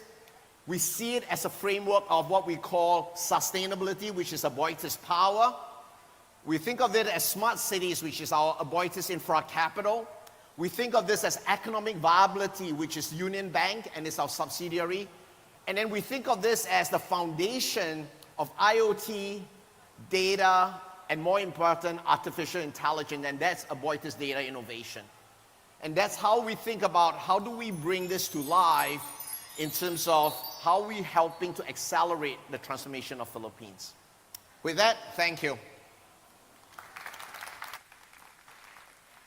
Wow, thank you very much, Mr. Alvin. And of course, I can definitely agree. We all agree that we all need to optimize our IoT, especially in our own cities. And just imagine this, an IoT-driven connectivity promotes citizen engagement and participation, just like what Mr. Alvin mentioned, through connected platforms and applications. Residents like me and you can have access to real-time information, provide feedback, and actively contribute to the decision-making processes of our own cities. And of course, this fosters a sense of ownership, a sense of collaboration, and of course, shared responsibility, and ultimately leading to more inclusive and livable communities, just like what we hope for our country. But of course, we're not just talking about just the cities, but also the countryside as well, and also the provinces.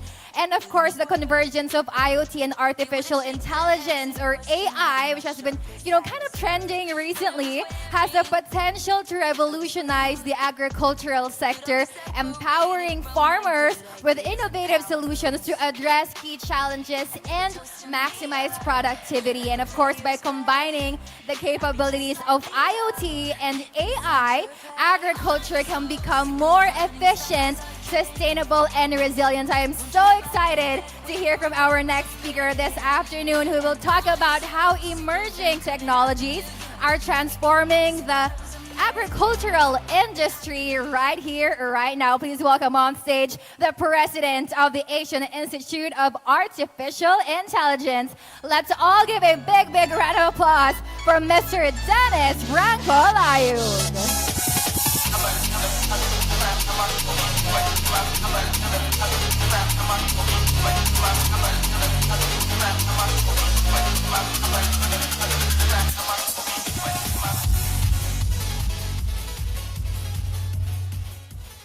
Mic test. Can you guys hear me? All right. I just have pictures there. First, can I see the hands of all the students in the house? There you go, from different universities, I suppose. Okay, very good.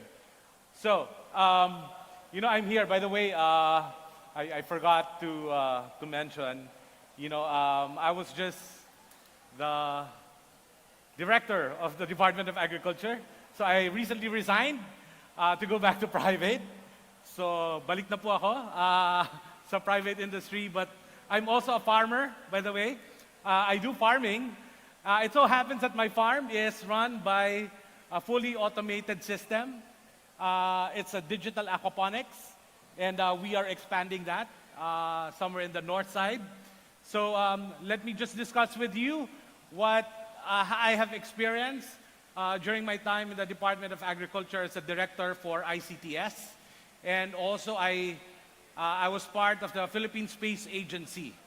No, nagulat tayo, no? Meron palang Philippine Space Agency, no? But yes, the previous administration actually dedicated budget for this one. And now it's being continued by this new administration. So, I have here my código, but I think I would rather just, go with the flow and let me share with you what the biggest problem is going to be 30 years from now. Galing, no? Technology is really at the forefront of a lot of things that we do. Okay, let me just check. Oh, okay. All right, so let me just share with you exponential technologies in agriculture. Our agriculture sector has been implementing a lot of automation projects. We started off when I arrived, we started off doing cloud, AI, machine learning, IoT.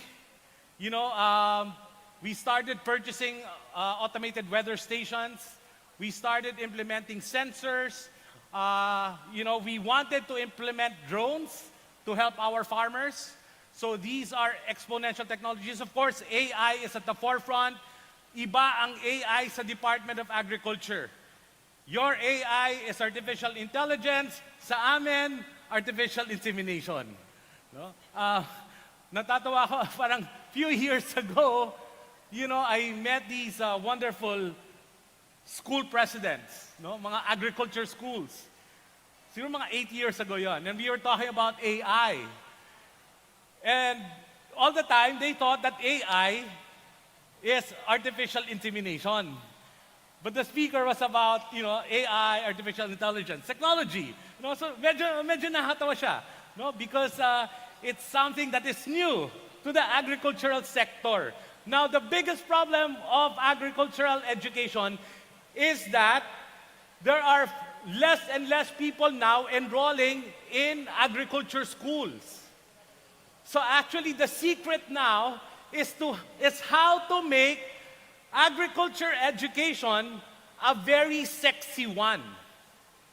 And that is very possible with the help of all those people around here. How to make it sexy? Let's start integrating or coming up with solutions that will entail the use of technology, right? The first time I entered, I started doing dashboard analytics. Started training people using Power BI, using Tableau, coming up with all these dashboard analytics. And ladies and gentlemen, one of the things that you have to know, with the use of technology, mababawasan po yung agam-agam natin that there is corruption in the government. And, to give it to my colleagues in the Department of Agriculture, we initiated providing our farmers with the QR code. Yung QR code na yon, that is given to the farmer so that they can choose where to get their fertilizers, where to get their seeds, or whenever they get cash incentives, they will just show their QR code, go to financial institution, and then they can claim now their incentives. Now, these are some of the possibilities in the Philippines. But wait, we need you guys. In other countries, if you go to Israel, if you go to Taiwan, if you go to Australia, I've seen an IoT device that recognizes the behavior of a cattle. Whether the cattle is sick, whether the cattle is not at ease, whether they contracted any disease. And believe it or not, in a farm in New Zealand and Australia, the ones getting the milk from the cows is not actually people. These are robots. It's all automated. From the behavior to the extraction of milk, these are all automated already. Now, let me talk about, for example, AI. There is an application wherein you will be able to recognize all kinds of pests, pest infestation. Using your mobile phone, you will already recognize what kind of pest and what to do immediately and address immediately the problem. If this is a challenge to all of you, why don't you come up with a device, a system, an IoT application that will help us curb African swine fever? And how is that possible? Ear tags, right? With the ear tags, and then, you put in cameras so that you can monitor the health and the behavior of the pig. So you would immediately know if there is a bacteria or a virus or the pig gets sick. Immediately, you control that area so that it will not spread anymore. And the government will be updated and appraised. But again, it needs financing. It needs support, financial support, from a lot of people, from private stakeholders, right? From students like you who will develop things in the future. Did you know that the biggest problem of the world by year 2050 is this one? We now have around 10 billion people in the world by 2050. So the greatest challenge of all of us, including here in the Philippines, is how to feed the 10 billion people. And the United Nations already mentioned, wars are going to be started because of the lack of food. It's happening now, right? Now, if we can address, you can just imagine in Israel, that's desert. And they can grow anything in the desert. If they can grow anything there, we have a lot of lands here in the Philippines. Why can't we do it? We need people like you, institutions like you, organizations like what you represent. Go support our agriculture industry. One of the things that I've been experiencing. Funny thing is, I keep on hearing, a lot of negative news, right? That's normal. We are in the government. A lot of negative news. But instead of doing nothing, let's try to contribute. As Filipino people, let's try to contribute on how we can make agriculture prosper here in our country. Look, now is Industry 4.0. We are knocking on the doors of Industry 5.0. More in the emotional skills, more in the behavior, more in the soft skills. We need to support one another.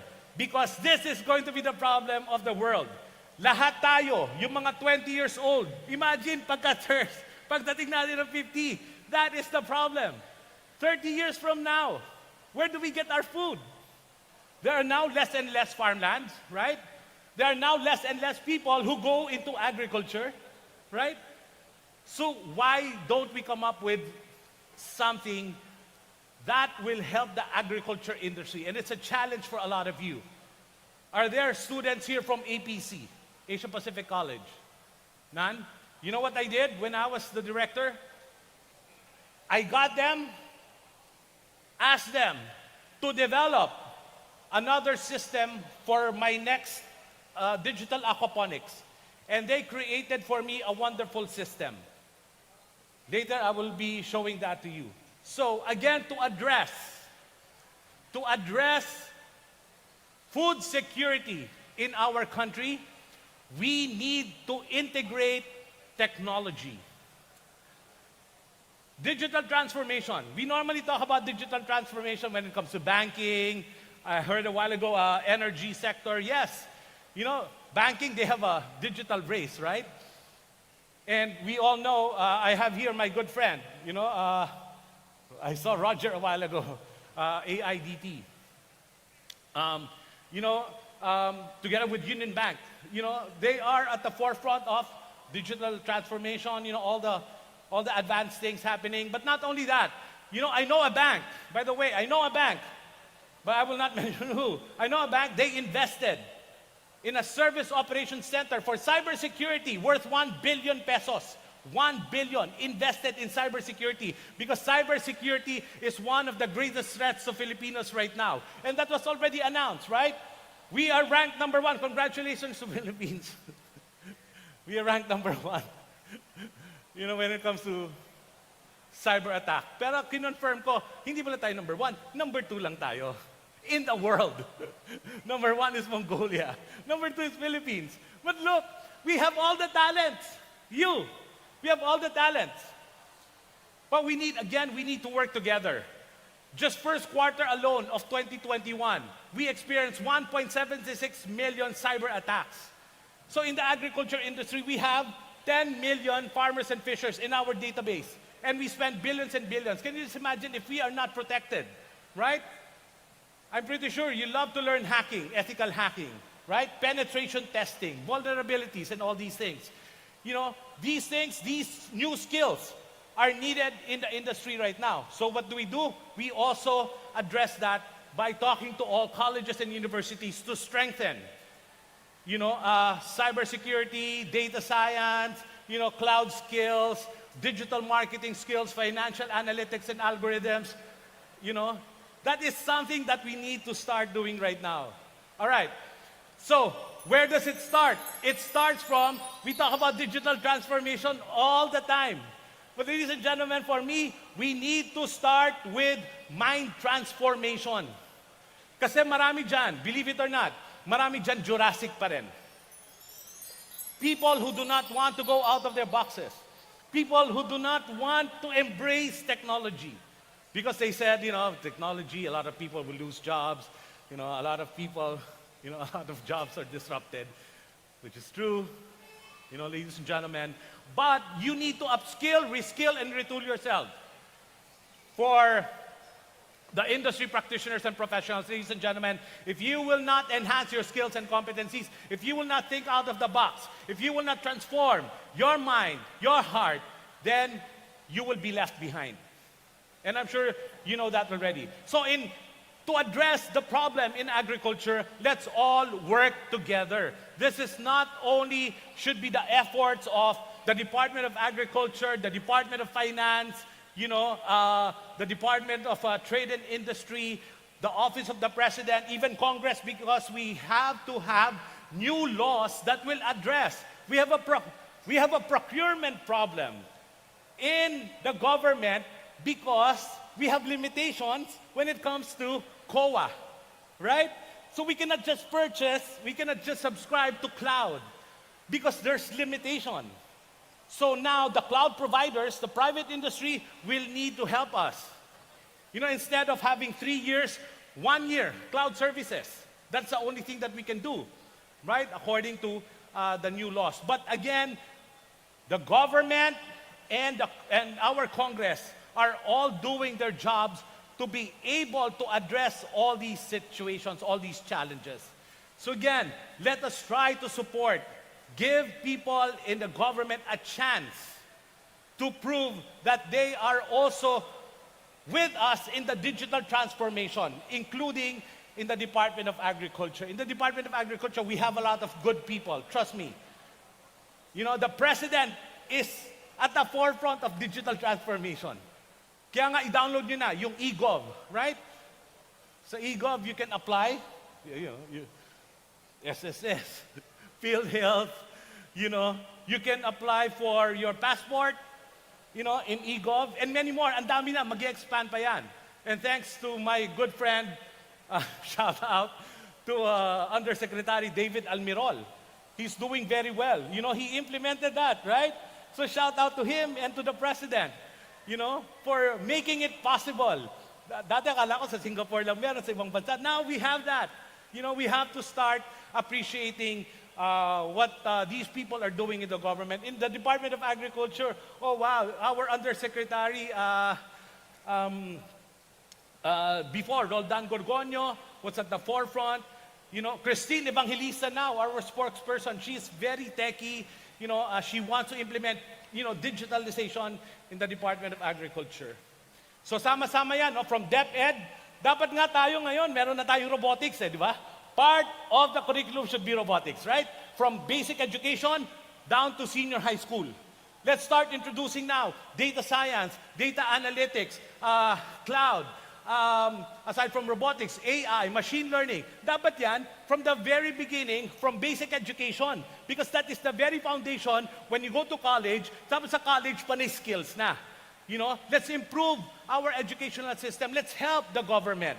Diba, in colleges and universities, meron pa rin tayong mga subjects that I think that are not significant. Okay? We have to change that, right? We have to tell them, look, eto na hinahanap ngayon sa industriya. Let's change it. I cannot mention the subjects, right? But, we need to make sure that educational sector will be aligned with the needs of the industries. Right now, we lack, according to APEC, we need 340,000 data scientists in the Philippines. Right now, we need 60,000 cybersecurity professionals. According to Secretary Ivan Uy, by the way, we only have, check this out, we only have 200 cybersecurity experts, but 70% are abroad. Brain drain is real in the Philippines, not only nurses. So let's all work together. That is a secret. Let's all work together because working together as Filipino people, we can overcome a lot of challenges. Yeah, I was being said that, time na. Hindi ko nasunod itong speech ko, Okay, so soil monitoring system, blockchain in agriculture, you will be able to monitor where it came from, which supermarket, sino nag-deliver, what truck delivered. That is the power of blockchain. In other countries, they have a robot. Pagka may pest, immediately the robot will address, So these are the things that are needed. By the way, we have some already that are being implemented here in the Philippines. And it's growing. Oh, that is my digital aquaponics farm. We use that already. This is the 1DA key strategy, our roadmap in the next few years. Let me skip that. Okay, robotics in farms. All right, thank you very much. I know that, there's another speaker, but I truly am very appreciative of the invitation. Thank you to Pocketworks. Thank you to the administrators of Pocketworks, and I truly appreciate my presence here. I hope we will encounter you again in the near future. We work together, industries. By the way, for the students, I'm looking for hundreds and hundreds of applicants now to be placed in big companies. Okay? So just in case you have the skills. Thank you so much. Maraming salamat. And God bless po sa inyo lahat. Thank you so much. Thank you very much, Mr. Dennis Layog. We really appreciate that insightful talk. Now, it doesn't stop there. We are now seeing the importance of IoT in agriculture in cities. But did you guys know that IoT can also save lives? And IoT technology plays a crucial role in improving disaster response efforts by enabling timely and effective communication, data collection, and situational awareness. By leveraging IoT in disaster response, emergency management agencies and the first responders can enhance their capabilities and save lives in critical situations. Our next speaker will dive into this. Dr. Mahar Lagmay is the president of Geos Incorporated and is helping LGUs find solutions for responding to calamities and disasters. He uses IoT to help improve disaster management and response. To share with us IoT for disaster preparedness and management, please welcome Dr. Mahar Lagmay.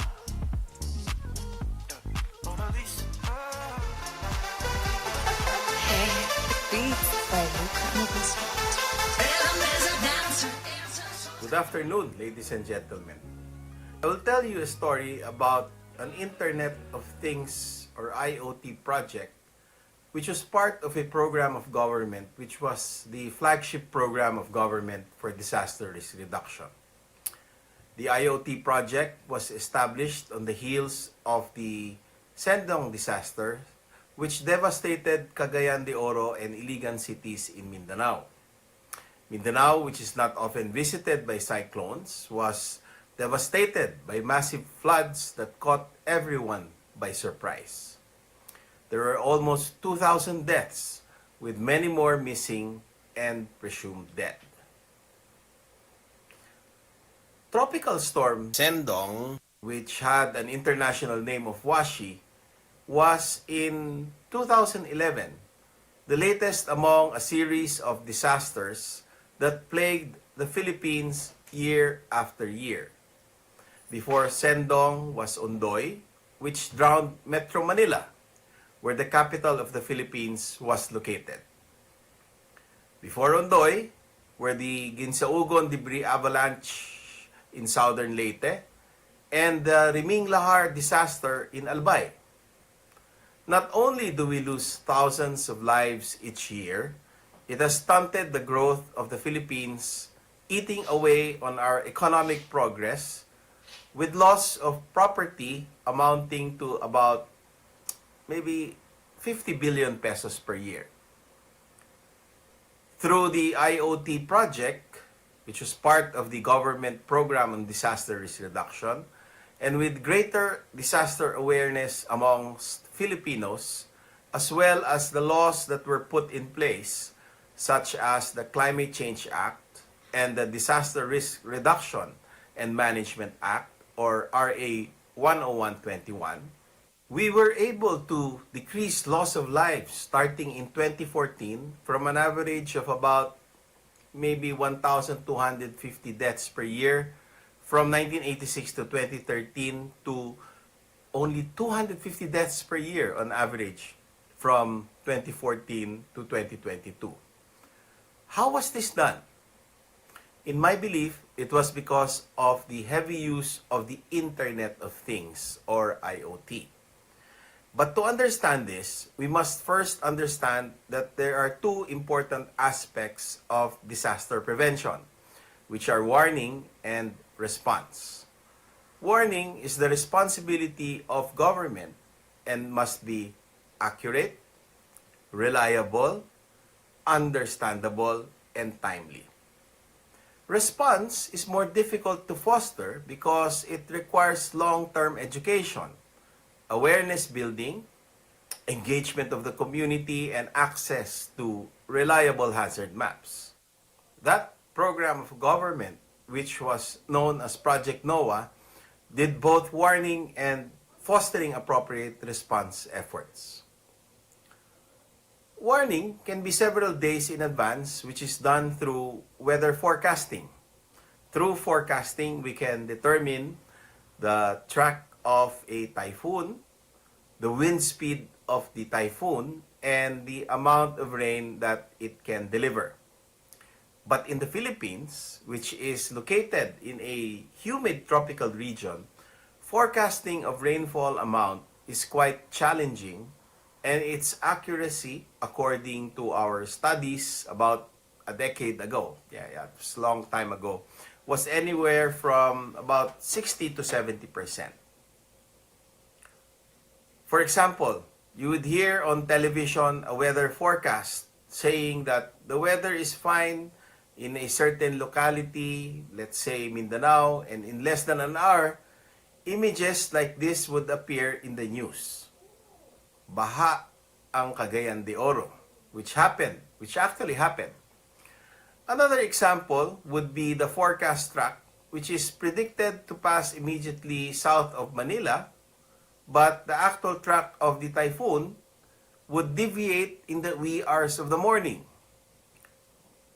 To complement the forecast, we needed badly near real-time data from sensors like rain gauges, weather stations, and flood sensors, and maybe Doppler data that would be visible to everybody in mobile apps, in case there were errors in the forecast. This was extremely important because any error in the forecast may cause the loss of thousands of lives. Needless to say, the fact that we were having hydrometeorological disasters such as floods and landslides every year or year upon year meant that there was something wrong that needed to be addressed. We needed to empower the Filipino people with real-time data that were more accurate than the forecast information. Near real-time data had much more accuracy, but the lead time for warning was only several hours. This was much less than the model forecast, which had lead times of about 1 day or 2 days. We'll take that nonetheless, as it is better than having an error which was tantamount to losing many lives. Project NOAA established a system to provide the near real-time information to the Filipino people to empower them with critical information that can save their lives and the lives of their loved ones. Rain data from sensors, such as the one that you see on the screen, enabled Filipinos to know where it was raining and how hard the rain was. Doppler data from Pag-asa were also made available to the public through mobile apps and the internet. River flood sensors, when complemented with rain data, provided a 3 to 6 hour lead time warning. In Tagaloan, for example, rising river water was detected at 12 noon, which gave a 6-hour lead time to evacuate communities before flooding peaked and became unmanageable. In Santa Ilocos Sur, for another typhoon, rain gauges were able to pick up the amount of rain delivered in the mountains, prompting disaster risk reduction and management officials to open the near real-time sensor records of rising floodwaters to give them the ability to predict. That is what science can do. True enough, rampaging floods were predicted to happen, and they did, smashing the bridge with enormous force and breaking it hours after it was nowcasted with near real-time information provided by the rain gauges and flood sensors. The same thing happened in Cagayan de Oro, or CDO, a year after Sendong. The river swelled again by about 8 meters, but this time people were already aware of the incoming devastating floods hours in advance thanks to the Internet of Things.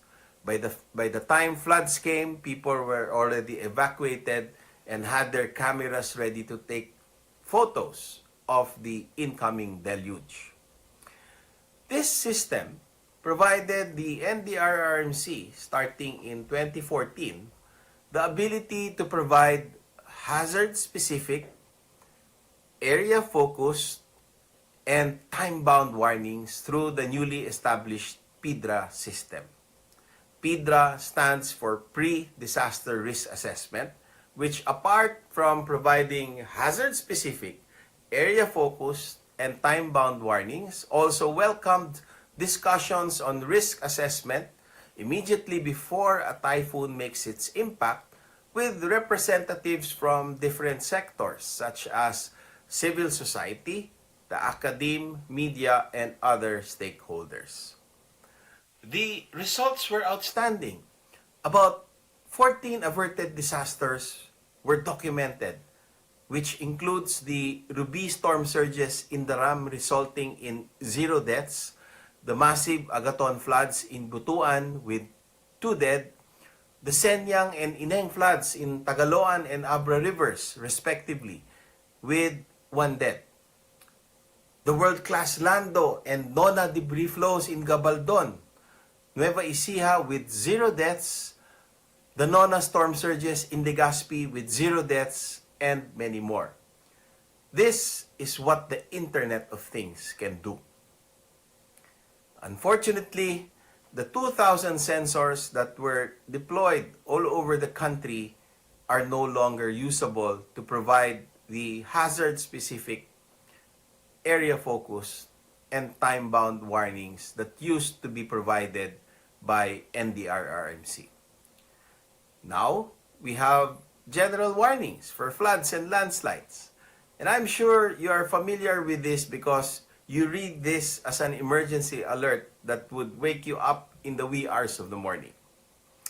The alert goes something like this: mag-ingat sa baha at landslides sa mga probinsya ng Aurora, Quirino, Quezon, Nueva Ecija, Nueva Vizcaya, Cagayan, Mountain Province, Benguet, Ifugao, Ilocos Norte, Ilocos Sur, La Union, Pangasinan, Tarlac, Zambales at Bataan. The alert wakes you up providing a shotgun alert for almost 20 provinces, only to find out that there was no flood that happened in your area.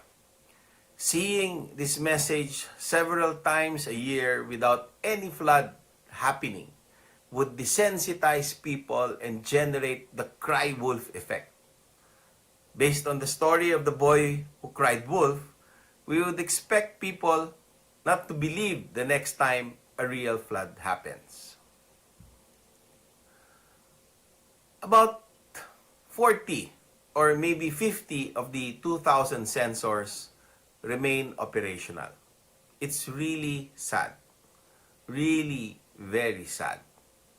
You can check it out from the UP NOAA Center webpage at http://noaa.up.edu.ph to check how many of the rain gauges and flood sensors are not operational. Things happen for certain reasons, but technology can never be stopped. The application of technology may be delayed by people, but it can never be stopped. We have since adopted a new technology, which is the Lora 1 technology, and designed new instruments with packet works such as street flood sensors, and applied them with the conventional type of rain gauges for use by LGUs.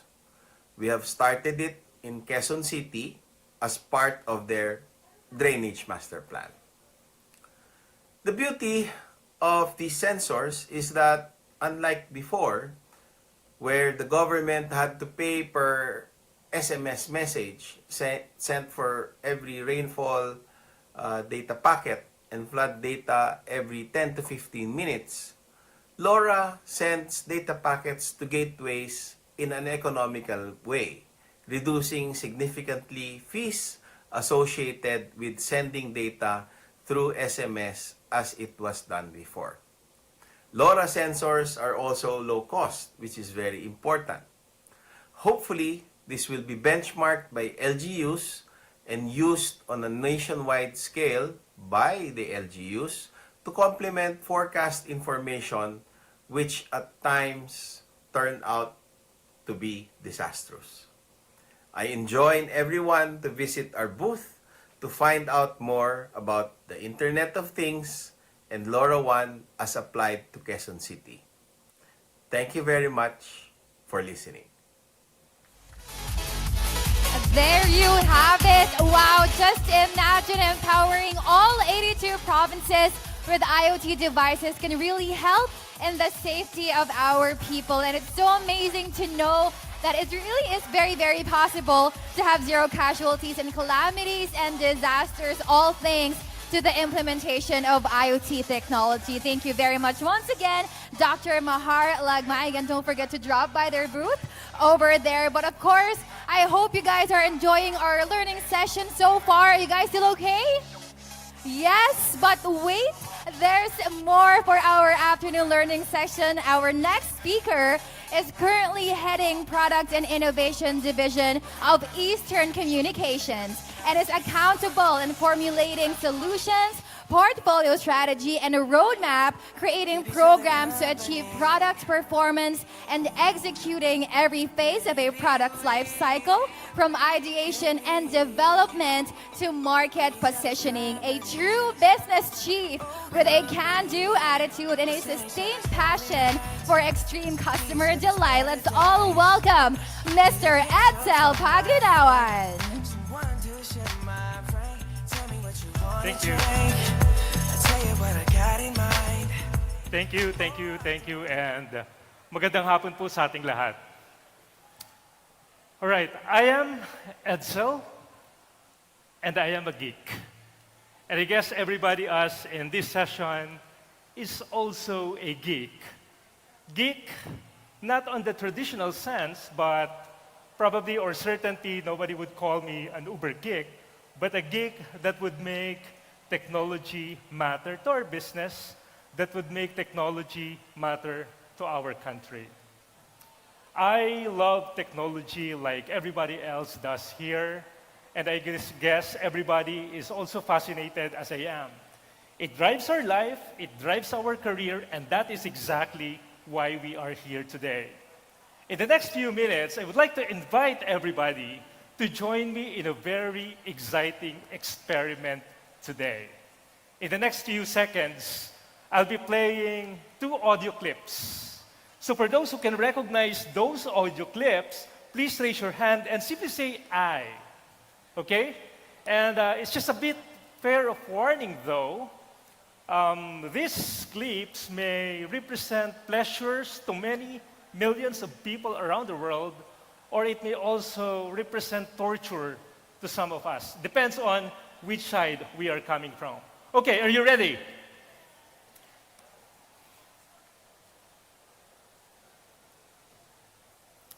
May I have the first clip, please?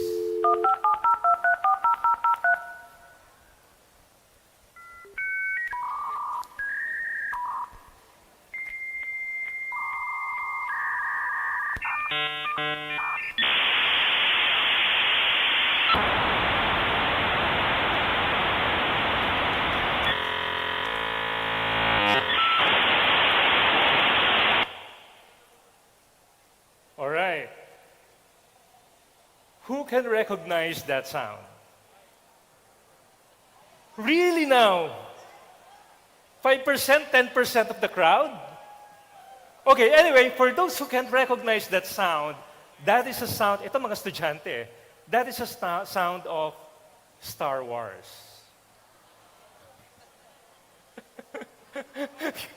Kidding aside, that is the sound of a modem connecting to the internet when internet was just starting, sometime late 80s or early 90s, when the internet speed, come on kids, when internet speed was just 9.6 kbps. Imagine 9.6 kbps, around 30,000 times slower than the average internet connection of our mobile phone today. Okay? Now, let me have the second clip here, please.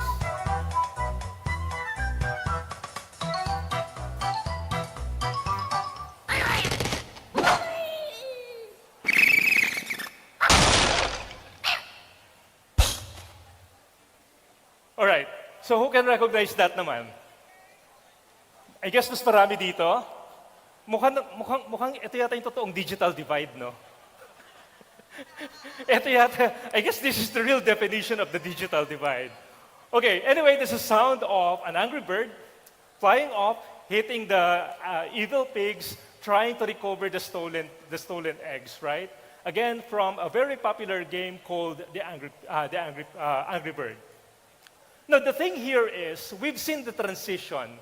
We've seen how internet has grown from late 80s or early 90s when we were talking about 9.6 kbps to how much internet has affected our lives, impacted our lives.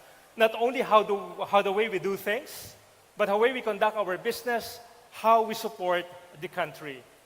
At this point in time, I would like to draw your attention to, sorry, I'm a bit more academic this time, to a concept called ephemeralization, ephemeral. Again, apologies for being a bit more academic this time, but ephemeral. Ephemeralization is a term coined by a US visionary and philosopher, Buckminster Fuller, which describes the tendency of technology to do more and more with less and less until eventually we can do everything with nothing. Again, if I may repeat, it describes the tendency of the technology to do more and more with less and less until eventually we can do everything with nothing. Parang ang lalim, no? But what actually sounds like a philosophical and a visionary statement is actually something that we've been experiencing already today. Okay, for the IT graduates, engineering graduates, or I guess as most of us here are geeks, you can relate to probably during our first few courses in college, right? When we were taught about, naalala niyo ba yung ENIAC? ENIAC, EDVAC, UNIVAC, right? 1960s, when computers were as large as the buildings, as the rooms, with a very limited power, limited storage. But look into your pocket today. What do you see? We have our smartphones, right? Smartphones having much more computing powers, having much more storage, whether that's in our phone or in the cloud. And that's exactly a real definition or a real, first-hand experience of the ephemeralization. And let me try to relate this to our appreciation of democratization of technology in the Philippines. I am equally inspired on how ephemeralization is, I should say, in parallel with our appreciation, Eastern's appreciation of democratization of technology, delivery of technology in the country. As you can see in here, technology enablers in the Philippines, that includes everybody else here, Packetworks, Eastern Communications, I see friends here from telecom and also from ICT industry. Technology enablers in the Philippines must facilitate the rapid dispersion of developments and focus on making them more accessible to all businesses regardless of their geographic location. Ano pong ibig sabihin nito? If ephemeralization talks about making technology or technology making us do more and more with less and less, it is our responsibility to make this technology happen across. We've been talking about the digital transformation in the past, especially in the past 2-3 years, right? There's a rapid embrace or a sudden embrace of different businesses and enterprises towards digitizing their operations. Pero sa isang banda, hindi lahat kayang gawin yun eh. Sa isang banda, naiisip natin kanina when we were talking about, cybersecurity talk just few minutes before our talk here, we were talking about the brain drain. We were talking about kung gaano kakonte yung cyber professionals in the Philippines. And how are we going to equip then the small and medium enterprises with cyber skills if we make it a point to make these cyber professionals and very expensive in operating our businesses. Let me set an analogy here about democratizing technology in the country. Everybody knows about Airbnb, right? Airbnb democratizes hotelier's experience. Airbnb democratizes our own experience for staycations. Because of the Airbnb, depende sa budget natin, we're able already to enjoy hotel-like experience. It depends again on how much we're capable of spending. Shopify. Shopify enables the brick and mortar to be able to enjoy also the online selling. And the same is true also for the Grab. Especially during the past 2 years, one of my favorite story, or one of my favorite inspiration in here is looking at the Kuya Grab driver and how is this platform being able to democratize Grab to all Filipinos, or even for some other nationalities. In fact, whenever I see a Kuya Grab driver, or even Grab delivery, right, it democratizes and it levels the playing field in selling in online platforms. Now we have the opportunity to buy 550 pesos adobo from the known brands. And the same platform provides us the opportunity as well to buy 85 pesos adobo from Nanay's Carinderia, right? It is amazing how this platform democratized selling of food and getting food from this online platform. Anong ibig sabihin nito in our business? Anong ibig sabihin nito in the delivery of technology across the country? In Eastern Communications, we conceptualize the so-called technology for sari-sari stores. Sari-sari store as a metaphor, but basically making technology happen or making technology more pervasive, not only for big enterprises, but also for micro, medium, and small enterprises as well. Okay? So in this regard, the technologies that I'm talking about in here encompasses these 4 major domains.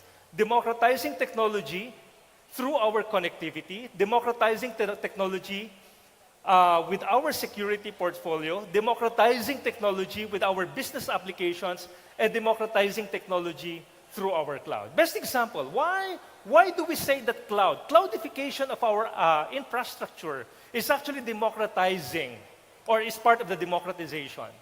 You don't necessarily have to build your own data center anymore, at least tier 3 compliant data center, in order for the businesses to enjoy a telco grade or a tier 3 compliant data center anymore.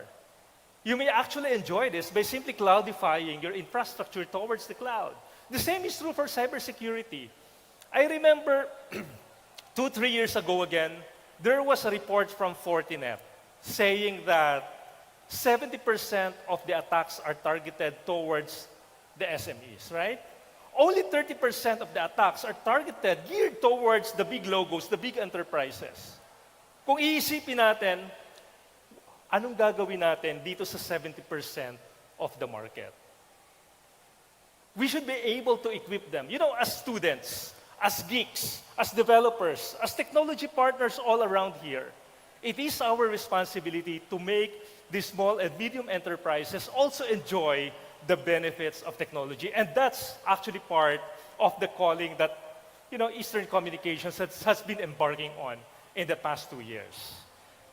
Further, how do we democratize connectivity?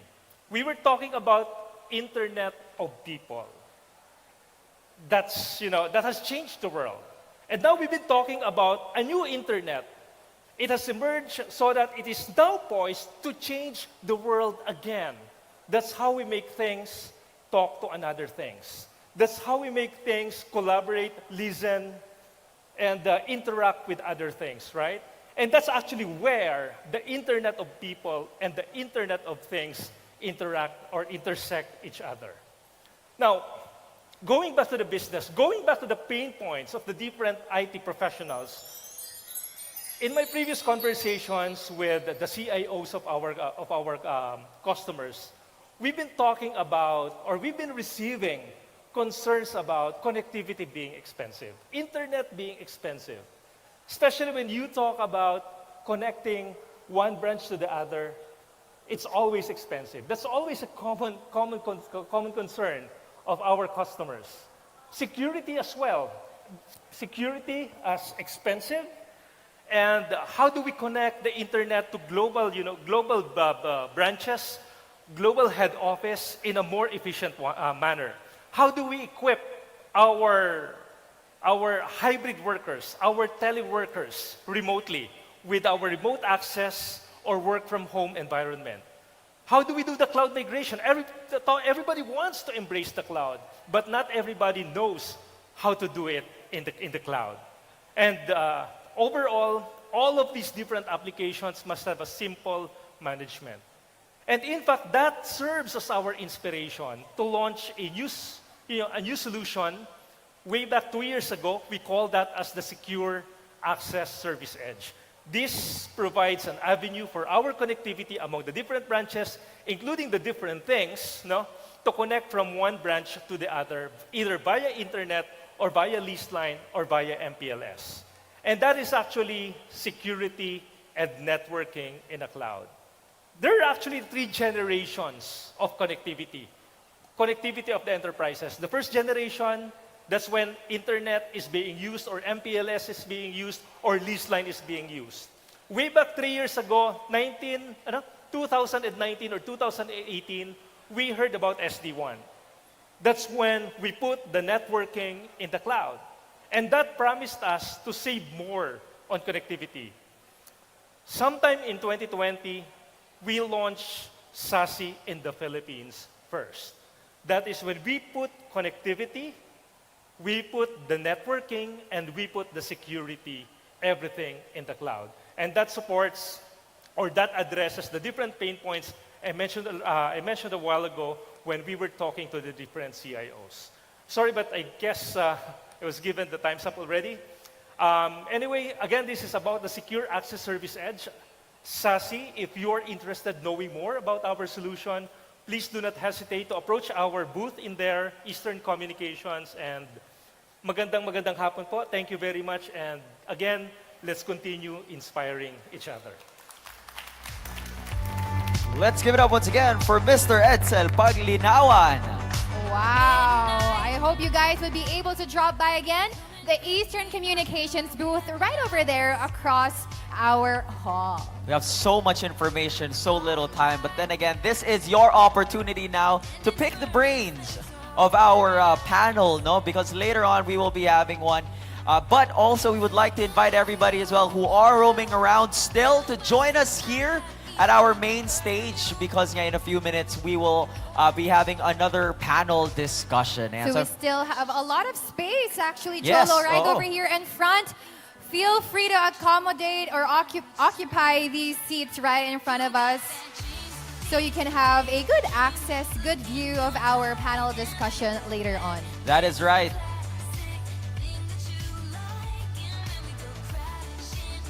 All right. So how about we introduce our panel moderator? So he is equipped with a solid background in compliance, corporate governance, and emerging technologies. And our panelist is well prepared to lead engaging discussions and pose insightful questions. His deep understanding of the ever-evolving IT landscape allows him to stay ahead of industry trends and developments. So you really know that our panel moderator knows this field, and is very much aware of what is happening, at least in the IoT space, I agree. And of course, Cholo, you know what? Our panelists are amazing speakers, and I'm pretty sure these are the individuals that will really, foster that sense of collaboration in the IoT industry from different sectors. They come from different sectors, different parts of the country, also from the government, from private sectors. I'm so glad and I'm so amazed how IoT can really be impactful, not just to the private sectors, but also in our communities, in our local government, our national government. So I'm so excited for this panel discussion. Yes. Earlier we had one. It was very, very insightful. Yes. So I'm so excited for this round as well. Yeah, so for this one, it's more of a listening kind of thing, but obviously we all have questions after all of the talks, and we still have lingering Of questions in our heads. course. So I'm sure that these questions will be answered, at least from our panel discussion.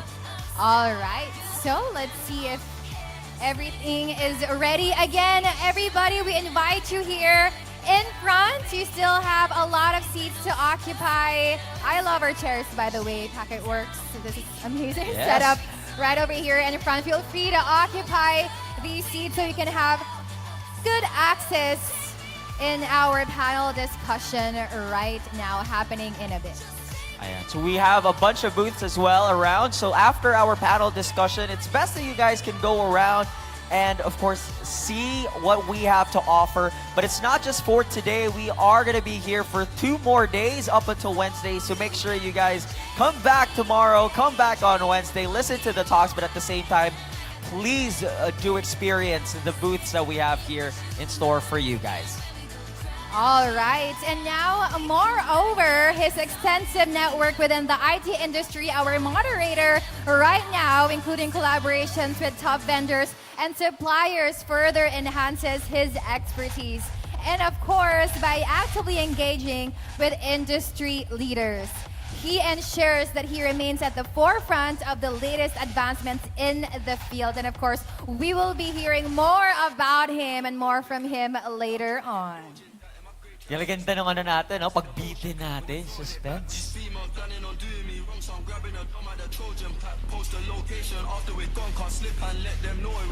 All right, but before we move on to that, nako, the suspense is killing all of us. But right now, let's watch this video from Barangay Chairman Thomas Raymond Leasing of Pasig City.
Once again, our Barangay Chairman, Thomas Raymond Leasing of Pasig City.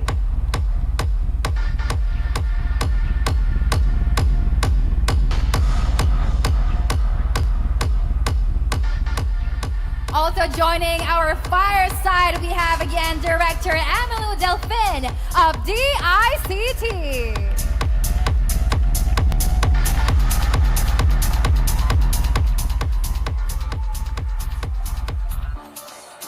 Also joining us here on stage, Asian Institute of Artificial Intelligence President, Mr. Dennis Franco Layug.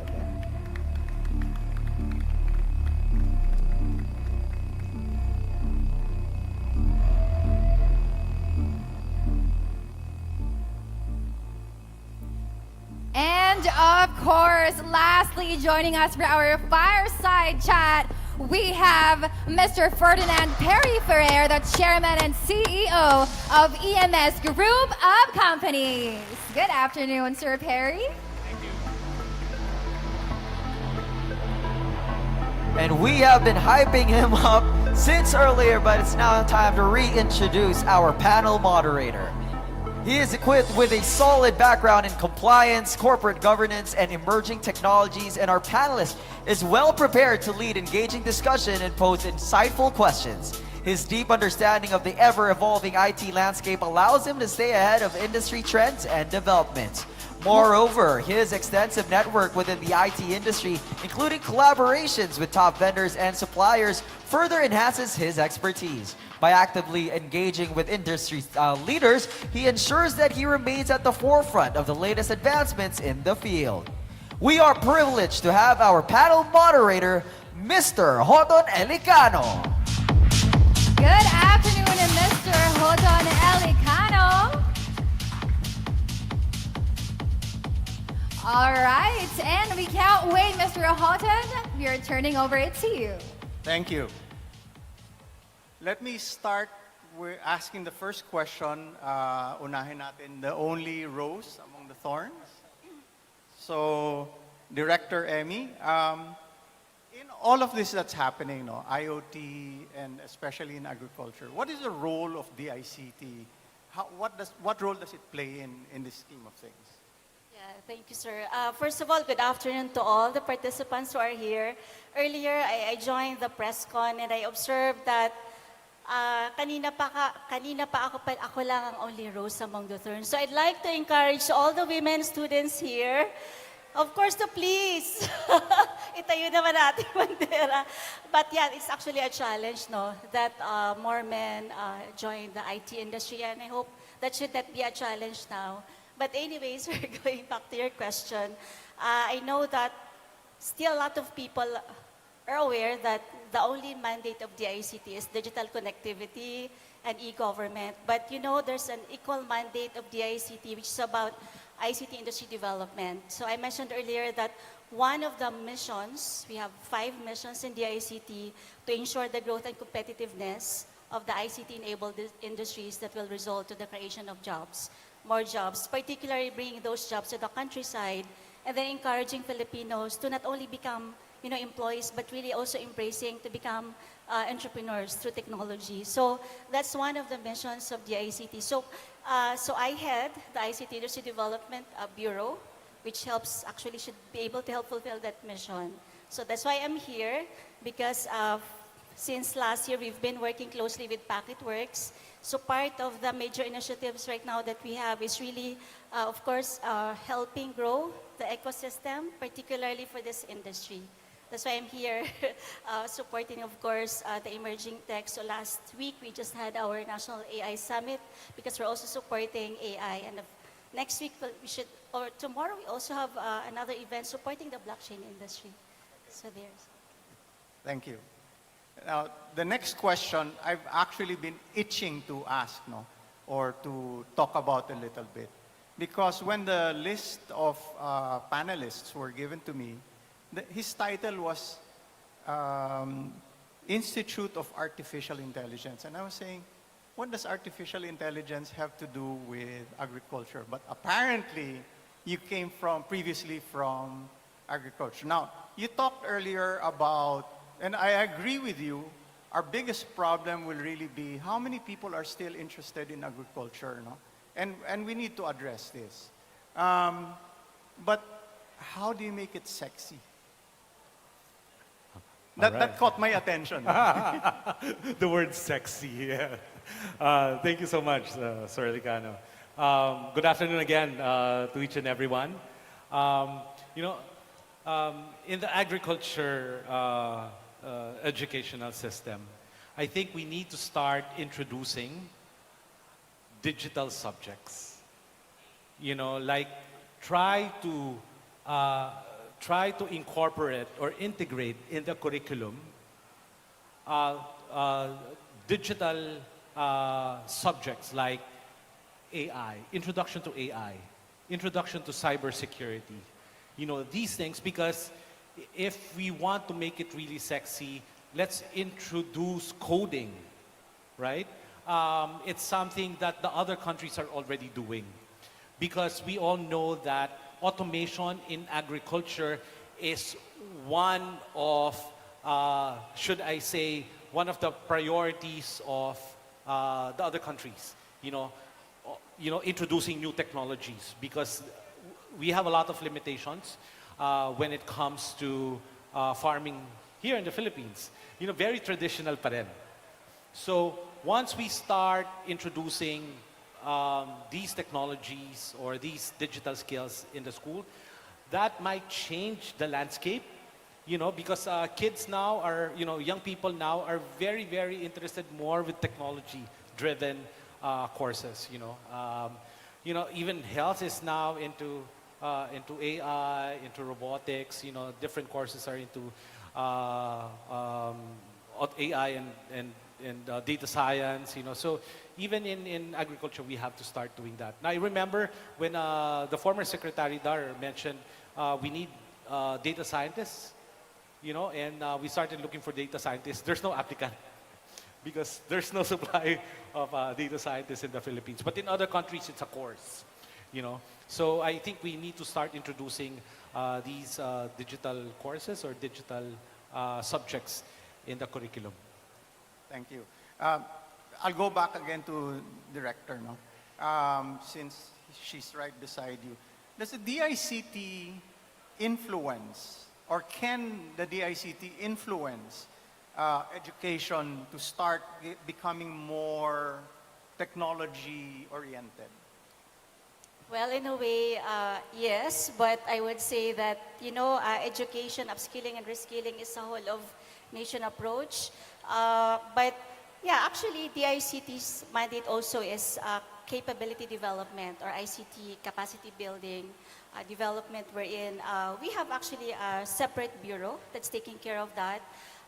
So yes, in terms of our mandate in capacitating from basic digital literacy, particularly in the countryside, to the marginalized sectors, out of school youth, senior citizens, persons with disabilities. We have a lot of trainings, for free trainings.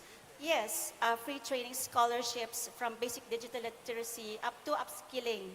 So we actually conduct trainings, particularly, for example, we have a very close partnership collaboration with the BPO industry through IBPAP.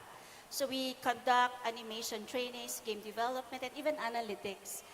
So that's part of our mandate. But going back, sir, to your question on as to if the ICT can actually influence, yes, because right now we are doing the Philippine Skills Framework for AI and analytics for the BPO industry, meaning that framework is actually a guide for the academe, for the institutions, including DepEd, CHED, and TESDA, in terms of crafting curricula and courses, because those are actually driven by the industry. So that, of course, following those courses and curriculum using the framework, because in the first place, they're the ones that develop the framework, it means that the graduates are actually industry ready. So that's the, yeah. So we do. Ma'am, I'm not picking on you, but I'll ask you one last question. For the benefit of the students here, you talked about free training or free education. Where can they look this up? How can they learn more about this, availability of your training? Those are available in our social media. We have our DICT Facebook page. We have our website as well. In fact, I saw some graduates who are here. Ayan sila, oh.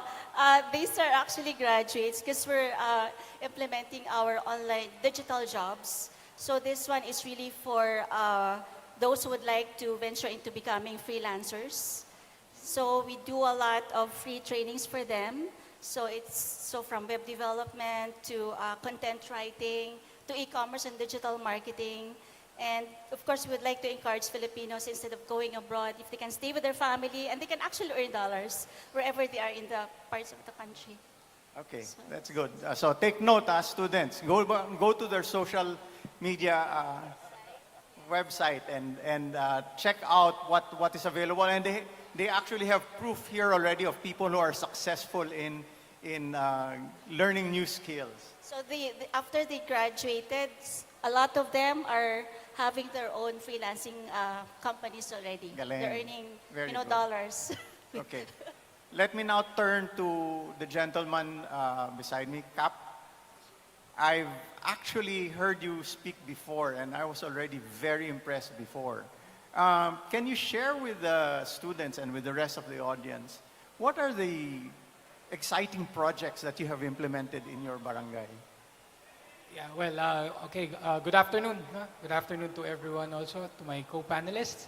Well, primarily, one of the more relevant programs is the adaptation of artificial intelligence. So like what he said a while ago, we have already equipped our CCTV and command center with artificial intelligence. Yes, so meron na kaming people counter, nakikita yung people movement. So again, these are things that we do believe helped us in making our governance more efficient. Again, I wouldn't say it's perfect, but through the help of technology, we've upped our quality of service to our community. Even with regard to addressing climate change also, I think our video a while ago showed it also that we do have sensors, AI sensors for water level monitoring, air quality. So we're slowly putting the pieces together so that we can fully adapt using technology in some areas of our governance. If I may ask, specific to IoT, is there anything that you've implemented in your barangay which utilizes IoT? Yes, well, we've digitalized our business database already. I mean, all our permits, clearances are now system generated. So may data banking na rin siya. Nabanggit ni Sir kanina yung use of cloud. So we've already applied that to our governance as well. Of course, I think I heard also a while ago, sa gobyerno, limited lang kami sa COA eh. So, kahit, for example, gusto na namin mag-apply sana ng online payment, medyo meron pa kaming hurdle doon. Kasi kailangan namin 24 hours, na-audit na kami kaagad, nakikita na sa aming bank account.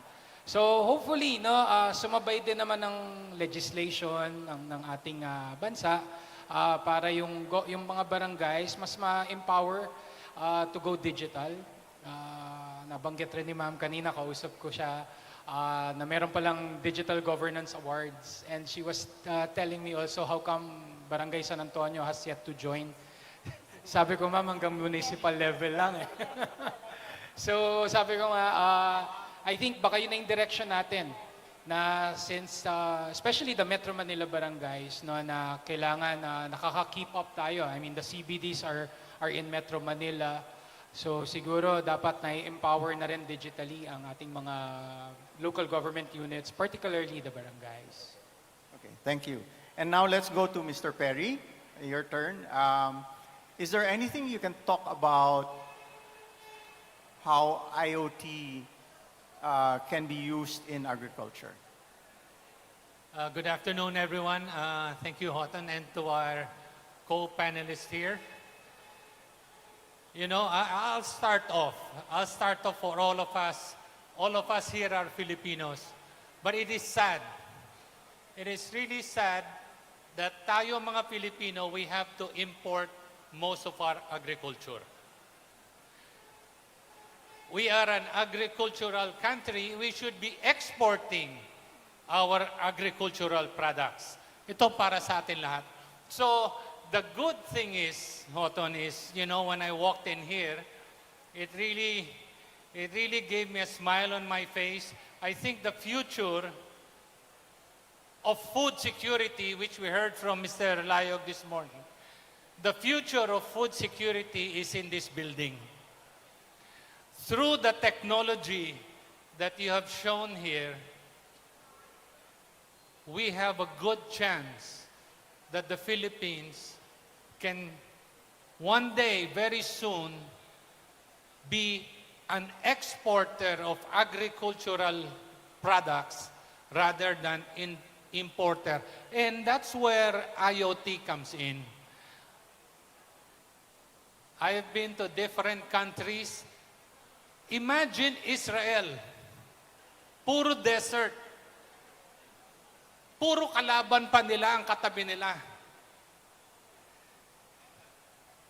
They are an exporter of agricultural product.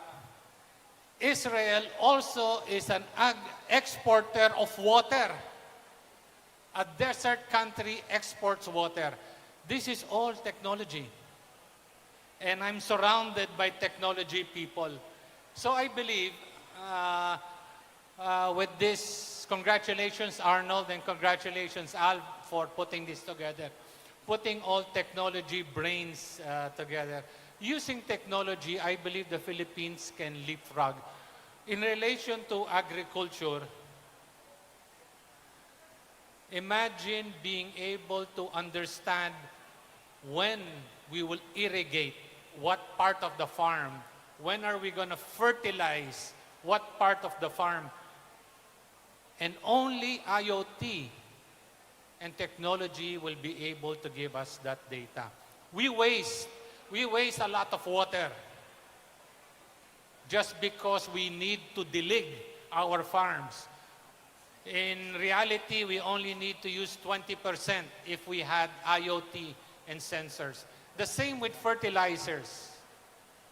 And the same thing with looking at the condition of our soil. It's all IoT. So, Hoton, you know, we are surrounded by IoT experts. That's why the Philippines has a future now when it comes to, I will not talk about legislation, will not talk about policies, but the answer to our agriculture is, I think, right here in front of us, in conjunction with AI, using AI. When it comes to data, Sparta, through the Development Academy of the Philippines, has scholarship programs on data management, data analytics, data management, data managers. So get in touch with the Development Academy of the Philippines to get your scholarships on data. We are, from the private sector side, we are in partnership with DICT. We work very closely. Meron kaming objectives sa DICT. We want the whole Philippines connected. And it is within the very near future that we are not reinventing any technology. The technology is existing. So in partnership with DICT, and we will be launching a program through PPP, we will accelerate connecting every corner of the Philippines through whether it's a fiber optic backbone or satellite, because we do not want wealth concentrated in urban areas. We want to spread the wealth and make the Philippines a better quality Filipinos. Thank you, Patan. Thank you, thank you. Are you guys excited about what you hear? The future of the Philippines is actually in your hands, and most of them are right here in this room right now. I'd like to go back to Dr. Layo, and you talked about your aquaponics earlier. Do you use IoT in your aquaponics? Yes. In fact, even the one feeding the fish is a robotics hand already. Yeah. So, you know, because I have to walk the talk. And, we have limitations in the Department of Agriculture. So I said, I'll just create my own. Being in the private sector, I used my tech company. And I actually trained a lot of students. This is shout out to all of you. I need 200 interns right now. These are paid interns, just in case you would like to apply.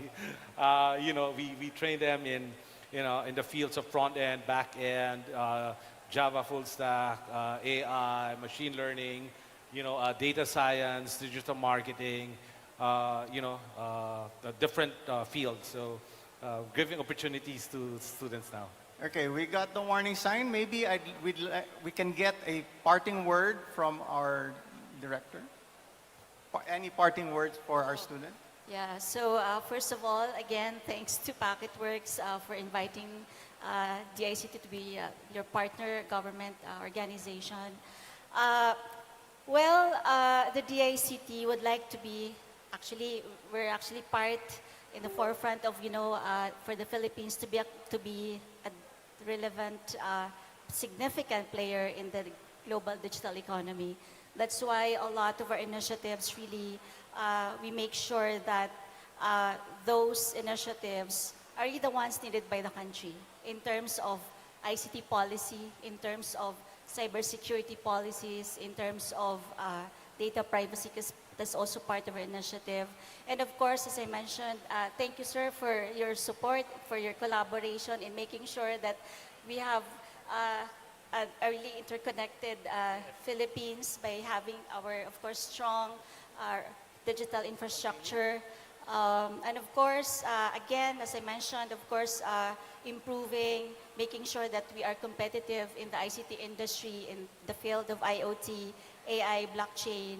And of course, we'd like to invite everyone, particularly the students who are here.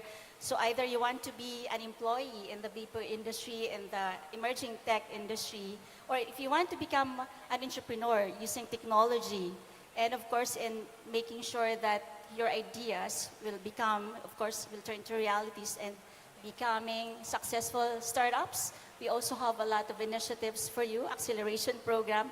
Ayan, nakatingin ako sa mga estudyante dito.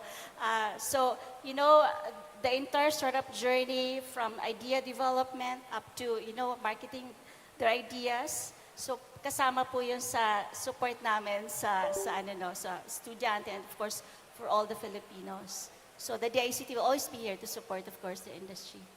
I think I misunderstood the queue. We apparently have a few more minutes, so we'd like to maximize the time, the presence of these distinguished guests. No, so may I continue with a few more questions? No, what do you think? You mentioned already education is one of the challenges. No, but on the countryside, on the rural areas, what's the major challenge that we have to overcome so that we can bring more people on board? Our experience in the Department of Agriculture, one of the biggest challenges is actually internet connection. That is actually one of the biggest challenges we have. We have the budget for interventions. The Department of Agriculture is very aggressive in providing our farmers and fishers with the interventions like seeds, like fertilizers, and the others. Unfortunately, we couldn't reach them. That's one. Number two, we developed this wonderful app or QR code system. We implemented that a few years back. Again, the farmers were not able to use the QR codes because of the lack of internet connection. So instead of them getting money already from the financial institution so that they can start, planting. So these are some of the limitations. One of the biggest limitations that we have in the rural areas, but in the urban areas, highly urbanized, no problem with that. And also, one of the challenges that we have is climate change. That is why IoT is very much needed. The automated weather stations, if our students can develop a cheaper version of that one, then we can bring all AWS in the rural areas, and that will help them. That will help, provide them with the necessary information, whether, to harvest what they have now, or the condition of their soil. Because, again, traditional farming is something that, we still practice here, which is not bad, there are a lot of traditional farmings that are still working, up to this very moment. But with the help of IoT, it will enhance further. The main goal is actually, for me, it's not even food security. Let's aim for the sky and not for the tree. Let's aim for food sovereignty, because we can do that. Like what Perry mentioned, we are an agricultural country. And, if we strengthen the agricultural sector, the economy is going to do very, very well. It's sad, no? Because as an agricultural country, aren't we the biggest, one of the biggest importers of rice? Whereas, in my early years, we used to be one of the most advanced, the Erie in Los Baños, no?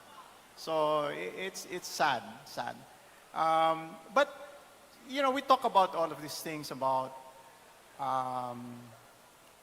recognition of the insects, the soil moisture, maybe the chemical balance. But you're talking about a farmer. Okay, data or internet is one of the problems, but even smart devices is, how do we overcome that from a guy who's pushing or, walking with his Carabao into, today's world with expect him to take a picture and then send it to, how do we overcome that? Okay. When we did this project and we found out that more than 60% of the farmers have Android phones.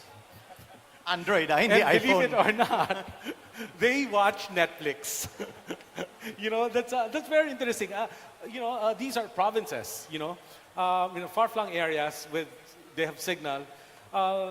They know, they use Facebook, of course.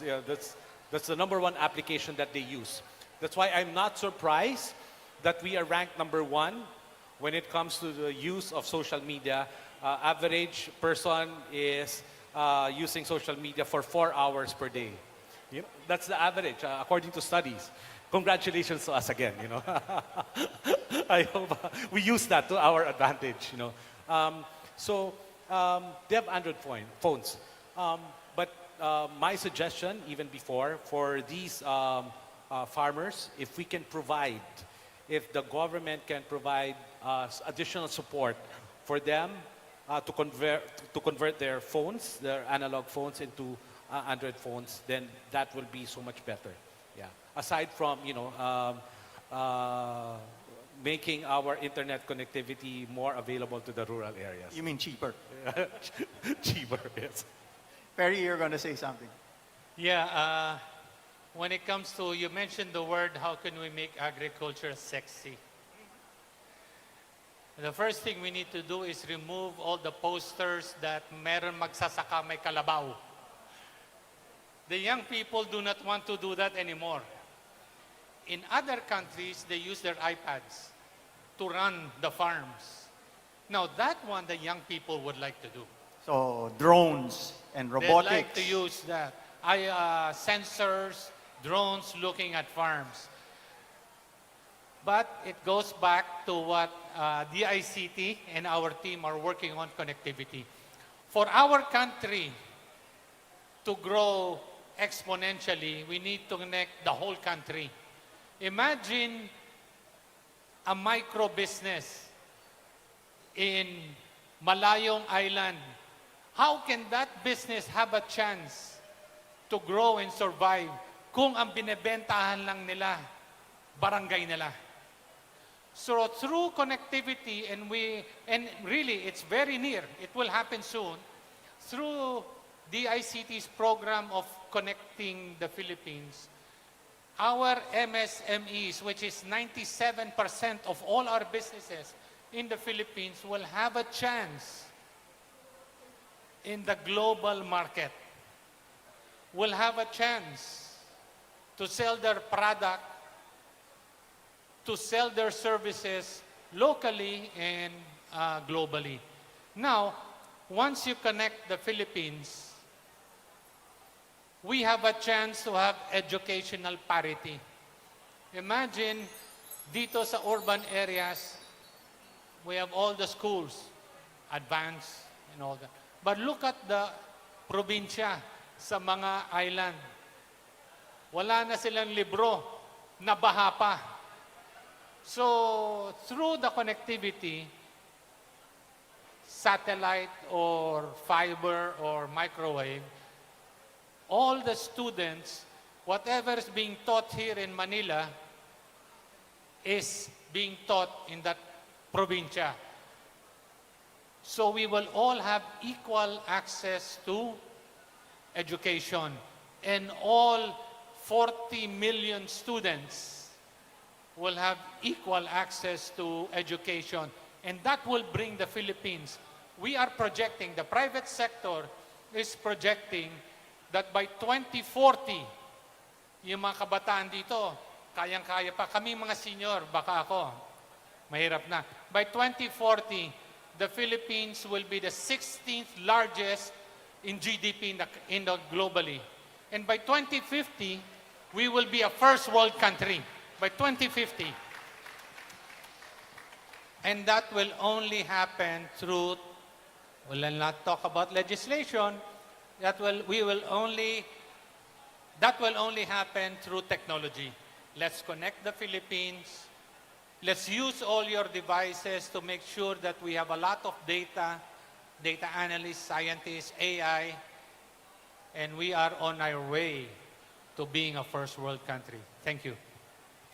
And maybe the last question na lang, no? Because today is supposed to be about agriculture and smart cities. So medyo we didn't talk much about smart cities. What can we look forward to as a next major project for smart cities? Well, siguro kami po sa barangay, no? Barangay San Antonio. We're still on the continuous yung aming hunt for more new ideas. No? Siguro plugging ko na rin to sa mga startups, no? Sa mga students. No? I mean, that's how we also partnered with Packetworks from the start. No? I mean, it's also proof of concept. Our barangay is very open to proof of concept. And siguro isa rin yan sa mga encouragements ko sa mga ibang LGUs also. Tulong natin sa mga estudyante, tulong natin sa mga startup companies na yung kanilang mga ideas, try natin sa ating pamahalaan. Who knows?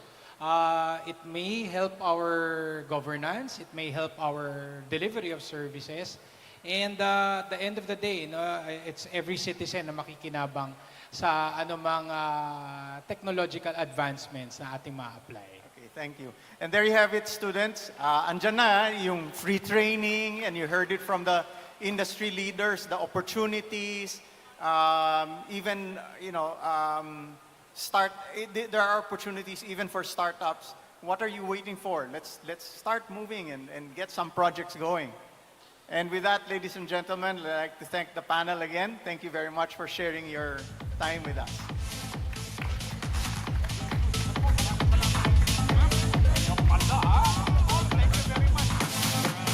Please stay, our panelists and our moderator, thank you very much. So please do stay here on stage for a very, very quick photo op. Once again, we would like to thank Barangay Chairman Thomas Raymond Leasing, Director Emmy Lou Delfin, Mr. Dennis Franco Layug, and Mr. Ferdinand Perry Ferrer. Along with our panel moderator, Mr. Hoton Elicano. Let's give them a warm round of applause, everybody. Thank you once again, and that wraps up our panel discussion this afternoon. And wow, I really learned so much from our panel discussion, Cholo. Oh my goodness. And so far, from what I have been learning about IoT is, of course, that it really enables efficient resource management. That's same like what they were discussing a while ago. Yes. Of course, we have the capabilities to enhance safety and citizen empowerment as well. And of course, by embracing the potential of IoT, both urban and rural areas can lay the foundation for a sustainable and interconnected landscape. And I love really how inclusive everything is, not just here in the city, but also just like what they were talking about, even the farmers, right? They Yes. are also part of the capabilities and the impact of IoT technology itself. And it gives us hope, for the future. Right. 2040, 2050, we're looking forward to that. But definitely, from after that very insightful Fireside talk, how about we head on over to a break?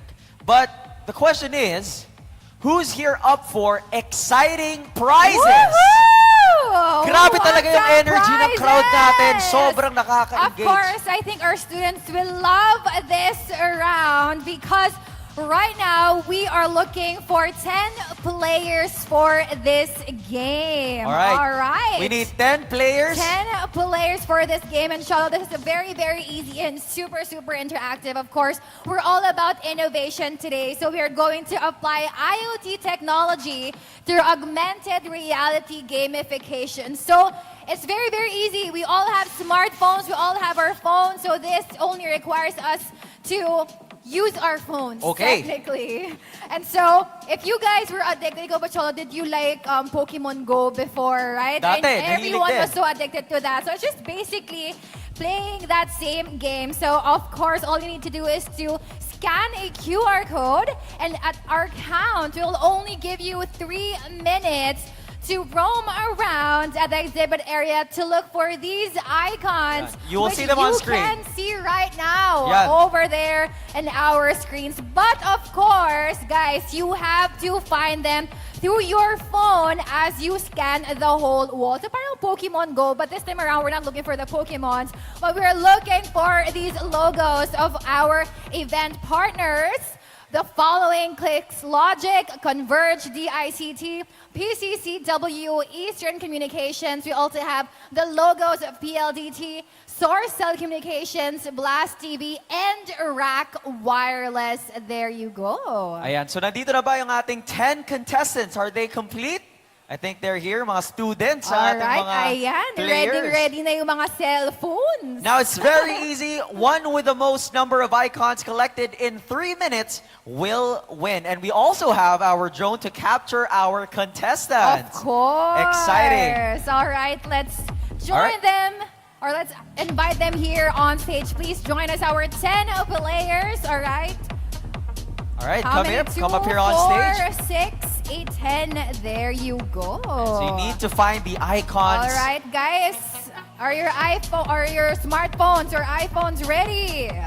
All right, again, have 3 minutes. And of course, the one who will get the most number of icons collected will win this round. All right, so again, you have to go to the booth area to find these icons. And you only have 3 minutes. The person with the most number of icons after those 3 minutes will win our prize. Are we ready? Are you guys ready? Players! Grabe, ready na sila. So ready na rin Okay. tayo. Game face mode on. All right, let's start in 3, 2, 1, go! 3 minutes on the clock right now. Go and scan the whole hall right now for our logos and of course our event partners as well. Again, logos from Clicks Logic, Converge, DICT, PCCW, Eastern Communications, PLDT, Source Telecommunications, Blast TV, and Rack Wireless. So that's a total of 1, 2, 3, 4, 5, 6, 7, 8, 9, 10 logos that they need to collect in 3 minutes. And for those who are here and aren't joining the game, you can still visit our booths to experience what we have to offer for today's event. But it's not only for today. Again, we would like to invite you all to join us on day 2 and day 3 of our conference. That's talaga namang very exciting, though we've got still a ton for you guys to experience. So make sure you come back tomorrow and on Wednesday. And of course, do also take note that later on, of course, we still have another game, of course, for everybody this time around. But before that, of course, let's find out who will win our game this time around. Yes, So, we have kids, the drone. our drone is now roaming around, following our contestants, following our players. Who do you think will win this game? Yes, we have 10 contestants roaming around our hall. And later on, after the 3-minute mark, we will only be awarding one winner with the most number of icons. But again, we How encourage many you guys. more minutes? 1 minute and 30 seconds left. Malapit ang Time matapos. is Let's ticking, go! everybody. Wala If pong- you're done, come on over here on stage. Wala pong lalabas ng ng ating World Trade Center. Nasa loob po ng hall natin with the booths. Huwag naman lumabas. Oo, baka may Alright. biglang lumabas pa sa parking, walang logo doon. Only here Walang inside logo. our booth. Alright. Good luck, guys. Ayaw, may nakikita ko mga naghahabulan. Sana hindi masyadong physical. Alright. How Few many more minutes? seconds left, I believe. Let's I believe check we have our how many more? time. How many more seconds do we have?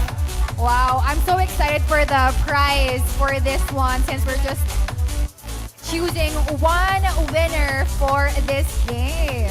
Ayaw sabihin yung time dahil para suspense daw. We have 30 Ayan, seconds 30 seconds. left. 30 seconds left, 30 guys. seconds left to go. It's with our exhibitors. So make sure you guys go to each and every one. Check it out. Ayan, the drone is here with us. Woo! Following all of our contestants. Again, we will only be awarding one. And we're down to how many seconds? I believe time is up. Time is up, We're calling okay. on our 10 players back here on stage right now. Your time is up. All right. Again, our 10 players, please come up here on stage again. There you go. Our drone will be picking you up from where you are right now. And let's see. Oh, this is exciting. Okay.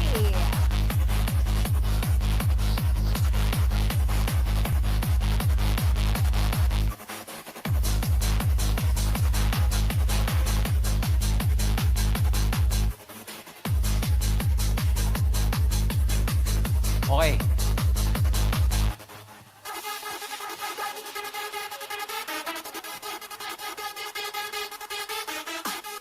All right. So, of course, I we believe- have checked if they were able to get all of the logos, complete logos. I think And our the- representatives are now checking the entries of our contestants to see who has the most number of icons within the limited time we gave them. And Cholo, by the way, the winner of our game right now will be receiving a Xiaomi portable Bluetooth speaker courtesy of AIDT. Thank you very much, AIDT, for sponsoring our prize. Shout out to AIDT. And again, we will only have one winner of our Bluetooth speakers. So we're just verifying who among our players got the complete logos, or also maybe the most number of logos in 3 minutes.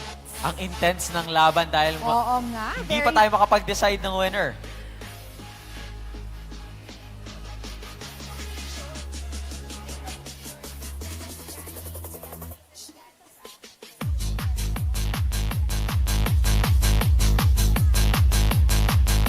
All right, we're verifying the names of the winner.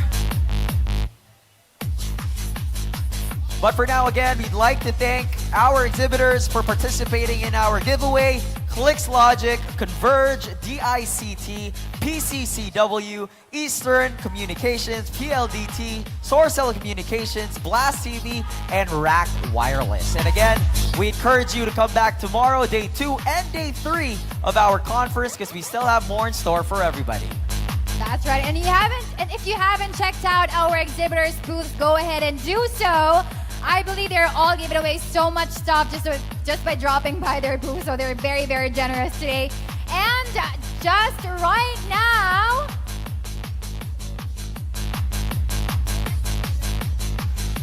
all right. So our players, did you all have fun? How was the experience naman? You are also competitive. I hope you all enjoyed our this round of our game. And of course, later on, don't worry if you weren't able to be chosen for this round. Of course, we will have more surprises on day 2 and day 3 as well. I hope everyone had an amazing day 1 here in IoTCon 2023. And again, don't forget to share this online and use our hashtags. Of course, if you shared online to your friends and family, go ahead and invite them for day 2 and day 3 happening tomorrow and on Wednesday, especially on Wednesday. It's a holiday, by the way, so I'm pretty sure you all have more free time to stay and, of course, experience our IoT Conference 2023. Again, our hashtags are hashtag IoT, hashtag Internet of Things, hashtag PacketWorks, hashtag Packet Hacks, and hashtag IoTCon 2023. And again, we're so grateful for everybody who is here with us And of course, to all of our participants, all of our students, our professionals, our business people who are here, thank you so much for being here with us right now. All right, congratulations to our winner. Thank you very much for joining us. All right. So our winner is Miss Sofia Ortega. All right, Congratulations. congratulations. This is your Xiaomi portable Bluetooth speaker courtesy of AIDT. Congratulations. And of course, our other contestants will be going home as well with consolation prizes. Thank you very much for joining. But the giving of prizes does not stop here, Ivana. Marami pa tayong pamimigay. 10 to be exact. 10 more prizes will be given away. Once again, palapakan natin ang ating mga contestants. You all did an amazing job. Photo op tayo. Congratulations. All right, please come in here forward on stage so we can see your beautiful and handsome faces. All right, so let's join them, Cholo. All right. Smile, everybody.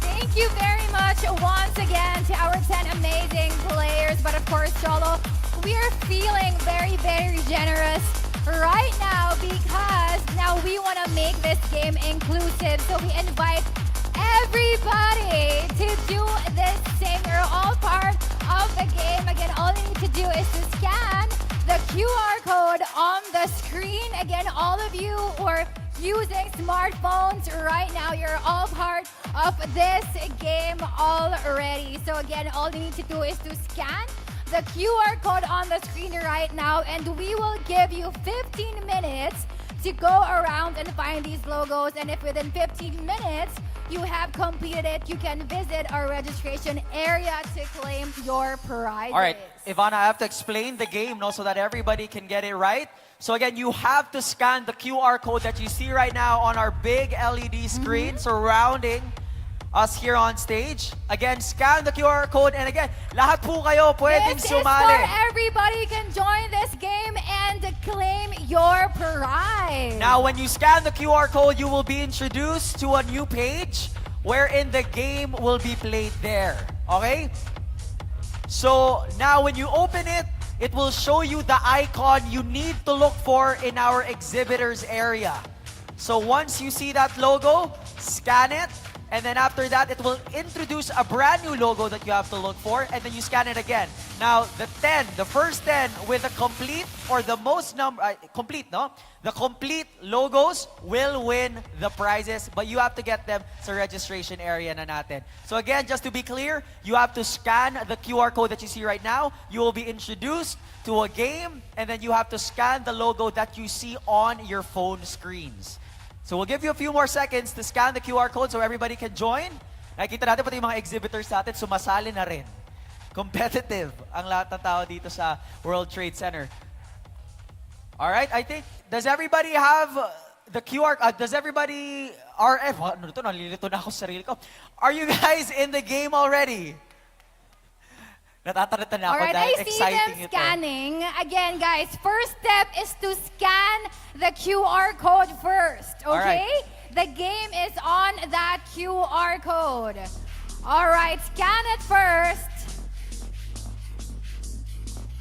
And once you are on that page, you can now start looking for the logos or the icon. Alright, so you have to be led to AR. Oy, wala pang start. We have to give you the time to start. Wala pang timer. Sige, ready nyo lang. Wala pang timer, guys. Wala pang timer, okay? Okay, mukhang going game na. Let's go. 15 minutes. Starts now. Starts and now. Let's go.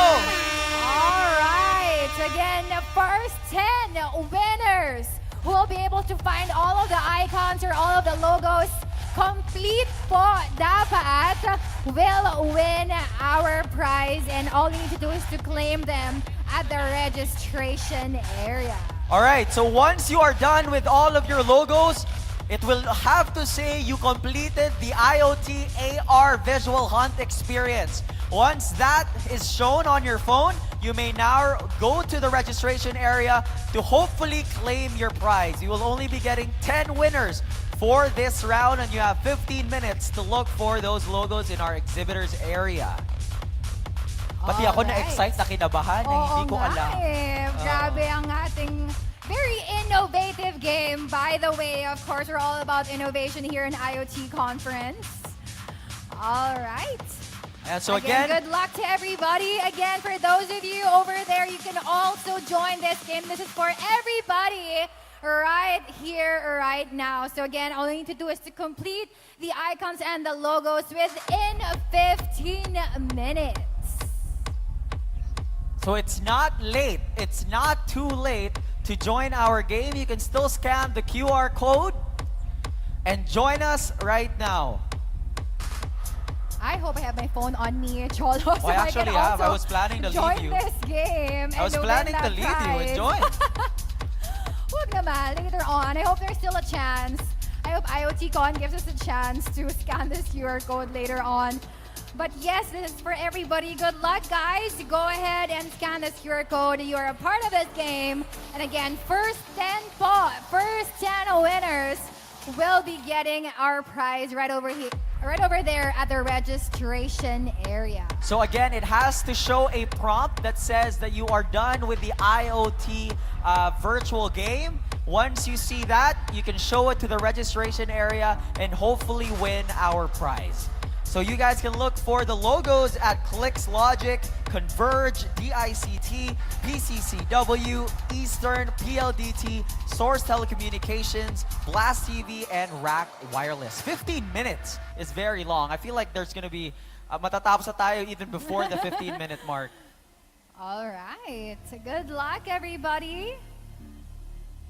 And of course, we are almost wrapping up our day one. But again, don't forget to drop by once more tomorrow for our day two. And of course, our day three. If you learned so much more this day one, I'm pretty sure you all will be enjoying and learning so much more tomorrow for our day two, and of course our day three. And speaking of day three, on day three, we will be giving away exciting prizes, especially for those who have complete attendance. So for those who are here already, if you can come tomorrow, and on Wednesday you have complete attendance, you get a chance to win amazing prizes courtesy of our Internet of Things conference. All right, so we're down to a lot more minutes. We're just down to 3 minutes, but we still have more time for them, around 12 minutes or so, for all of our guests right here inside our venue to join our game. Again, all they need to do is to scan the QR code and complete all of our icons or logos in our venue. Don't think that you have 15 minutes, The first 10 who can go to the registration with a complete game will automatically win the prize. So don't take your time. If I were you, I would go to all of the booths, scan the logos already. Again, the 15-minute mark is only for you guys to know how much time you have for the game. But once the 10 people have already gone to our registration area with the complete logos, the game is over. And of course, since IoTCon is feeling generous, we also want to help them out. Guys, listen up. To all of those joining, a clue is that the icons are in an acrylic stand. Ayan. Okay? That would help everybody. So guys, if you can hear us from here, this is a very easy clue for all of you. And of course, if I see everybody going over there on that side, but guys, we also have this side of the venue, the opposite side of our hall. So don't forget to also go and roam around this other side of our hall because there are also logos right over here. Yeah, so we have logos all around the hall. All around. Ayan. So both on the left side and the right side of our stage, and it is something that you can find in an acrylic stand.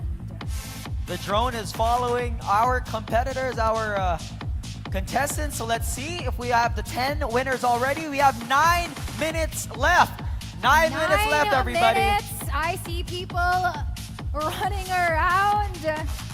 Wow.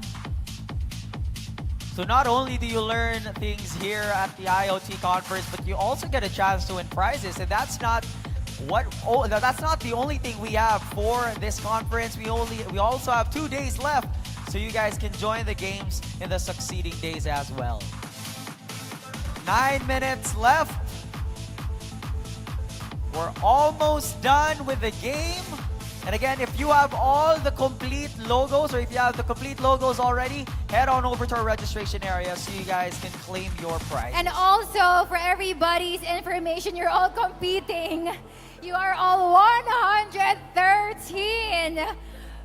We have Bagging for the 113. 10 prizes that we have. So good luck, everybody. You're all, again, 113 participants. You're all roaming around, running around in our hall to bag our prize. Again, only first 10 of you 113 players will be getting our prizes at the registration area. So good luck, everybody. Go and look for it. All of our icons or our logos placed on an acrylic stand. And you have a little over 11% chance of winning today. So you guys better scan fast, follow the game, make it quick, go to the registration area once you're done, and hopefully you get the chance to win our exciting prizes. I will still see people still scanning, roaming around. Yung iba napagod na, naglakad na lang. Oo. At yung We mga iba, understand. parang may teamwork sila. Ang galing. Meron nga, mga barkada, no? Oo, ang Yung gagaling iba, mag-teamwork. kumain na lang, napagod na. We understand. 10 winners. Only 10 winners of this game. Wow, I wonder if anyone has completed already. Parang yung mga iba nagse-celebrate na. Parang mga nakangiti habang nagtatakbuhan. Oh my goodness, I think in just a few minutes, we will be having our first set of winners already. All right, Again, once you're done, go to the registration area. Dumiretso na kayo sa registration area so you guys can claim your prizes. Time on the clock. How And many? again, guys, 7 minutes. 7 minutes left. You only have 7 Halfway minutes. through our game. 7 minutes, and from what I know, are we complete with our winners outside? I don't think we are complete yet. So you still have a chance. Go ahead. 7 minutes, less than 7 minutes left to roam around World Trade Center to get a chance to win one of those 10 prizes. And again, don't fixate yourselves on this side. Meron pa tayo dito sa may area natin on the left side. Meron pa tayong chance. Meron pa tayong mga isa-scan na logos dito. So make sure you guys head on over to this side as well. Okay.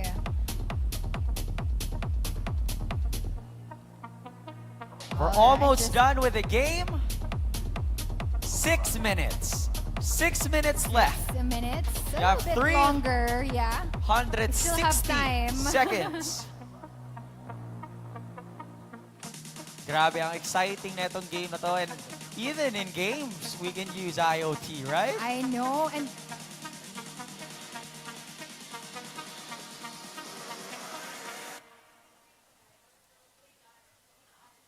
whoa, yeah. All right. Okay, let's see. We see people running. Still not done yet. Teamwork, nakikita rin natin. Yung iba, umupo na lang. Yung mga iba, grabe, as in kinakalakad na sila ng mga friends nila. Guys, you can do it! We believe in you! We Ayan, have of 5 minutes left. 5 minutes left. We see our cameras following our contestants. Ayan, may mga naliligaw. Guys ha, here lang sa hall. Baka nasa kapitbahay na kayo, make sure baka ibang logo na yan. Hindi na yan part ng logos Totoo. natin. Maybe some of you headed over to the parking lot. It's not part of the game. It's only here inside the booth. Sharp eyes, sharp minds for a chance to win one of the 10 prizes. Roughly 4 minutes. 4 minutes left. Alright, guys, ingat lang sa pagtatakbo, okay? Ngayon, nagpanic sila nung in-announce mo, Cholo, yung 4 minutes eh. Because we only have 10 Panic na prizes. sila. Kailangan talaga ma-pressure sila. 10 prizes lang pamimigay natin. 4 minutes left.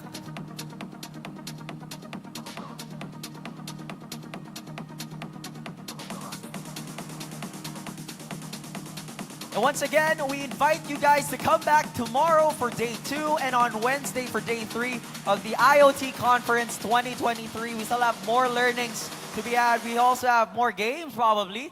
More giveaways. Innovative games, for Uh-huh. sure. More prizes to be given away. And again, if you get to complete your attendance from day 1 until day 3, of course, you will be bagging some special prize for all of you. So guys, don't forget to also invite your friends or your family to come over here tomorrow for our day 2 and day 3.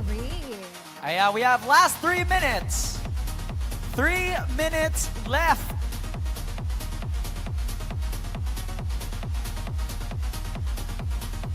Tatlong minuto na lang po before we close our game. So make sure you guys scan those logos. So I think so far, parang wala pa ata Cholo na nanalo or nakaka-complete. So I think pwedeng mag-relax muna kayo. Like, don't panic. Just focus lang, guys. Mukhang walang gustong mag-relax. Parang lahat ng tao gustong tumakbo at pumunta sa registration area. Again, when you complete it, Ayan, hinga muna. you go straight to the registration area because you only have 2 minutes left. 2 minutes left. 2 minutes! Roughly 120 seconds left before we close the game.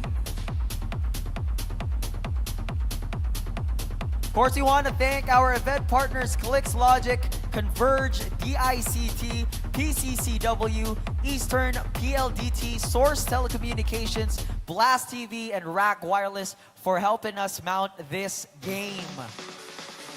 And of course, don't forget to share your day 1 experience right here at the IoT Con experiences with us online. And don't forget, of course, to tag us by putting on the hashtags Internet of Things, #IoT, #PacketWorks, #IoTCon 2023, and #PacketHacks when you post in your social media accounts. All right. I believe we have a little less than a minute. A So I minute. think 1 we minute. can do our countdown in a bit, Cholo, para talagang intense ang ating last few seconds of our game. Now, once you see the prompt on your phone, make sure to head on over to the registration area. How many seconds do we have? I believe you can count them down.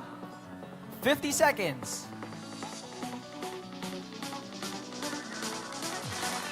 50 seconds on the clock.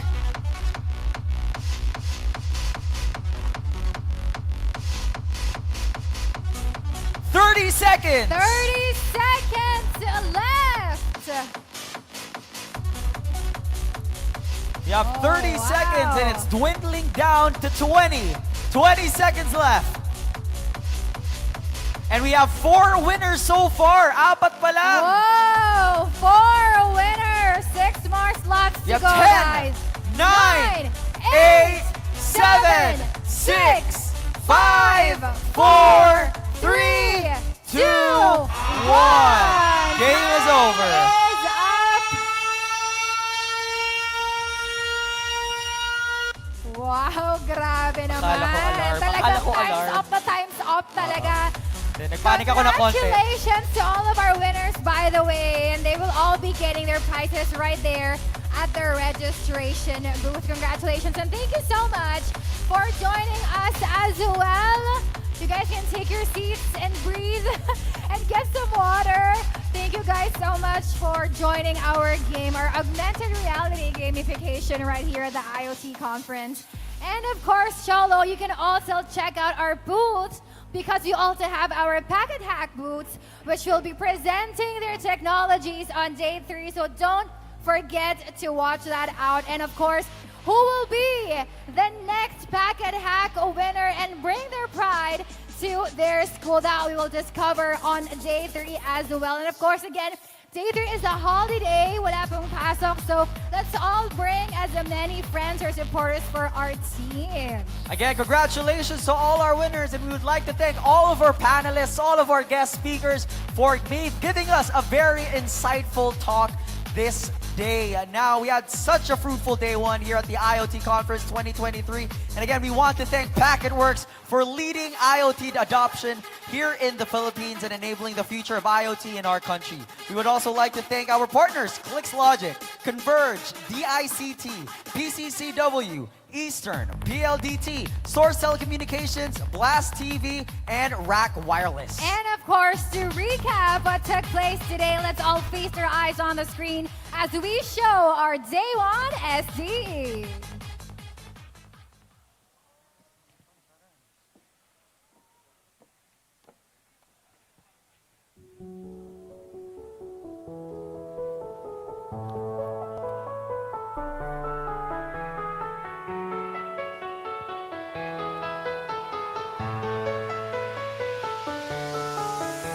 Let's make this fleeting moment last forever. So tell me what you're waiting for. Welcome to IoT Conference 2023! I need to appreciate the concept of digital. I need to appreciate the concept of IoT. I need to appreciate the concept that technology and data is going to drive the way we think about the future cities of the world. And this is why this is so important for us.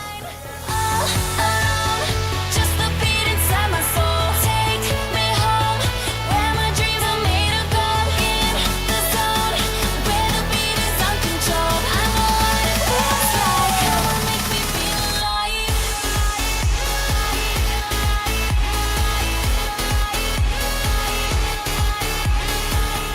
Ladies and gentlemen, please welcome PacketWorks CEO Arnold Bagabaldo. I'm really glad to have everybody here at the show, at the conference. This is the first in the Philippines. And it's all about you guys. It's about Philippines adopting IoT in the country. Up your eyes, and I just wanna sink into your crazy laughter.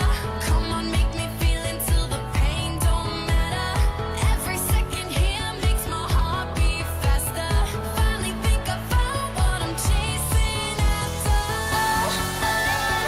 Just the beat inside my soul. Take me home, where my dreams are made of gold. In the zone, where the beat is uncontrolled. I know what it feels like. Come on, make me feel alive.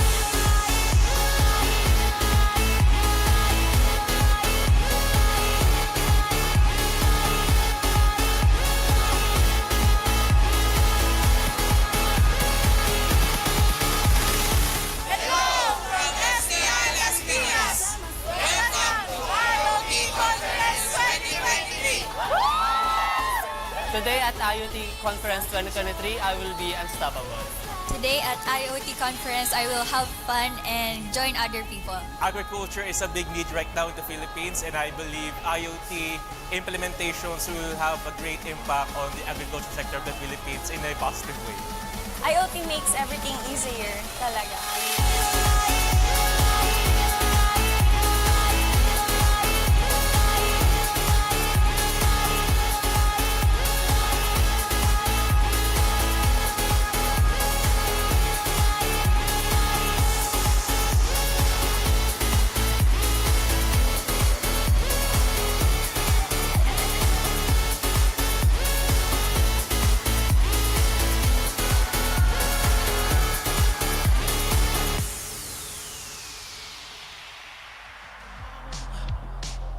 There you have it. That was just day one of the IoT Conference 2023, and we still have 2 days more. Grabe, super exciting. And of course, please check out our day 2 schedule of activities as we bring you to the forefront of innovation of IoT. And don't forget to share your experiences with us online. Don't forget to tag us by putting the hashtags Internet of Things, hashtag IoT, hashtag PacketWorks, hashtag IoTCon 2023, and hashtag Packet Hacks. Once again, my name is Chola de la Cruz. My name is Ivana Passes. Thank you so much to everybody who came here in day 1. And of course, see you tomorrow for our day 2 right here at the IoT Conference 2023. Have a great day, everybody!